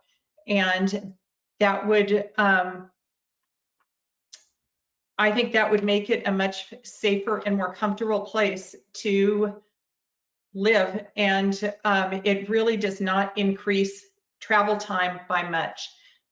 If you drop the speed limit from 30 to 25, I believe it adds 12 seconds per mile. And most of our streets are not even a mile long. It's a negligible amount that we're adding. And it will increase safety. Hopefully we'll get more people out walking and biking. And I do believe, as one of the speakers said, as we get more people out walking and biking, speeds drop because people naturally start accommodating those needs. And so I think that we could be a much friendlier, more comfortable, safer city if we implemented a 25 mile per hour citywide speed limit. And just realize that we will not be able to, on many streets, we will not be able to use radar, but on other streets we can. Thank you. Vice Mayor Combs. Yeah, I'll just add, I really appreciate your comments, Councilmember Nash, because I too had the question when we were talking a lot about Middle. What about some of those other 30-mile-an-hour roads, whether it's Ravenswood, and what is it that that could have some mix of housing and other usages, and what is it that specifically would prioritize us sort of looking at Middle, or seeking to fix that problem versus some of the issues in or Bay Road and some of the other parts of the city. My concern is that, and I'm not opposed to the idea of having 25 miles an hour across most of the city, or certainly all residential streets, but since it's not enforced, right, you can't enforce it for most places where you've just dropped the speed limit.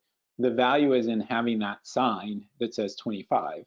And so for me, then the question is what's the sort of resources necessary to replace signs that say something other than 25, and what's the resources necessary to put them up in places where they don't exist, where that's how you're going to get that value. Because just dropping it, again, you get no value, you can't enforce it.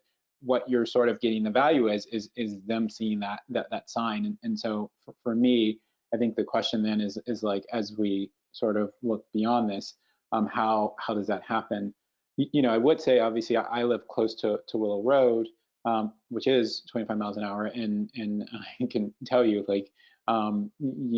outside of what was historically sort of commute times, most of the cars traveling down Willow Road, this is obviously pre-pandemic, were driving in excess of 25 miles an hour. And so just having the speed limit and even the sign and even the ability to enforce it by radar doesn't always get you there. And I do think it is some of these additional things that Ms. Nagaya has told us she does not have the staff capacity to do at this moment. But I really do think that that would be the sort of a key element. All that being said, I think I'm supportive of a lot of what I've heard tonight, and could sign on, even again, like I said, with some of the proposals with regards to middle specifically. I do have the question of, and I think we would need to articulate why we're sort of pulling out middle or prioritizing it.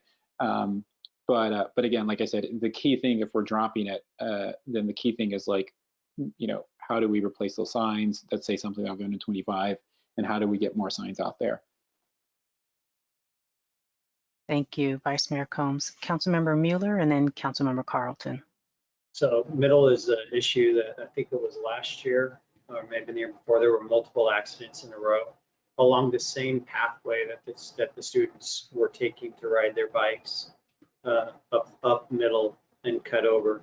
And that is, middle is going to be the route that people take once that bike bridge is done.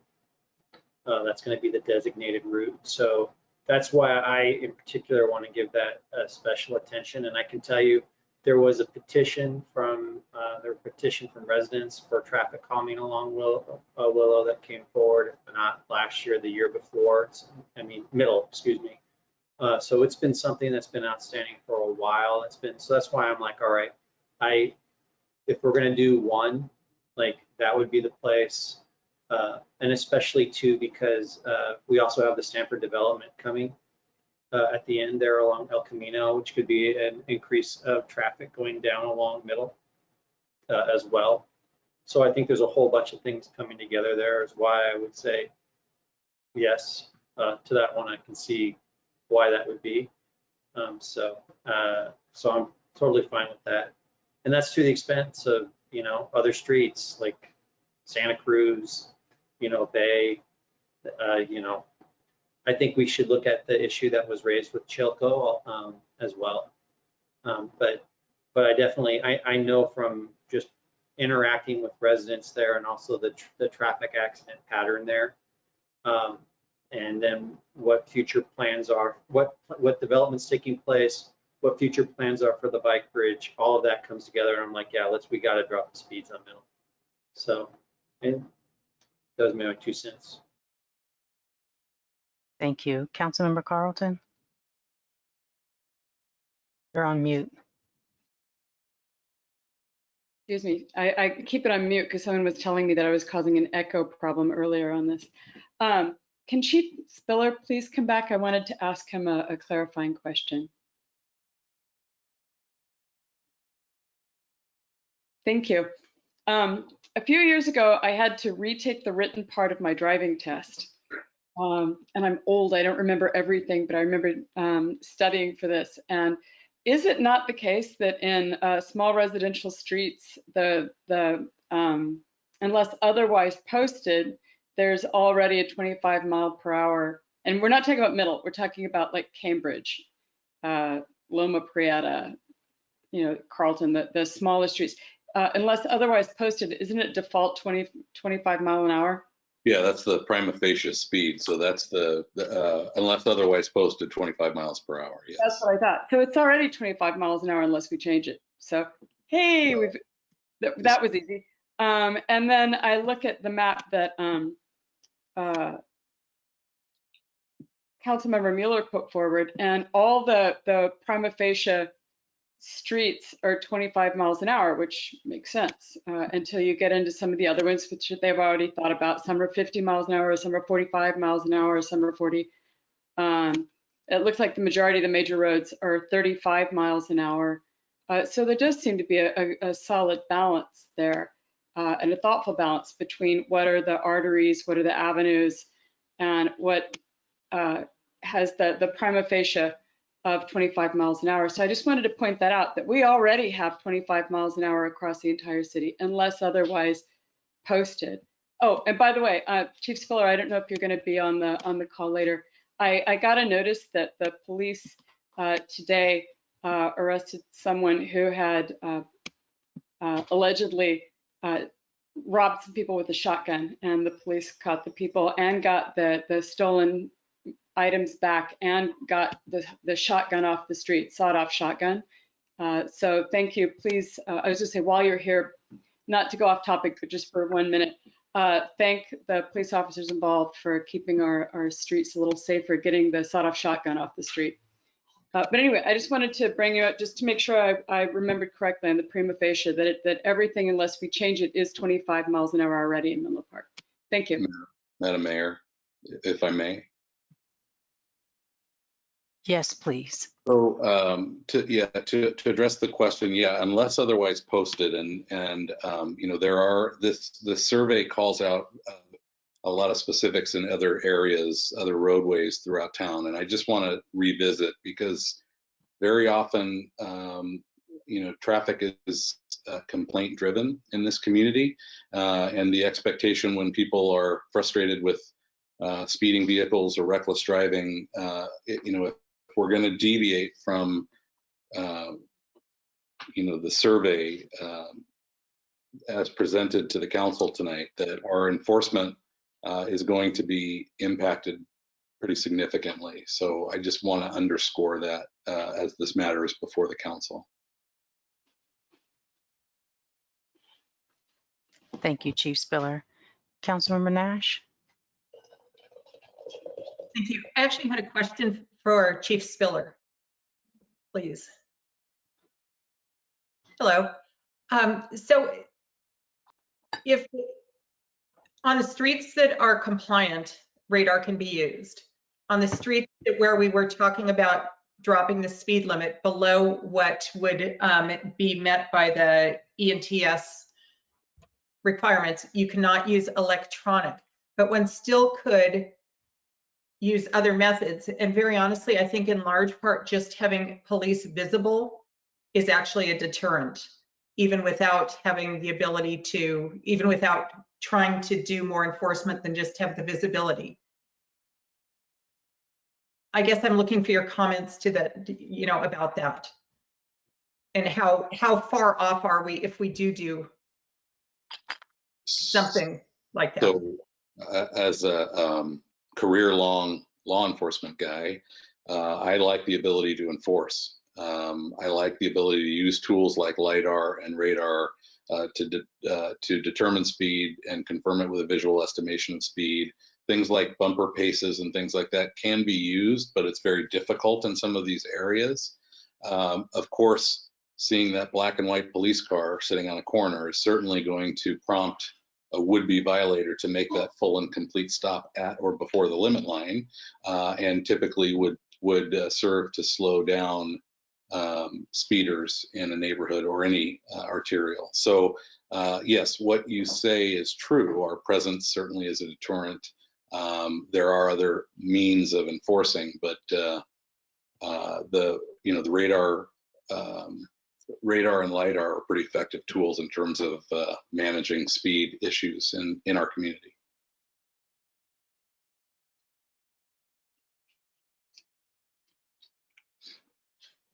Councilmember Carlton and then Councilmember Nash. I was just going to say, I've noticed in Palo Alto, they actually leave empty police cars on key corners because I've passed by and thought, wow, there's still a police officer there, and looked closer and realized that it's just an empty police car, which I suppose is effective until someone like me realizes that it's been there for 4 days.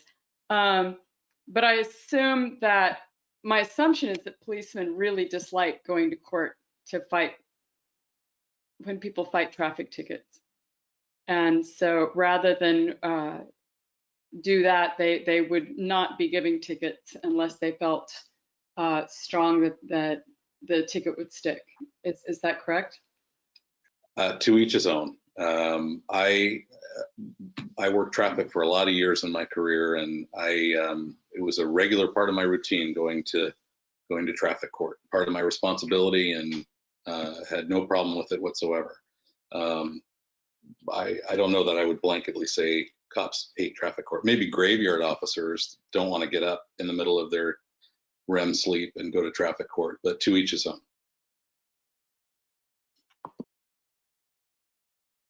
Thank you. Councilmember Nash? I'm fine, thank you. Thank you, Chief Spiller. I have a few comments on this item, and I appreciate everything that is shared, and I'm definitely supportive of a citywide speed limit of 25. It doesn't sound like we can get there this evening. However, it's nice to know that there are other council members thinking that is potentially could be a good idea. So my questions were here. What I would like to see is that the speed limit on Chilco, instead of it being going from 40 to 35, since it does feed into a neighborhood, that it's reduced to 30. I'd also like to see, I understand why Haven Street isn't changing. However, it is a residential, and so it would be nice if it was 25. I'm not sure how many times people actually drive back there, but it connects with the frontage road that takes you to Redwood City. The speed limit there, I believe, is 40, but you could catch someone doing 60 any time of the day. And then also, I'm supportive of adding Olive to the list, the part of Olive that is not on the list already. And what else? And I think Constitution was being reduced from 35 to 30. Mr. Bale, are you still available? Yes, Mayor Taylor. Yes, the Constitution, yeah, that's recommended to be reduced from, I believe, 35 to 30 miles per hour. Okay.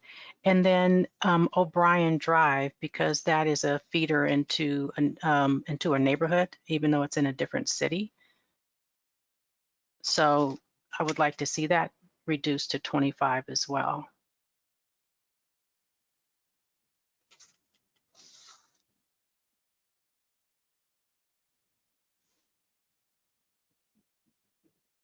And those are my comments. Councilmember Carlton? I have one more question for Chief Spiller. I forgot to ask. I apologize.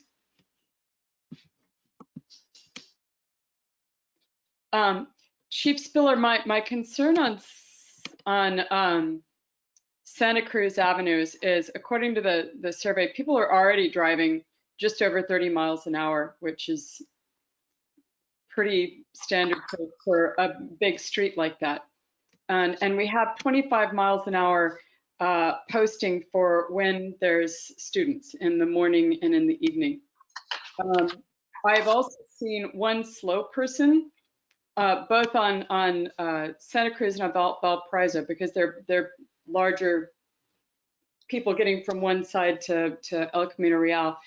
When it goes to or slower than what people perceive should, people start getting frustrated, people start getting kind of road rage. I've seen people nearly have head-on collisions trying to get around other people on Valparaiso. Luckily, we have at least kind of a turn lane on Santa Cruz Avenue. And for better or worse, I drive up and down Santa Cruz multiple times a day on most days, whether it's taking my kid to school, taking my kid to soccer, to Trader Joe's, whatever. And a lot of the time, 10 o'clock at night, there's no one there. And so I'm a little bit loath to lower it below what the standard of travel is when people really aren't. I asked, and we're not getting a lot of accidents there. It's actually safe. The only reason they said to lower it was partly to make the commission happy and partly on the excuse that there's a school. Could we not just extend the 25 miles an hour during the day when their kids, assuming the plague ever ends, when their kids coming to and from school? Or is there a limit on how many hours a day we can have it set for 25 miles per hour? So that in the evening or dead of night, it can be a more reasonable amount of flow of traffic. So the presence of a school, that actually might be a better question for the traffic engineer, but the presence of a school is what necessitates the speed to be decreased to 25 miles an hour. At 10 o'clock at night, if the traffic isn't significant and the pedestrians aren't present, obviously the speed is going to be increased. But I don't know at what when the surveys or when the surveys were completed, so that might be a better question for the traffic engineer. But it's the presence of a school that necessitates the decrease in the speed. Which I think is fine during the day, because that's when you've got kids going to and from school. But in the evening, I think it unnecessarily slows the flow of traffic. And I'm wondering, you're right, it might not be a Chief Spiller question. It might be a Renee question. Is there a limit on how many hours we can set up? Could we have 12 hours of 25 mile an hour and 12 hours of 30? No, typically, yeah, I'm sorry. Specifically tied to when the school commute times are assumed. Yeah, typically it's when children are present. It's the school hours that require the 25 mile an hour zone. You made an interesting point in terms of the psychology of the driver. If we're following somebody that is annoying us because they're driving too slow at 25 miles an hour or 15 miles an hour, it often creates this frustrating reaction to, you use the term road rage, but to pass somebody illegally or whatever. So, the 85th percentile actually takes into account the unobstructed kind of flow of traffic. So that's what I'm concerned about, is there is a flow of traffic. There's a flow of traffic. And I don't know if I've been on Valparaiso where one person's driving slowly and it causes a backup of 15 cars that is significant. It's like the bubble you see on the freeway. You get that too. One or two slow cars can cause a bubble and you wonder, why is the traffic so bad? And it's one or two cars that's caused a traffic jam just going slower. And so I really want, and middle, no question. I want to see how we can make middle slower. Absolutely no question.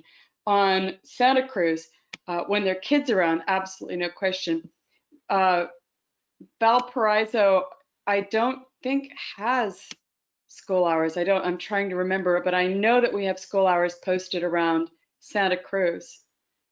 And I'm just wondering, I'm looking at the balance between the flow of traffic, I think as Henry Riggs was kind of alluding to, that balance between not annoying people and keeping the cars from piling up and causing false traffic jams, and making sure that the hours slow down correctly, or the area slows down correctly, or we narrow the street so that there's a natural feel that you should be going slower.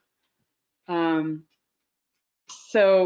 do you know, or can one of the staff tell me what are the school hours where Santa Cruz is already 25 miles an hour and when it's not?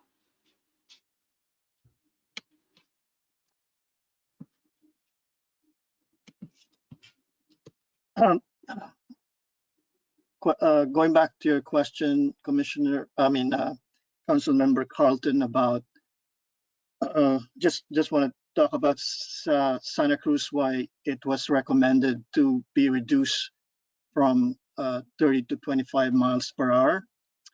So that's a stretch from AV Orange Avenue all the way to University Drive.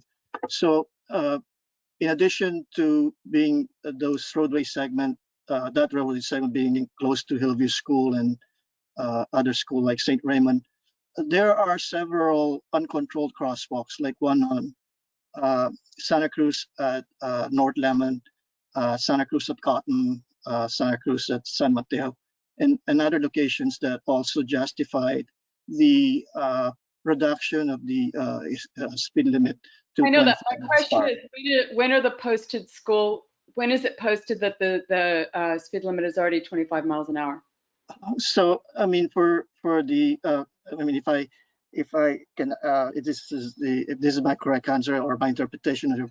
So the posted speed limit of 25 miles per hour on Santa Cruz near Hillview School only enforceable when children are present. So that's basically during the school drop off and pick up and the lunch hour recess. No, I don't think that's correct because the sign says between X hour and X hour, or when enforceable when kids are present. That or means is buts, ends, and ors in the legal world are the world.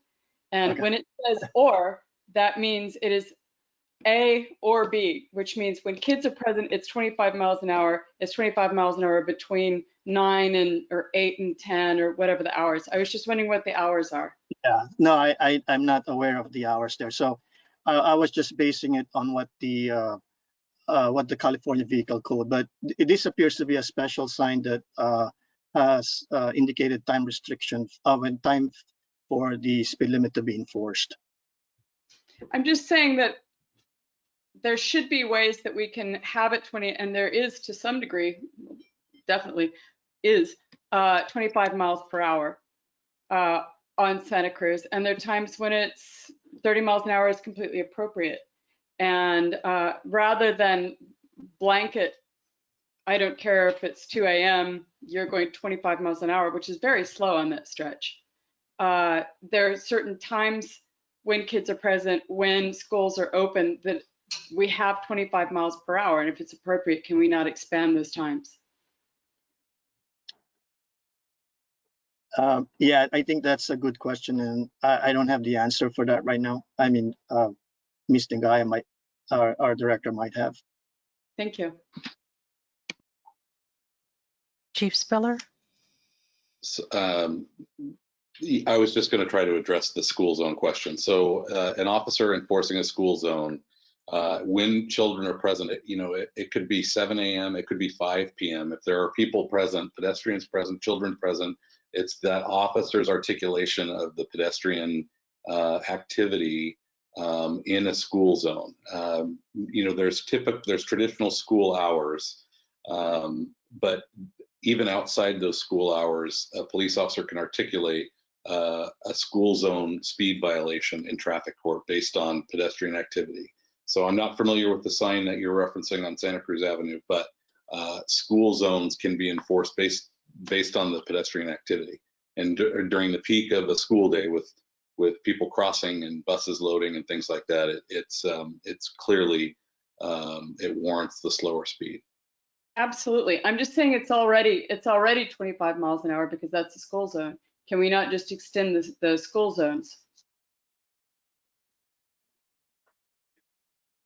Well, I mean, you wouldn't be enforcing a school zone at 9 o'clock at night, typically. I mean, I guess you could if there was an evening assembly or something like that. But this all comes down to if an officer writes a school zone violation, then they articulate the pedestrian activity that warrants the danger to pedestrians in the area. That's kind of my point. There's a lot of time when 25 miles an hour is punitive rather than anything else. That 30 miles an hour, which is the flow of traffic right now, is slightly below the flow of traffic, is fine. And I wish we could find a middle ground where when it needs to be slow, it's slow, and otherwise it can, because otherwise I just think 24 hours a day, 7 days a week on Santa Cruz is, and even more so on Valparaiso. I just wonder, how much that is necessary and how much that is just nice to have. In terms of causing more problems. And this gets back to causing problems when we really, really want to do the right thing in terms of impeding the flow of traffic.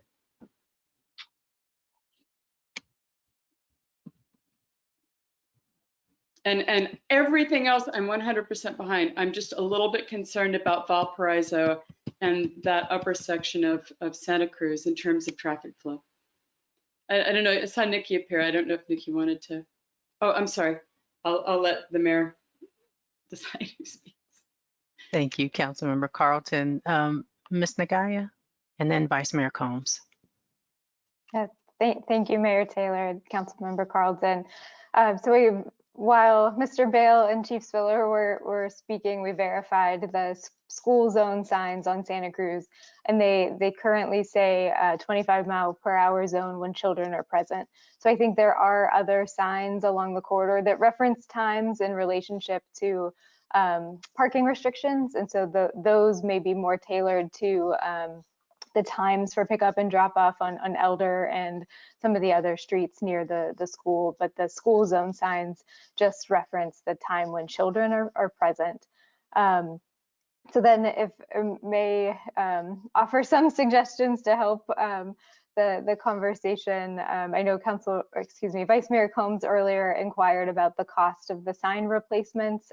So we had estimated somewhere between $15,000 and $35,000 for sign replacements across the city if you wanted to pursue a citywide policy where all the streets were to be signed at 25 miles an hour. Certainly the council's discussed tonight that maybe some streets should retain their current speed limits, and that would take that cost down from that level of our initial estimate. But what we could consider doing is giving the staff direction to kind of maximize maximize the school zones across the city. We could then bring back recommendations for, I think we heard a list of other streets with Choco Street, Middle Avenue, Haven Avenue, Olive Street, O'Brien Drive as the list of streets to come back with a revised resolution with a revised resolution with the new speed limits incorporated. So we could bring that back with a request for the appropriation to change the signs if that's the direction from the council tonight. And I just wanted to make one thing clear. When we talk about safe route, it should be a route. It shouldn't be sections. So if we're doing an undercrossing for the people that live over by Burgess, we should have a bicycle route. And that's why I suggested not only having a bicycle lane down Middle, but also down Olive to make sure that kids can safely get to school. Understood. And I think that was an item that the council had referred to the Complete Streets Commission as part of your work plan last year. I believe when we brought forward the parking restrictions for the first section of Middle, that we had a couple, I'll say, hypothetical speed bumps on the outreach process, and we currently did not have the staff capacity to pick that back up again. So we heard that request tonight, and we'll see what we can do to put together some plans to break that free and advance it going forward. Thank you, Ms. Nagaya. Vice Mayor Combs and then Councilmember Mueller. Yeah, I just thank you for those comments, Ms. Nagaya.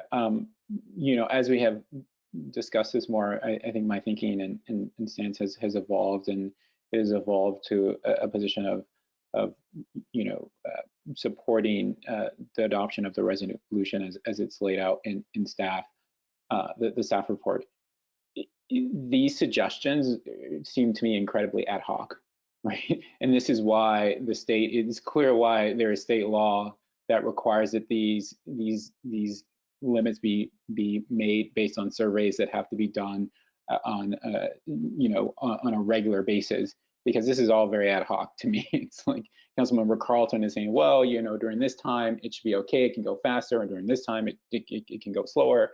And then as sort of picking out the mayor saying, well, these streets, this feeds into here, and so let's put that speed limit there, and then what about there, and then there's a bike lane going there, and the Stanford project there, and so it just to me seems ad hoc, and there is, as I sit here, no sort of rhyme or reason other than it's just our own random, as we sit here, somewhat random thinking of what we think should happen, and obviously that is not the way I think you should sort of approach a topic or a subject like this. Again, so for me, again, like I said, I would be supportive of like giving additional direction about like how we want to approach this, but that at this moment, just giving the staff the direction regarding this adoption, and I would honestly be opposed to anything that sort of makes what I would think of as substantive changes to what the staff is proposing, because it seems very ad hoc. And and again, like, I hope staff has been sort of paying attention, because I haven't been able to keep track of all of the very specific things that are being asked. And again, like, I think it just, then it goes to the enforcement element. And one of the questions I would have for Chief Spiller is, has he operated in a setting, a municipal setting, where in some cases he can use radar to enforce, and in some cases he can't? And then how does that get communicated to the officers? Do they know that, like, okay, well, from this stretch to this stretch on this street, the speed limit is 25, but we know we really can't enforce 25. But on this street, we can, right? And so if you accept the recommendations of the survey, then that's not an issue, right? Because officers know that on all of the streets, the speed limits are based on the survey and are therefore enforceable by radar. But are there situations, and how do officers deal with it if they're in environments where some streets they can enforce the speed limit and some streets they can't? Do they have to memorize that stuff? And that would be another concern with me. And again, another reason why I'm sort of moving fully in the direction of just adopting the staff report, and then sort of, you know, having this come back to us in some ways where we could look to calming it, you know, calming traffic. Thank you, Vice Mayor Combs. Chief Spiller, did you want to follow up on this question? So this is the advantage to the citywide survey. It brings everything up to date. We're totally, you know, the survey results create the opportunity for enforcement on all of the various roadways. There are times, and have been times, where a street is not surveyed, and that's communicated in previous experiences. I don't know what the process is. Haven't experienced it here yet in Menlo Park, but you can communicate it through the organization that a particular roadway is not surveyed. So I appreciate your comments as it relates to the recommendation before you. The citywide survey makes it clear to staff what's enforceable, and having the 85th percentile survey adopted by the council clears up that confusion. Thank you, Chief Spiller. Councilmember Mueller?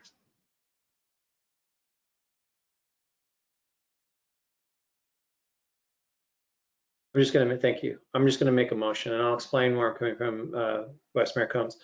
So I do think actually tonight what we're doing is we're moving toward policy. So I've been able to keep some track of it somewhat. And some of the discussion, I would say, was,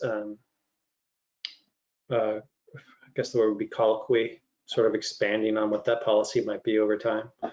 But what I would say is, it sounds like there's general consensus to move toward, and though we're not doing it tonight, move toward lowering speed limits across the city and try in certain areas. So what I want to do is I'll move adopting the resolution, but with that I do want as part of that motion, staff to come back with options for traffic calming on Middle to reach the goal of trying to drop that 85th percentile down near 25 miles per hour. I am going to include Olive, that I want that drop to 25 miles per hour. And I'm going to leave the rest of the motion open for Mayor Taylor to add to it. So Mayor Taylor, if you wanted to add anything to the motion. Thank you, Councilmember Mueller. O'Brien Street, 25. Chilco at 30.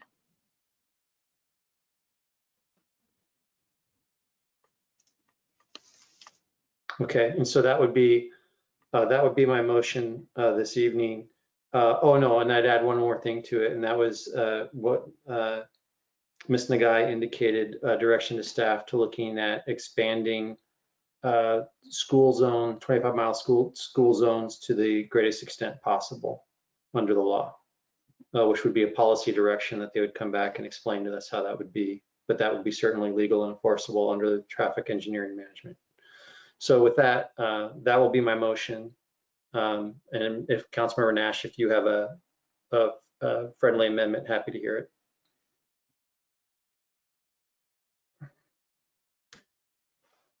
Thank you.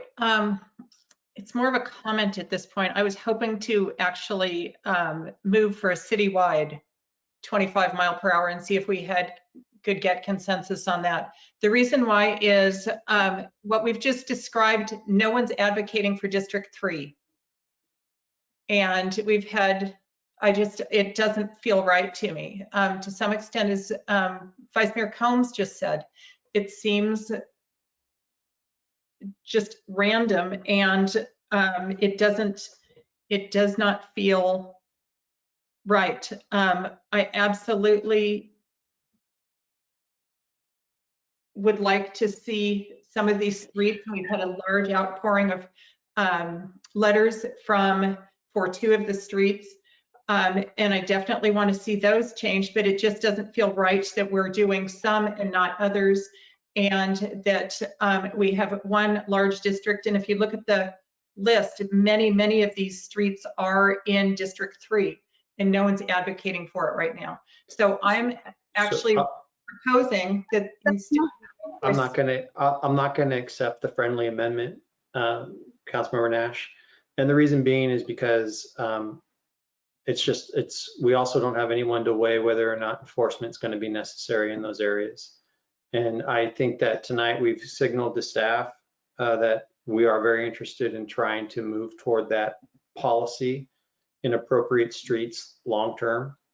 And they're going to bring forward a plan that we can do that. But I don't think, I think it's too much of a lift tonight under present circumstances to do that. Although I am very interested in trying to get to that point, but to turn around and to say but because of the testimony of Chief Spiller in transportation engineering, I think it's too much of a lift to do tonight, and we have to figure out a way working with staff for them to bring a plan back to do that.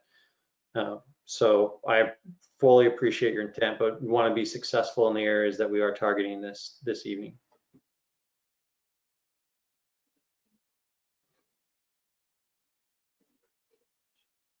Councilmember Carlton. First of all, it drives me crazy when people say that, and it's factually incorrect. Councilmember Mueller and I were voted to represent citywide, and we do represent. They're actually the only group that's doubly represented. And I do get phone calls and emails and have lunch, or I used to have lunch with people in that district, because I do represent them just as much as I represent people in my area. They are being represented by myself and Councilmember Mueller. And I also want to put forward, I think this point got lost. All the streets are 25 miles an hour already, unless otherwise posted, all our residential streets. We can go around redoing that, but it's already the default unless they've been posted otherwise. And I don't know if you're talking about going through and reposting a lot of the other streets, but that's already the case. And with regard to what's being proposed, I'm uncomfortable making changes to speed limit that can't be enforced. To Chief Spiller's point, it's kind of like when we had downtown, people were upset about getting tickets for parking for too long, and they kept telling us to tell the police to stop giving tickets. I'm not going to tell the police to stop doing their job. I'm going to change the law. And so we extended the amount of time that people could park, and then they got fewer tickets and everyone was happy. If you don't like the law, I worry about setting the police up where they can't enforce it. And again, we're not going to resolve that tonight. But on Valparaiso, they say, it's important to note that the speed limit would be inconsistent with the CDC process. It's unlikely that the traffic court would enforce tickets, and we've heard from the chief that they can't use the speed gun. And right. So we're not going to resolve this tonight, but it makes me really uncomfortable changing the laws to something that police can enforce. So, but may I respond? Yes. It's an overstatement to say you can't enforce it. You can enforce it. You just can't enforce it with radar or LiDAR. So that's an overstatement. And I'm comfortable doing that on all of. I'm not comfortable doing it throughout the city as been suggested, but I am comfortable doing that on all of. And I want to go ahead and with respect to middle, I actually think we're going to be better off served anyway doing traffic calming there. So I'm fine with those two. I'm fine with what Mayor Taylor has suggested. So I'll keep that as our motion. I do think it's a fair point. We've been elected twice by constituents in District 3, and they are still our constituents, and I've heard a lot from them. So yes. Vice Mayor Combs and then Councilmember Nash. Yeah, so I was gonna second Councilmember Mueller's motion. I have concerns, but at the core of it, it is an adoption of the resolution as presented in the staff report, and then ask for staff to come back regarding some of these other issues. And so based on that, I will support it, because I do think that gives the staff solid direction with regards to this survey. Thank you. Councilmember Nash. So I also want to point out that each and every one of us represents every single district. We are elected by district, except for 2 members who are currently elected citywide, but each of us represents every single district. And my concern is that I think that this is a situation where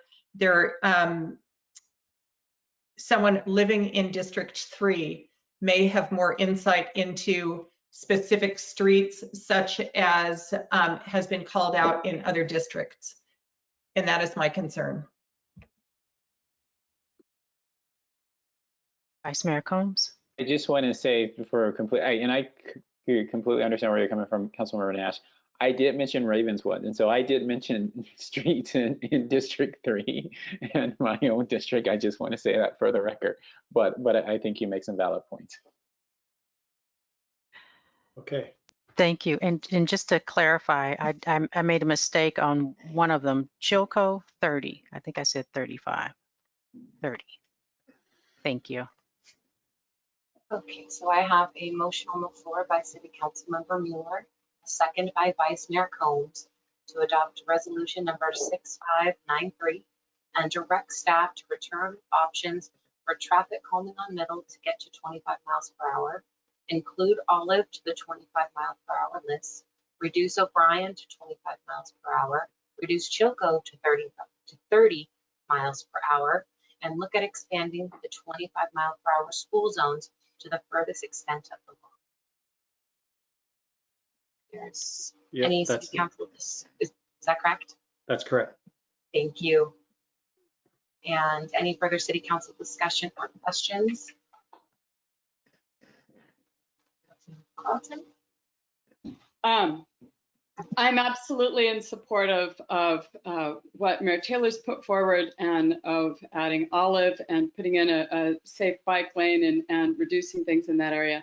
When it comes to Valparaiso and some of the other areas, I just can't, I don't want to vote no, because that's sending a bad signal that I'm against it. And I am for lowering the speed limit in most of these areas. But when I read something in the traffic report that says, I'm quoting, it's unlikely the traffic court would enforce tickets, I'm just going to abstain, because I feel like it's not resolved to the point where I feel comfortable passing that law.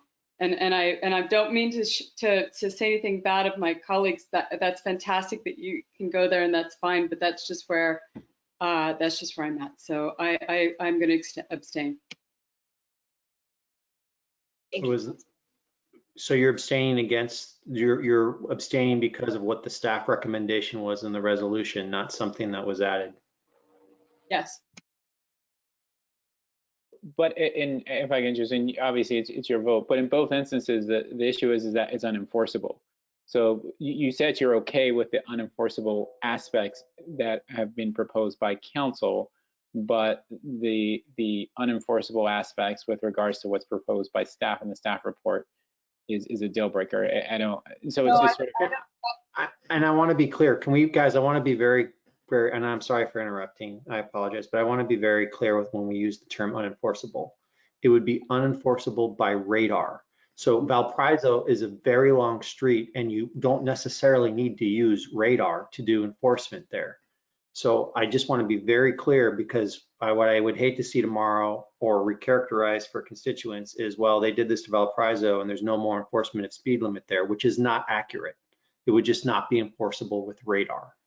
Right. And to the point before, nothing has been added by the council that is unlikely to be, as I look back, unlikely traffic court would enforce tickets. Nothing has been added that isn't enforceable, that isn't, it's what was already in there. I'm actually literally looking at what was in the staff report. So go ahead and vote. That's fine. I'm just letting you know why I'm abstaining. I feel like it's something that's not addressed, and I don't think we're going to address it tonight.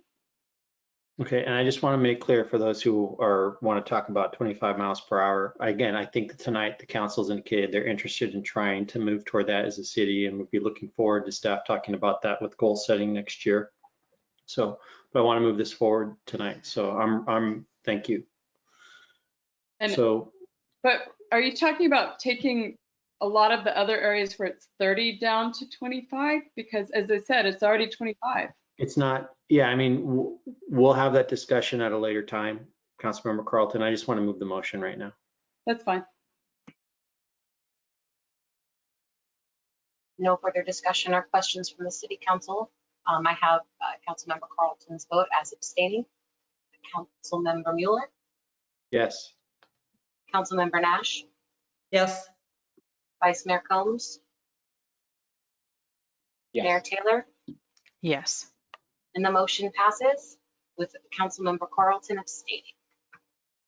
Thank you. Thank you, Ms. Herron.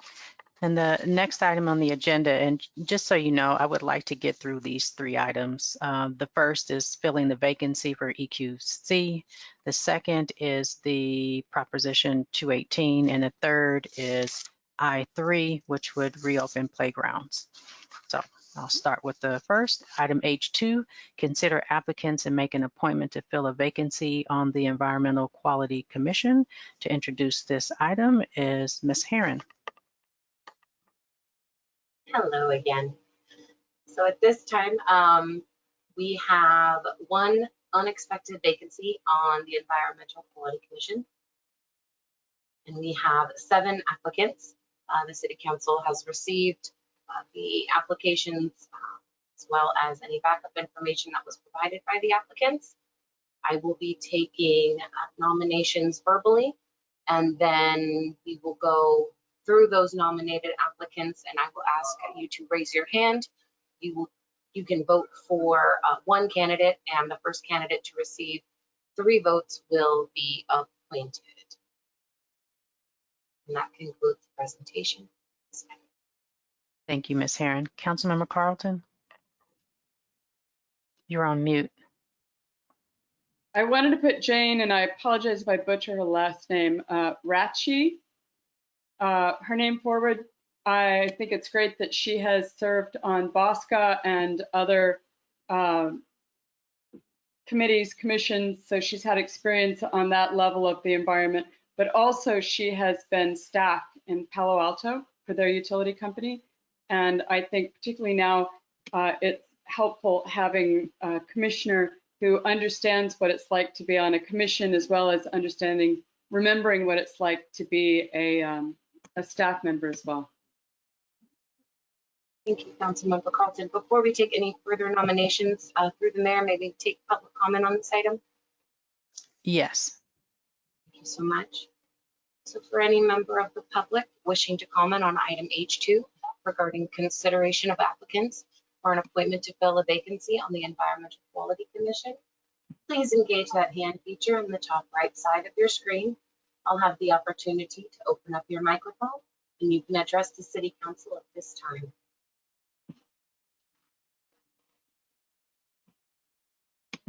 So again, this will be the final call for public comment on item H2 regarding the EQC appointments.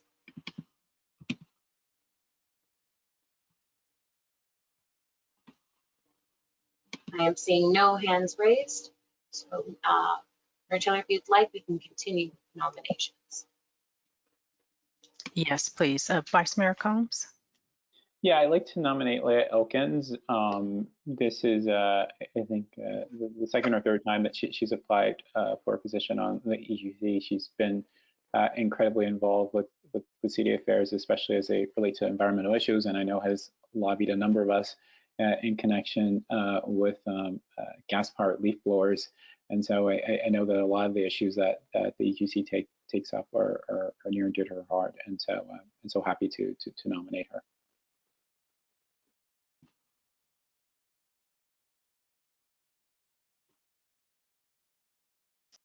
Councilmember Nash.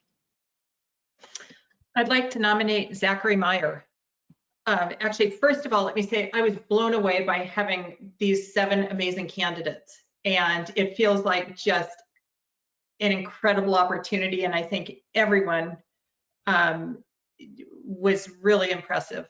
But having said that, I would like to nominate Zachary Meyer because I was really excited to see a 19-year-old person who is studying environmental policy and wants to create a better future for their generation coming forward, and think that that would be a really unique, well, maybe not unique, but it's a wonderful opportunity to get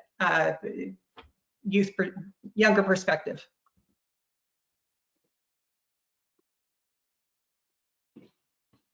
Councilmember Mueller. I just wanted to say to the applicants, I mean, this is tough. We got 7 people for 1 position.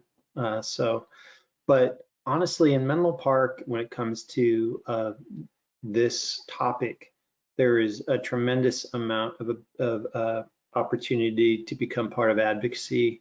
I'd invite you to look up Menlo Spark if you're not appointed, and just get involved in that effort. The community is extremely engaged in this topic areas, and regardless of whether or not you're appointed to the commission, we need your help because we're trying to do big things in the city or on this topic. And I would hate for you to walk away from tonight's appointment process and be like, well, okay, I'm gonna do something else. We actually really need you to do, we really need all of you. So please, please reach out. So there just only can be so many people on the commission, but there can be plenty of people who are engaged as advocates and working with us.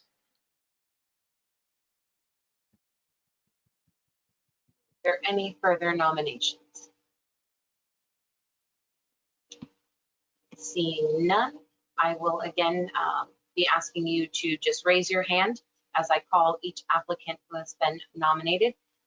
Each city council member can vote for 1 candidate. So we will start with Leah Elkins.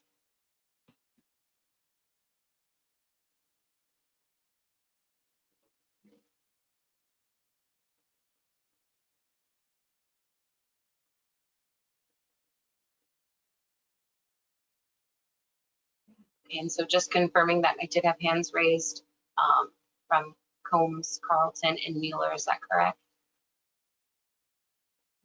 Okay, so with a vote for 3, we can, by acclamation, appoint. I'm sorry, I thought I was reading something to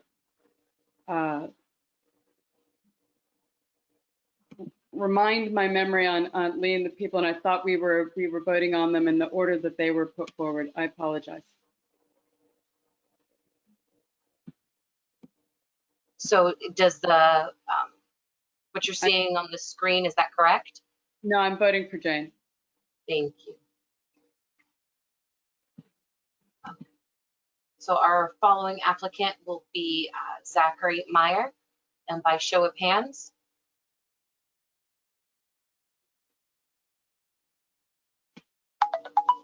Thank you. And our final applicant is Jane Ratchite, by show of hands. Thank you. So with a tie vote of 2-2, we will proceed to a second round of voting for Leah Elkins and Zachary Meyer.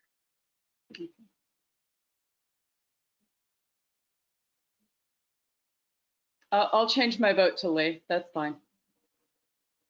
I think it's great that she's applied multiple times, and I think it's great to reward that she's gotten involved and she cares and she's contacted us. May I speak, Madam Mayor? Yes. Yeah, I just wanted to explain to the applicants. I also am persuaded by how many times Ms. Elkin has applied. So, and honor that with this vote. I think it's great. Zachary is 19 and wants to get involved, and I want him to too. So I hope we hear from him. I hope he reaches out. So thank you. Councilmember Carlton. I want to thank everybody for applying. There have been so many times when we've had one person, and this is fantastic. And you can let Judy Heron, our clerk, know to keep your application on file, and they will let you know when there's an empty spot again. And I feel very grateful to have such wonderful people applying. And so I hope you do all apply again and you get your turn on EQC, because they're a great group of people. Thank you. Vice Mayor Combs. Yeah, it's a story I've shared before, but I'll share it again. You know, the first time I applied to a commission, not too long after moving to Menlo Park, I got all dressed up and came to the council meeting, was waiting for it to come, the agenda item to come up, and I was not even nominated by anyone. So I have to the applicants, I have been there, I know it, and to the point that Councilmember Carlton and Mueller have said, if you keep at it, first there are other avenues to have impact, but also if you just stay committed and keep at it, it will work out. If someone wants to know how to get in touch with Menlo Spark beyond Googling, you can contact, I think all of us know Menlo Spark really well, and we're happy to introduce you. Yes. Councilmember Nash, did you have your hand up? I did. I just also wanted to thank, I recognize several names on the list from public comments that they regularly make. And I think that that's also just very needed. And we really appreciate everyone's civic engagement. Thank you, members of the City Council. So by acclamation, you will be appointing Leah Elkins to an EQC term expiring April 30th of 2023. And just to echo City Council Member Carlton's comments, for all of the other applicants, I will be keeping your applications on file, and I will reach out to you during our annual recruitment, which will happen in April. And if there's any unexpected vacancies on any of our commissions, I will also reach out to you to see if you'd be interested in applying. So yes, again, I echo the City Council's comments, just thanking you all for applying. And that will conclude this item. So Mayor Taylor, you may continue. Thank you. Thank you, Ms. Heron, and thank you to all the applicants for the EQC Commission, and congratulations, Ms. Elkins. And thank you for your patience. I know it is late. The next item on the agenda is item H3, authorize initiation of Proposition 218 notification process in preparation to adopt maximum waste rates increase for the next 5 years at a public hearing on December 8th. To introduce this item is Ms. Rebecca Lucky. Good evening, Madam Mayor and council members. Rebecca Lucky, Sustainability Manager, here tonight to present the public notification process for increasing waste rates from 2021 to 2025. And I also have Garth Schultz with me from R3 Consulting, who conducted our rate study for the next 5 years. Oh, let me make sure you can see my screen. Can you see my screen? I think it should come up shortly. Yes, we can, Rebecca. Thank you. Okay, great. Sorry about that. So as I mentioned, Garth Schultz is here from R3 Consulting, who conducted our 5-year rate study from 2021 to 2025. And I also want to mention that R3 Consulting did conduct our previous 3-year rate study from 2018 to 2020, where the council did adopt the proposed rates as a result of that analysis. And then I also do want to make mention that Mike Kelly from Recology is in the audience to answer any questions about waste hauling cost from Recology, and also Joe LaMariana, the Executive Director for the SBWMA, that oversees the contractor that processes waste at the Shoreway facility in San Carlos. So he is also available if you have questions regarding waste processing costs.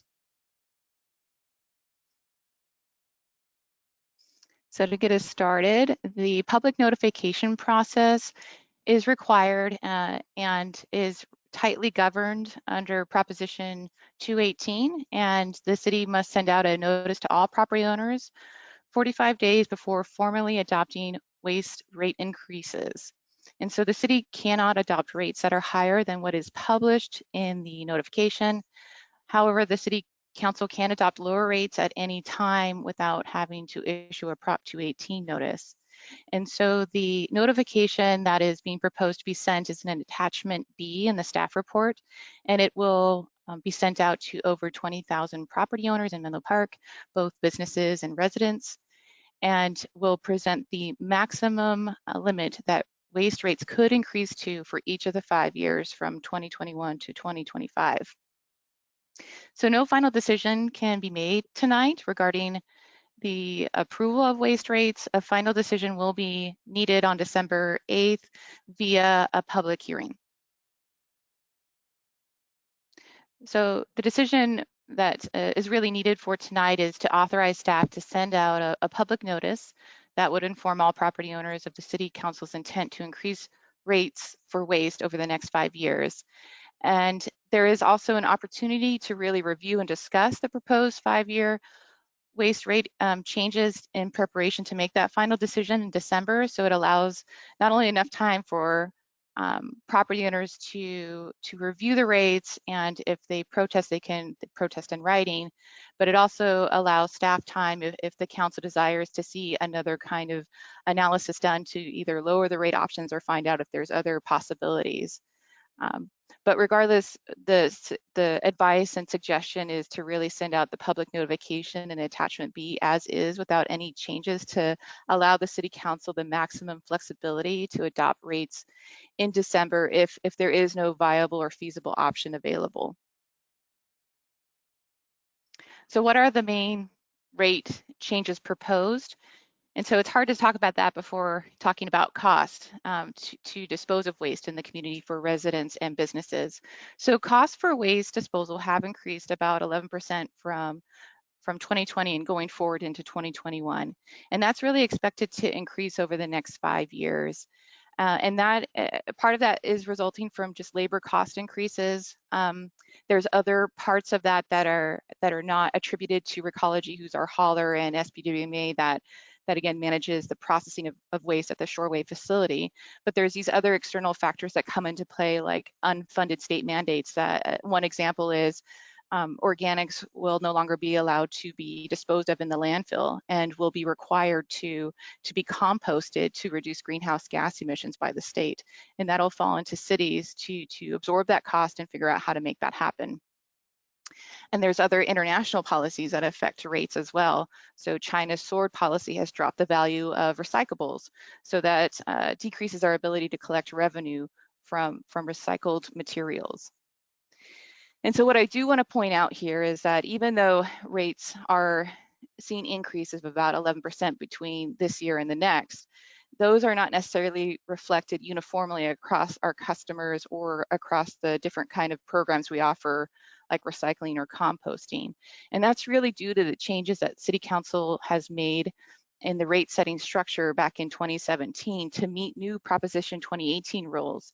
And so as a result, some customers will see a greater increase than 11%. And really, Prop 218 is requiring, and the goal is for customers to be charged according to the actual and true cost to service a cart or bin. So this again will result in higher increases for some customers and others, particularly for smaller cart customers and for businesses that use recycling and organics programs. So why are smaller carts affected more? So this really stems from legislation in 1990, where the state required cities and counties to divert 50% of their waste from the landfill by 2000. And so as a result of that, and if the city didn't do that, you would face pretty hefty fines. So nearly all cities and counties began at that point using financial incentives and disincentives to motivate the community to recycle and compost more.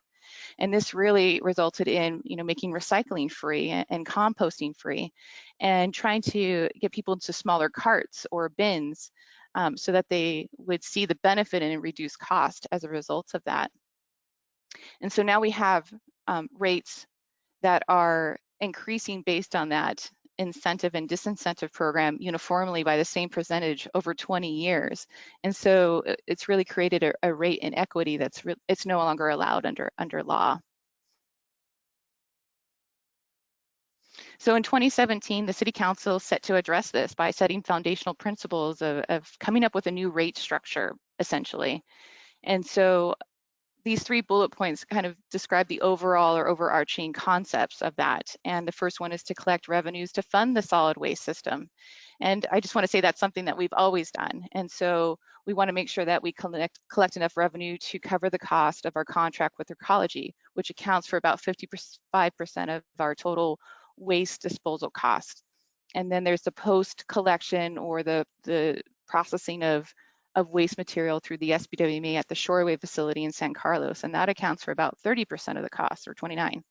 And then there's city fees, and that includes landfill closure fees, the franchise fee, and then city administration fees to administer the franchise agreement, to oversee the SBWMA activities, and also deal with customer issues that arise as a result of disagreements sometimes between the contractor and the services.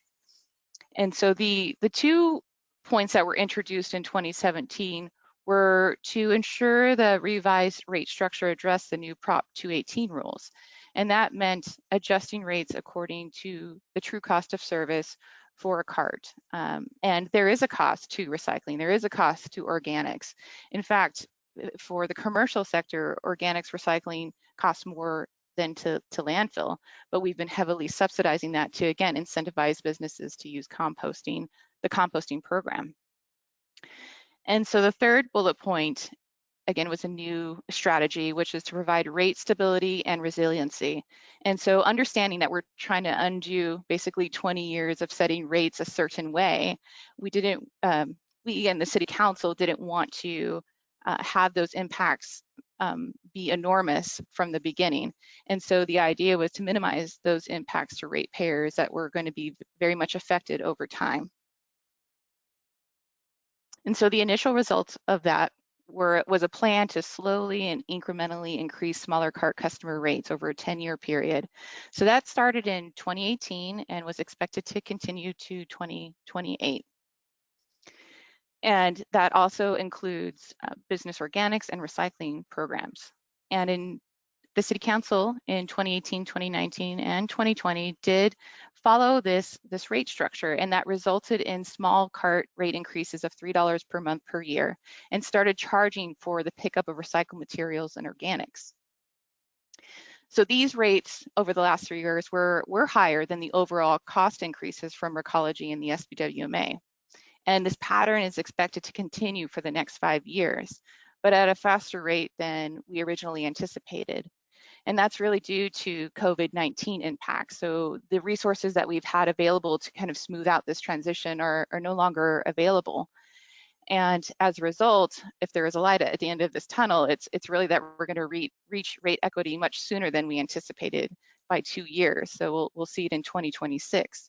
And then after that point, rates will increase more uniformly with the cost increases from Recology and the SBWMA more uniformly, like we've seen in the past. And so as we kind of move forward with this, what we'll see in 2021 is for small carts, you'll see an increase of up to $5.70 per month. So that's more than the $3 we initially expected. And that's using one-time reserves to assist customers during this also very difficult time. And in a COVID-19 life. And then in 2022, the rates for smaller cart customers would go up to $11.63. And then after that, between 2023 and 2025, it would go up about $4.50 per month for each of those years. And so with that, I'm going to have Mr. Schultz present on the outcomes of the rate study. Thank you. Thank you, Rebecca. Good evening, Honorable Mayor and Council members. I'm Garth Schultz with R3 Consulting Group. Rebecca's done a fine introduction, so I'll just jump right in. For 2021, there's factual information put out by SBWMA and Recology regarding the cost of service, both Menlo Park's share of Recology's compensation, which is calculated and set on an annual basis at the SBWMA level, covering the entirety of the SBWMA service level or service area, but also for the projected cost of landfill disposal, organics processing, and composting and recycling. And for 2021, those costs are projected to be on the order of $12.8 million. And for the following few years, we project, and it's in accordance with projections that have been done at the SBWMA level and historical trends, with a little bit of conservatism put into play, because there's certain aspects of the marketplace, particularly organics, around organics recycling, that are unknown, projecting about a 5% increase in those net aggregate costs per year over the course of the next 5 years. The real sticking point for this year is that at current 2020 rates, the current adopted maximum 2020 rates, solid waste revenues are only projected to be about 11.5 million. Pre-COVID, they would have been potentially 1.9 million higher than this, but there's been an erosion of subscription levels yielding to a decrease in projected revenues, and that's the hill that we're seeking to climb here. Overall, the city and all of the all of the SBWMA member agencies do have an obligation to meet annual revenue requirements, either through ratepayer funds or through use of reserves or rate stabilization reserves. And if you don't meet those accrue into a shortfall, which is essentially owed to Recology and then also through to the SBWMA if that shortfall isn't paid out. Those Excuse me, Mr. shortfalls. Schultz. Please, yes. Just to apologize for interrupting you. We have a housekeeping item. We need to Time actually limit, yeah, vote please. to Go extend the meeting. Yep, understood. Ms. Herron. Thank you, Mayor Taylor. So at this time, we can do this by acclamation to extend the meeting past 11 p.m. So moved. Thank you. Is anyone opposed? Seeing none, we can officially continue the meeting. Thank you again, Mayor Taylor. Thank you. Thank you. Mr. Schultz. I'll proceed quickly. Not meeting the revenue requirement results in a shortfall, either to be paid directly by the city or it would carry forward into future rate years and accrue interest, essentially raising the bar for what revenue needs to be achieved in future years. Kicked at the can down the road approach, if you will. Rebecca, next slide.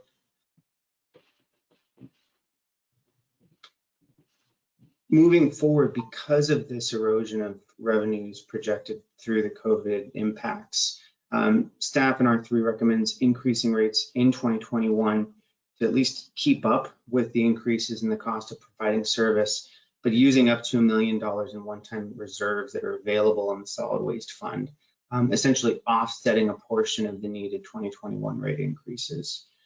Using those reserves results in the residential rate increase for small can customers shown here. So $5.70 a month for the 20-gallon customers and $4.79 a month for the 32-gallon customers, instead of what would otherwise been rate increases for those customers on the order of around $12.50. That's an averaged figure.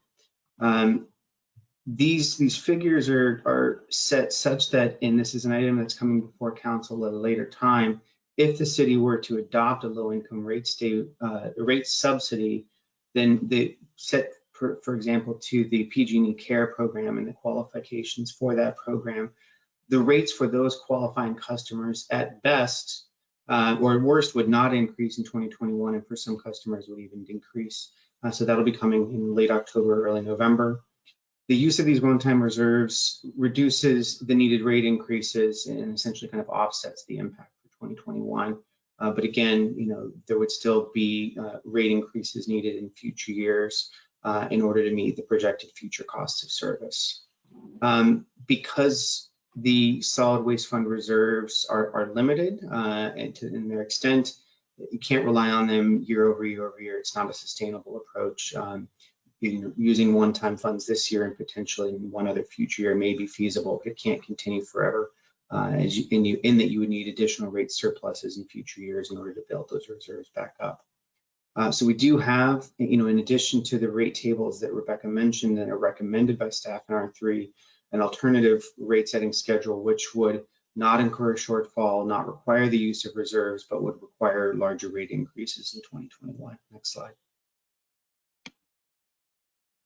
So this gives you, and I'll read kind of from left to right here for you, these are your single family residential bundled rates. So on the left side, that's the garbage container size, and it's important to remember that the all-inclusive rate to single family residents is based on garbage container side, but includes recycling, organics. So recycling is the blue bin, organics the green bin. It includes the landfill black or gray bin, as well as all the other services that single family residents enjoy, compost giveaways, the on-call bulky item cleanups, the like. So the current 2020 monthly rates are shown there, ranging from $22.81 for 20 gallon to $91.46 for the 96 gallon. If the council were to adopt rates without the use of that $1 million in one-time fund reserves, the rates for 20 gallon would be $35.33, and for 96 gallon, they would remain stable. It's because that rate is currently covering its cost of service.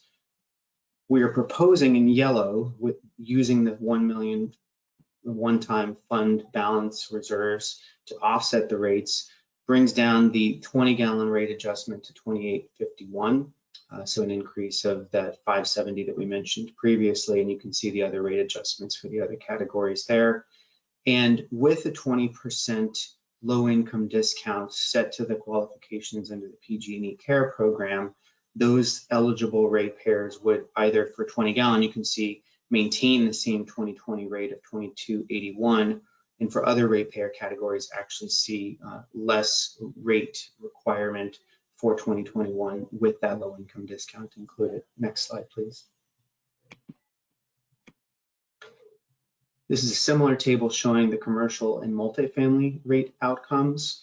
And we've got the commercial and multifamily sector doesn't currently have bundled rates, meaning they're not all inclusive under one rate category. That's largely because it's more of a menu of options for commercial and multifamily customers. It's not just limited to once weekly pickup. You can have multiple frequencies of pickup every week. So there's no standard service level offering for those customers. For garbage impacts, you can see the current monthly rate and the 2021 proposed monthly rate. Those are only changing for those customers in the smallest service levels for the reasons that Rebecca described previously, meaning that those smaller service containers had been subsidized in the past. For recycling, the current rates going from $5.11 per collection event to $10.15. The reason there's no change in accordance with the change in size here is that there isn't a direct expense for recycling that is charged to SPWMA member agencies. You pay per ton tip fees for organics and for landfill garbage, but not for recycling. The true cost of recycling is embedded within those, and it's not possible to pull it out given the information we have available. Joe might be able to, but it is just showing the kind of cost of collection for recycling. So nominal increases there. It is a doubling, but it's still a very small rate for the service that's offered. And then the organics rates are also increasing, again, for reasons that Rebecca noted, which is that they were previously subject to subsidy, and that in fact, the cost to dispose of the organics or process and recycle the organics is larger than the cost of landfilling, and the collection costs are somewhat less efficient due to varying subscriber base. Next slide, please.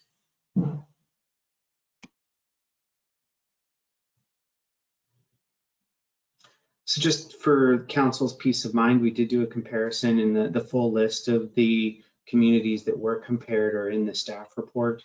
But we compared Menlo Park's proposed 2021 rates to the current known 2020 rates for those 18 other communities, including all of those in the SPWMA and other neighboring communities.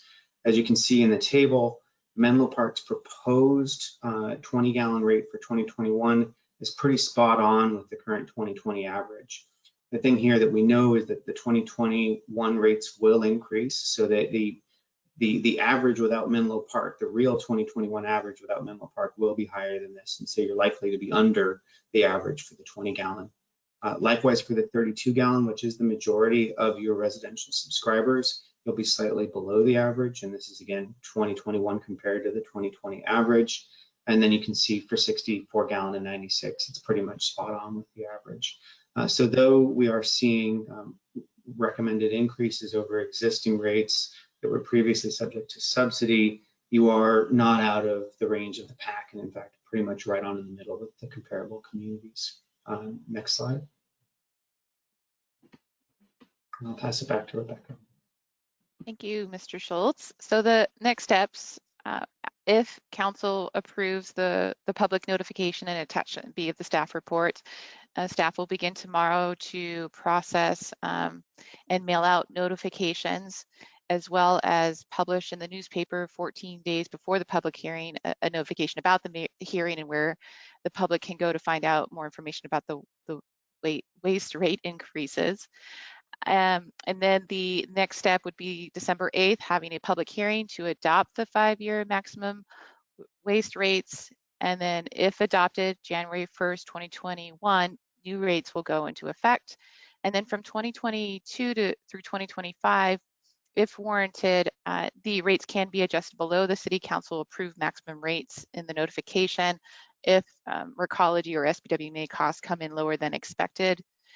And there, as Mr. Schultz mentioned, there could be consideration of further use of available solid waste fund reserves in the future years to offset rate increases. So again, the decision for tonight is to authorize staff to send a public notice in attachment B that would inform all property owners of the City Council's intent to increase waste rates up to a maximum limit over the next 5 years from 2021 to 2025. And that concludes our presentation. Thank you. Thank you, Ms. Lucky and Mr. Schultz for the presentation. Councilmember Mueller. I just think the phrasing "to a maximum limit" in this case can be misleading. It just means no more than, not we're raising it to the maximum amount. But regardless, I have a question about when we're looking at the rate increases. If we could go back to the grid that showed the different gallon containers.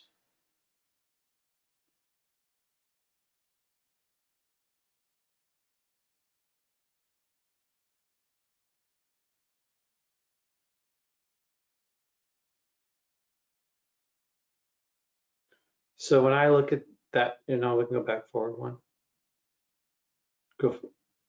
Why is it that those who have 8 cubic yards are seeing no increase, but those who have 20 gallons are seeing 30%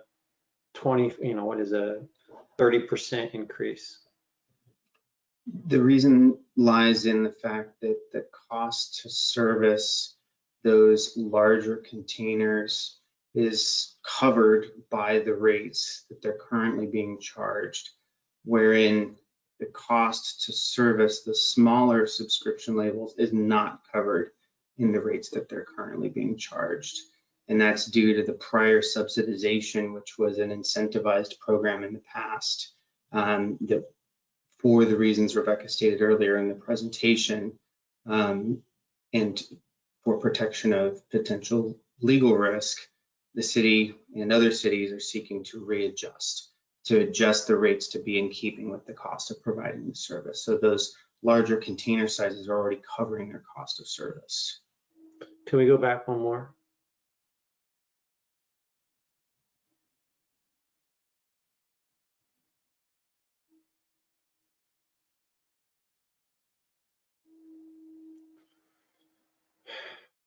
Yeah, It's fine. I understand what we need to do. It's difficult. It's difficult to, when you look at this, to say that those who have, you know, the smallest amount are seeing such huge increases, and then those who have a lot, who presumably they have a lot because they have greater economic means to begin with, have none. Right? I mean, a 96 gallon, if you have 96 gallons worth of garbage at a residential, like, well, that might be, I guess that could be one place where they're pooling all their garbage together, I guess, like an apartment building or something like that. But still, anyway, I don't think we have any options tonight, right? So I'll defer to Councilmember Carlton. Councilmember Carlton? Yeah, let me take a stab at this, being a little bit less politically correct. We were overcharging some people and undercharging other people to force them, to incentivize them to use to use the green bin over the brown bin, or this bin over that bin, or so the larger things we were honestly overcharging in the past. And when I say overcharging, I mean it was a legal way of incentivizing people to throw away less. Then Sacramento passed a law that said we can't do that anymore. We have to exactly charge for what for the service that they're using. And that's why the smaller is going up so much more, because we were undercharging them and overcharging the large users in order to subsidize that. We were undercharging for the cost of compost, for example, and overcharging for the other as a way to try and convince people to compost more, convince people to recycle more. And it did a pretty good job, and we were doing great until we ended up with this horrible perfect storm where we had things like this passing in Sacramento, which forced us to, actually that wasn't even Sacramento, was it? That was a court case. Anyway, the laws changed that forced us to not be able to do that anymore. The Chinese stopped taking our recycling paper, which there were all these things adding up. It's just really frustrating. I can't just explain, but I just was going to take a shot at explaining that's why some things are going up and others aren't. And please understand me, we do get fined for things like people putting the wrong things in their recycle bin. If we do that too much, we receive a fine for that. So there isn't a set amount, even though you'd think there would be. So we have a kind of floater, what we charge compared to what we charge our customers as opposed to what we actually pay Recology. And that's where we get that sum of money that we're talking about, that solid waste fund. And it's a smoothing fund. It smooths off the years. Traditionally, it's done a good job. Now we're just so off because of all the things happening. And I've spoken to Rebecca Lucky, has been so patient with me, going through all these things to try and find ways to make this better and to fix it. And there's still tweaky things like why in one year it goes up 20% and another year 40% and all this. But I think that probably Mr. Schultz was doing that to finesse it to make it less of a hit across the board. But I wish I had a better. I wish we did have a choice. However, the one thing I am going to ask about is, in some cases we do have like a BMR special rate for people that have financial issues, and that's for the individual households. And I'm going to discuss a little bit further with Ms. Lucky about looking into, and probably Mr. Schultz, looking into if we have a whole multifamily unit that's BMR, do we need to address that to be able to help people on that are having trouble making ends meet as it is without these increases. So, you know, when you've got like For example, there's a place on Willow that is an entire BMR multifamily unit. So we're looking on how to make this a little bit more less negatively impactful as we can. But to Councilmember Mueller's point, it's been a perfect storm of things coming together to require it to go up. The costs have gone up. And I wish I had better suggestions, but I would like to discuss further with Ms. Lucky and Mr. Schultz how we might be able to potentially help people in the multifamily homes that are all BMR. Because I'm afraid that higher cost might get passed to them. Thank you, Councilmember Carlton. That's duly noted. And we can look at that as we bring forward the discounted rate analysis in late October, early November as well. So in advance of the December 8th meeting. Mr. Schultz? Thank you, Councilmember. I just wanted to make a note on the incentives. You're absolutely correct that that's a good assessment, and not just for the city, but for the state as a whole. And before there's questions around, well, what does this mean if the incentives are going away? The state is transitioning away from an incentives-based model to more of a command and control requirements-based model. And those two impacts are dovetailing, again, not just for the city, but on a statewide level. So, realistically, over the course of 20 or 30 years, we've seen the extent of incentives, financial incentives, steep financial incentives play out. And now the state's moving towards requirements that are being passed through local government entities to essentially mandate participation in the recycling and organics program. So it's also a transition in approach.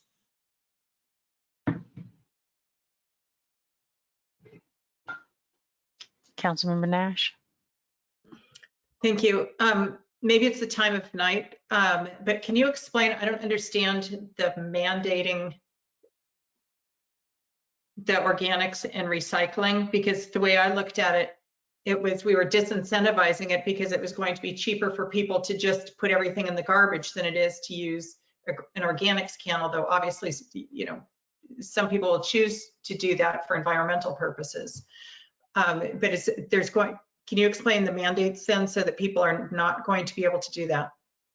Yeah, the state's SB 1383 regulations, which are subject to regulatory finalization imminently, in which become enforceable January 1, 2022, will require cities, towns, counties throughout the state to adopt municipal code updates that require multifamily and commercial solid waste generators who produce any reasonable amount, I believe it's above 20 or 35 gallons worth of organic waste, to subscribe to and participate in those services.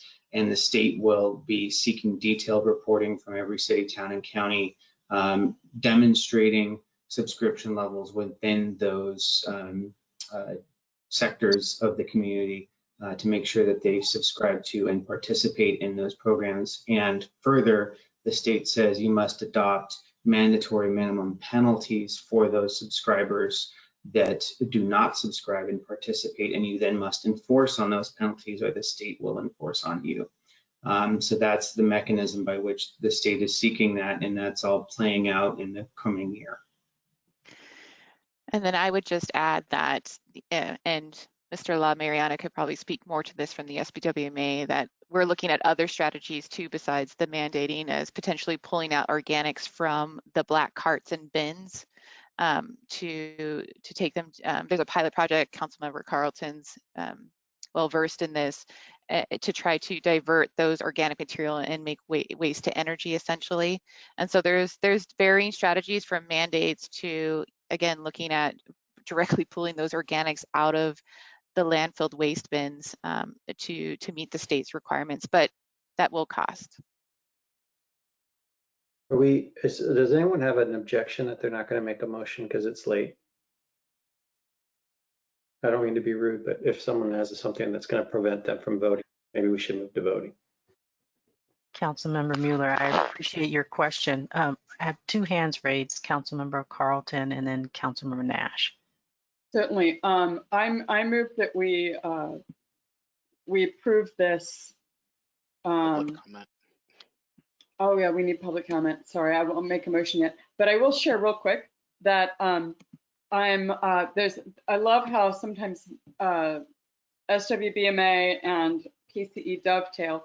And one of the things that I don't think is really captured is how much methane, how much greenhouse gases are produced when you compost. We all think compost is very green, lovely, but it does produce some bad gases. And we have the ability to capture that and use that to electrify a park, to sell to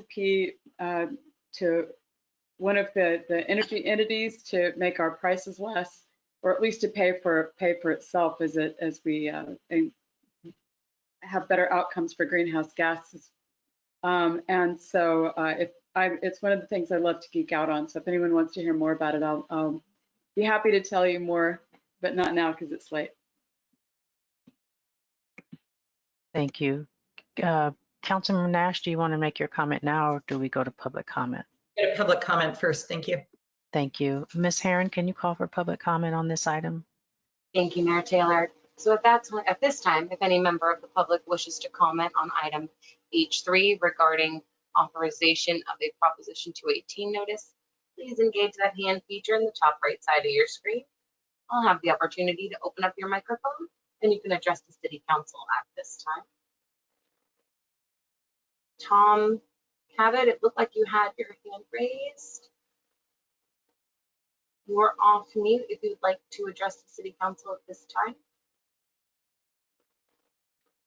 You will have to unmute your end as well.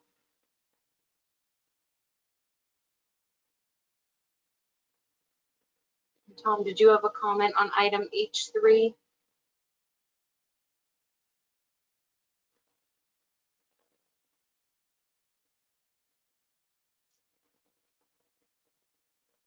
Okay, so Tom, I'm going to request that you use the question and chat feature if you do have a public comment, and I will distribute that to the City Council when received. Seeing no further hands raised, Mayor Taylor, you may continue. Thank you. Thank you, Ms. Herron. Councilmember Nash?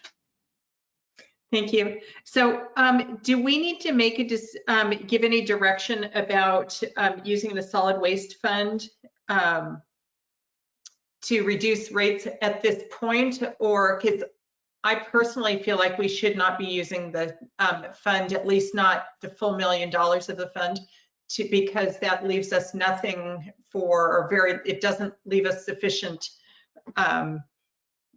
ability to do anything in the following years if this drags on, which I fear that it will, the economic situation. So I worry about doing something this year and then not having enough to do anything if we also need to do some cushioning next year or the year after. So other than that, I'm fine with going ahead with and supporting Councilmember Carlton's motion if we don't need to make a decision right now, but if we do, then I need to talk about it more. Thank you. Ms. Silver? So in order to send out the Proposition 218 notice, the rates have been calculated on the assumption that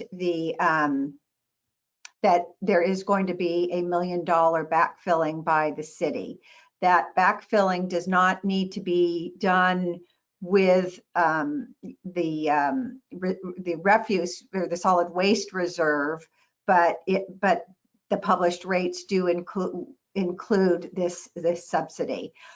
You could direct us at this point to send out a notice that does not include that $1 million subsidy, but that would mean that the rates not to exceed amount will be higher.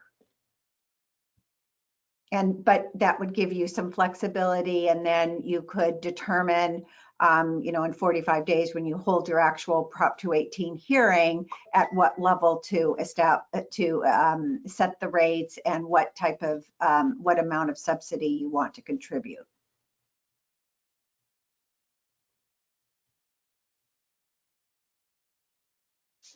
Councilmember Nash? Not having any numbers in front of me or knowing what it really means, I would suggest doing it with maybe half the subsidy, sending out the notices with half the subsidy. So we're, rather than the full amount, I will vote against doing the full $1 million subsidy without having more discussion, which I don't think we can do tonight.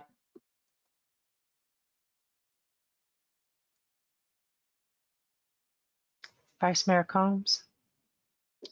So there is a motion on the floor, right? Okay, well, I'll second it and we'll see where this goes.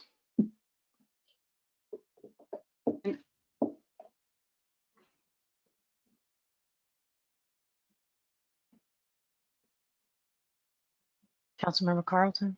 Sure. I was just going to explain, we have $1.5 million in the fund, and every year Menlo Park ends up with more money in the fund. And we just use it for smoothing. That's what it's for. And so I do support using the million, not the 1.5, not the whole amount, but the million, to smooth this, because as it is right now, the rates for people are going from, for example, $22 to $40 in 2 years. And that's with the smoothing, that's with the $1 million. And there are a lot of people in Menlo Park that a couple $100 more a year makes a difference in their lives. And I know how they basically come up with a lot of these numbers, and they factor in for let's just say they're very cautious. And I feel pretty strongly that the numbers in front of us, if anything, I feel like they're raised too much to make sure that we're covered. And I feel that it's our responsibility to the people of Menlo Park to use the funds as they were intended and to keep the increases down. At 1 year, it's going up in 2022, 40%. And that's a big hit on people. So I actually think we should use the, not the whole fund, but the $1 million so that we raise the rates less than we would do otherwise. Except for the BMR multifamily people, and I'm going to address that as a separate note. Thank you. Councilmember Nash?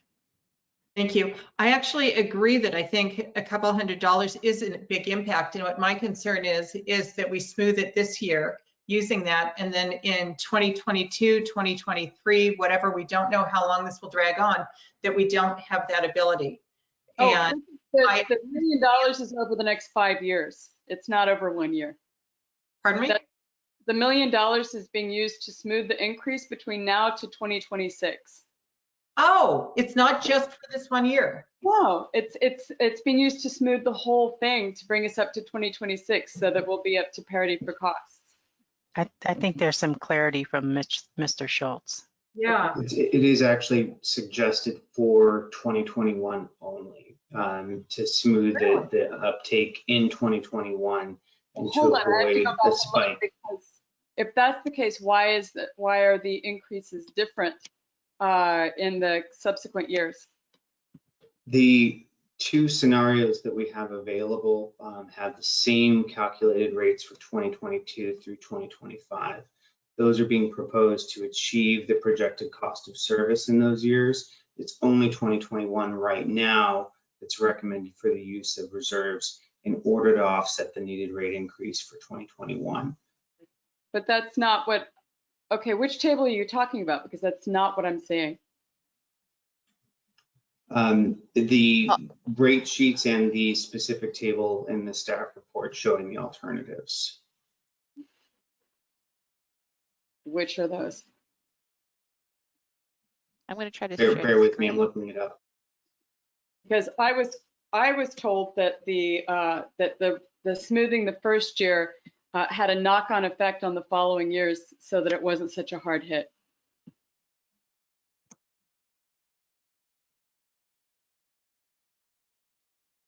The alternatives are the rates shown in Table 5 and Table 7, which show the same rates for 2022 through 2025 compared to Tables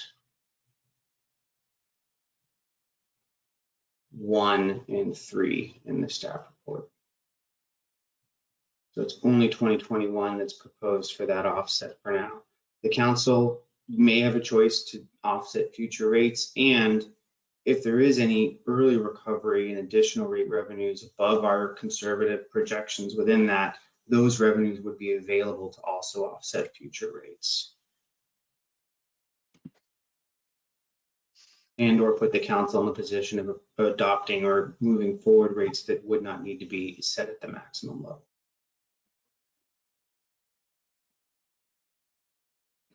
Councilmember Nash and then Councilmember Mueller. But hold on just a second. I have a follow-up question for the gentleman that set the rates. When we set these rates, and you and I both know they're padded. That's how we end up with this fund in the first place. We pad these. And so if we pay the maximum rate, the 35, going from $22 to $35 the first year, that's just replenishing, that's just putting more money in the fund. Not particularly. We have very minimal projected variances, about a 1% variance on Recology's collection rates only. And the others are all set to recover revenues given current subscription levels. Where what you said may be true is if we see a recovery in the commercial and multifamily sector, a return to business as normal, and an increase in their service levels, that would generate more revenues that would then yield a surplus in rate revenues compared to expenses in future years. But given our projections, if things stay as they are today, you will not earn a significant surplus in 2021. A significant surplus, but we have a surplus every year. I'm just saying the fund is to help smooth, and I just feel really strongly that we have to do something to try and make the hit on people not so severe.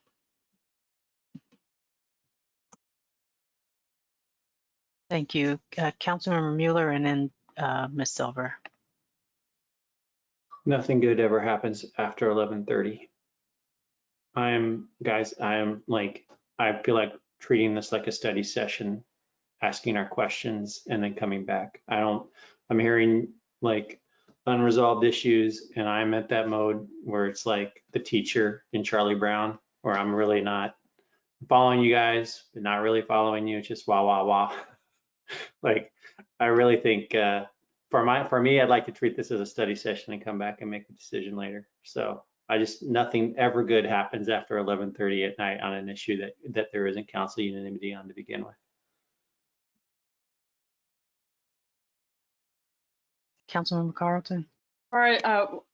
When is the date, or Rebecca, when is the date when we legally have to have this notification out?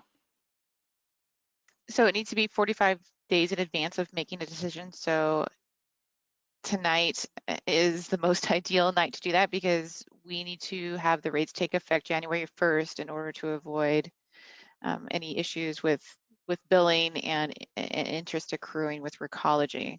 So worst case scenario, we can send out the notice without making the final decision on what the actual rate is going to be. Right.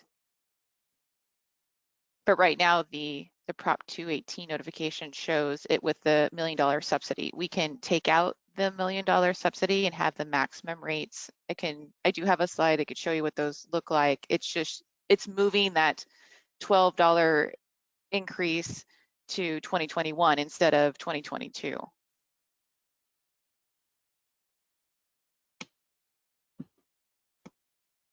The other option is to publish the rates with a $500,000 subsidy. There appeared to be some consensus for that amount. And then if you want to hear more information, or if the public, objects to the rates at that higher level, you can always add further subsidy in without jeopardizing the Prop 218 notice. Councilmember Mueller. Can you be totally transparent in the notice and say that this is what it is? This is the maximum without subsidy, and that the council's considering subsidies at 500 and $1 million, and this is what it would be. So just let the residents know what we're thinking about, and we could even get feedback from them. But that way we satisfy the total range. As long as we're clear that the subsidy comes from the fund that has been put together by us overcharging the residents, and there's no confusion that it's coming from our general fund. This fund, make no doubt, this fund is the residents' money that they have overpaid, and we're just giving it back to them.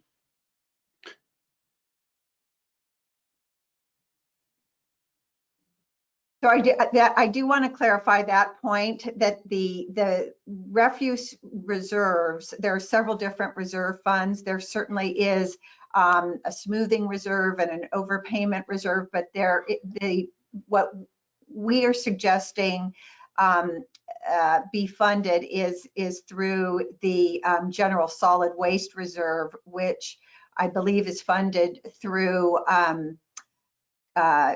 construction and demolition debris deposits. So there are several different reserves. I want to make sure that people know that it's coming from the waste fund and not from the general fund. Got it. Yes. Okay. Does that mean there's a new motion? Thank you. Go ahead. I want to make a motion that we go ahead and send out the Prop 218 notice. I think they have that right. And that it would be inclusive of maximum rate at 500,000 subsidy, rate at $1 million subsidy, with indication coming from the waste fund, with indication that the council's considering those subsidies at this time, and will welcome feedback from the public. And that's the motion.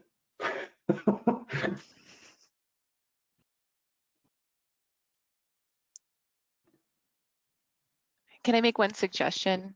Absolutely. Sorry, through Madam Mayor. So I understand the transparency and trying to keep that aligned. What it brings up for me is if we're showing two different rates at 500,000 and $1 million, it might be confusing for the customers to discern. And so I would recommend just issuing the Prop 218 without any of the reserves, and then staff can bring back the different options to lower it at 500, using the 500,000 or the $1 million, because we are trying to, again, inform them of what the maximum rate increases are. And I don't know if Kara wants to jump in. That's fine. We can do that without the different rates, as long as it's clear within the notice that the council's considering subsidy to lower those rates, but we're letting them know now. And I'm fine with it for my motion. Councilmember Carlton and then Councilmember Nash. I'll second it, but I want the amount of money to come out as the maximum amount at being subsidized by the $500,000. Because honestly, I'll vote against it if we don't subsidize it with $500,000. Okay. And if people come up and really want something different, we can discuss it. But I feel really strongly that it needs to be noticed at being. I'm fine. I'm fine with it at $500,000, just because we're in a pandemic, so I can substantiate that I don't want that huge giant leap this year. So fine, $500,000 is fine. Now, honestly, I feel I do that under protest, because in the pandemic, we should be helping people, and there's no reason why we can't use the $1 million, because we're. No one's arguing that, Kat. No one's arguing that we won't. Let me just finish. We don't usually come back and visit this until 3 years. So it's not like, oh, well, if things are really bad, we can subsidize it again next year. We can't. We're not going to see this for 3 years. Okay, so I think what the motion was is that we were going to come back and figure out whether or not we were doing more subsidy later, that we just didn't have capacity to do that this evening. So I would hope that, so I don't want there to be like council did this and then, but there was like the need to do more, because we probably will do more. It's just we're trying to get something passed this evening. If that's not sufficient, I'll just withdraw the motion and we can come back another night. I support your motion, as I said. Okay. Councilmember Nash. Thank you. I support the motion as well. I just wanted to, it sounds like Councilmember Carlton has a very different reading as to how I read it, and I would love for it to be yours, because it sounds like you read it where it covers 6 years and it's replenished. I read it where it covers 1 year and it's not replenished. So when we come back and discuss this on December 8th or whenever we're going to, can we please have clarity around that issue from staff, please? Thank you. Ms. Herron? Thank you, Mayor Taylor. So before clarifying the motion, I did receive Tom Cabot's public comment. I'll be reading that now. Can we have a future restructuring of the rates in accordance with cost of service by having a charge for each time our bin is put out and not being charged from the weeks we skip putting out the bin? As an example, I only put out my recycling bin every 3rd week, and my green bin maybe 20 times per year. So I save labor and truck costs for the provider. That was again Tom Cabot's public comment, and I'm going to restate the motion, but I would appreciate an affirmative that it is correct. I have a motion by City Council Member Mueller, a second by City Council Member Carlton, to send out Proposition 218 notices, inclusive of the 500,000 subsidy, and to note that City Council is considering further subsidies to lower the rate. That's my motion, yeah. Thank I you very much. I appreciate Councilmember Carlton accepting the motion. Thank you. And that was the amount going out subsidizing with the $500,000. Yep. Okay, that's fine. And I appreciate Councilmember Nash accepting the motion too, and we got to a compromise. Any further City Council question or discussion? Seeing none, by roll call vote, City Council Member Carlton. Aye. City Council Member Mueller. Yes. City Council Member Nash. Yes. Vice Mayor Combs. Yes. And Mayor. Yes. And the motion passes unanimously. Thank you. Thank you. There's one item, and that is open up the playgrounds and clean them. So, and all that needs is a motion to approve. Councilmember Mueller. I move to accept the staff recommendations, to approve the staff recommendations. We will need to do public comment. If you'd like, we can do it for all of the regular no presentation items, which is items I1 through I3. Or if we're only going to be taking I3, we can do public comment for I3 solo. Only for I3. My pleasure. So at this time, if any member of the public wishes to speak on item I3 regarding the reopening of public playgrounds with restrictions, please engage that hand feature in the top right side of your screen. I'll have the opportunity to open up your microphone and you can address the City Council at this time. This will be the final call for any public comment on item I3 regarding the playground reopening. Seeing no hands raised, I do have a motion on the floor by City Council Member Mueller to adopt resolution number 6592, authorizing the city manager to safely reopen public playgrounds with restrictions to comply with public health orders and prevent the spread of COVID-19, and appropriate $49,500 for required playground cleaning, hand washing stations, and signage. Do we have a second? Second by City Council Member Nash. Roll call vote, City Council Member Carlton. I don't think it's safe. I don't think anybody's going to follow the rules, but I'll vote for it.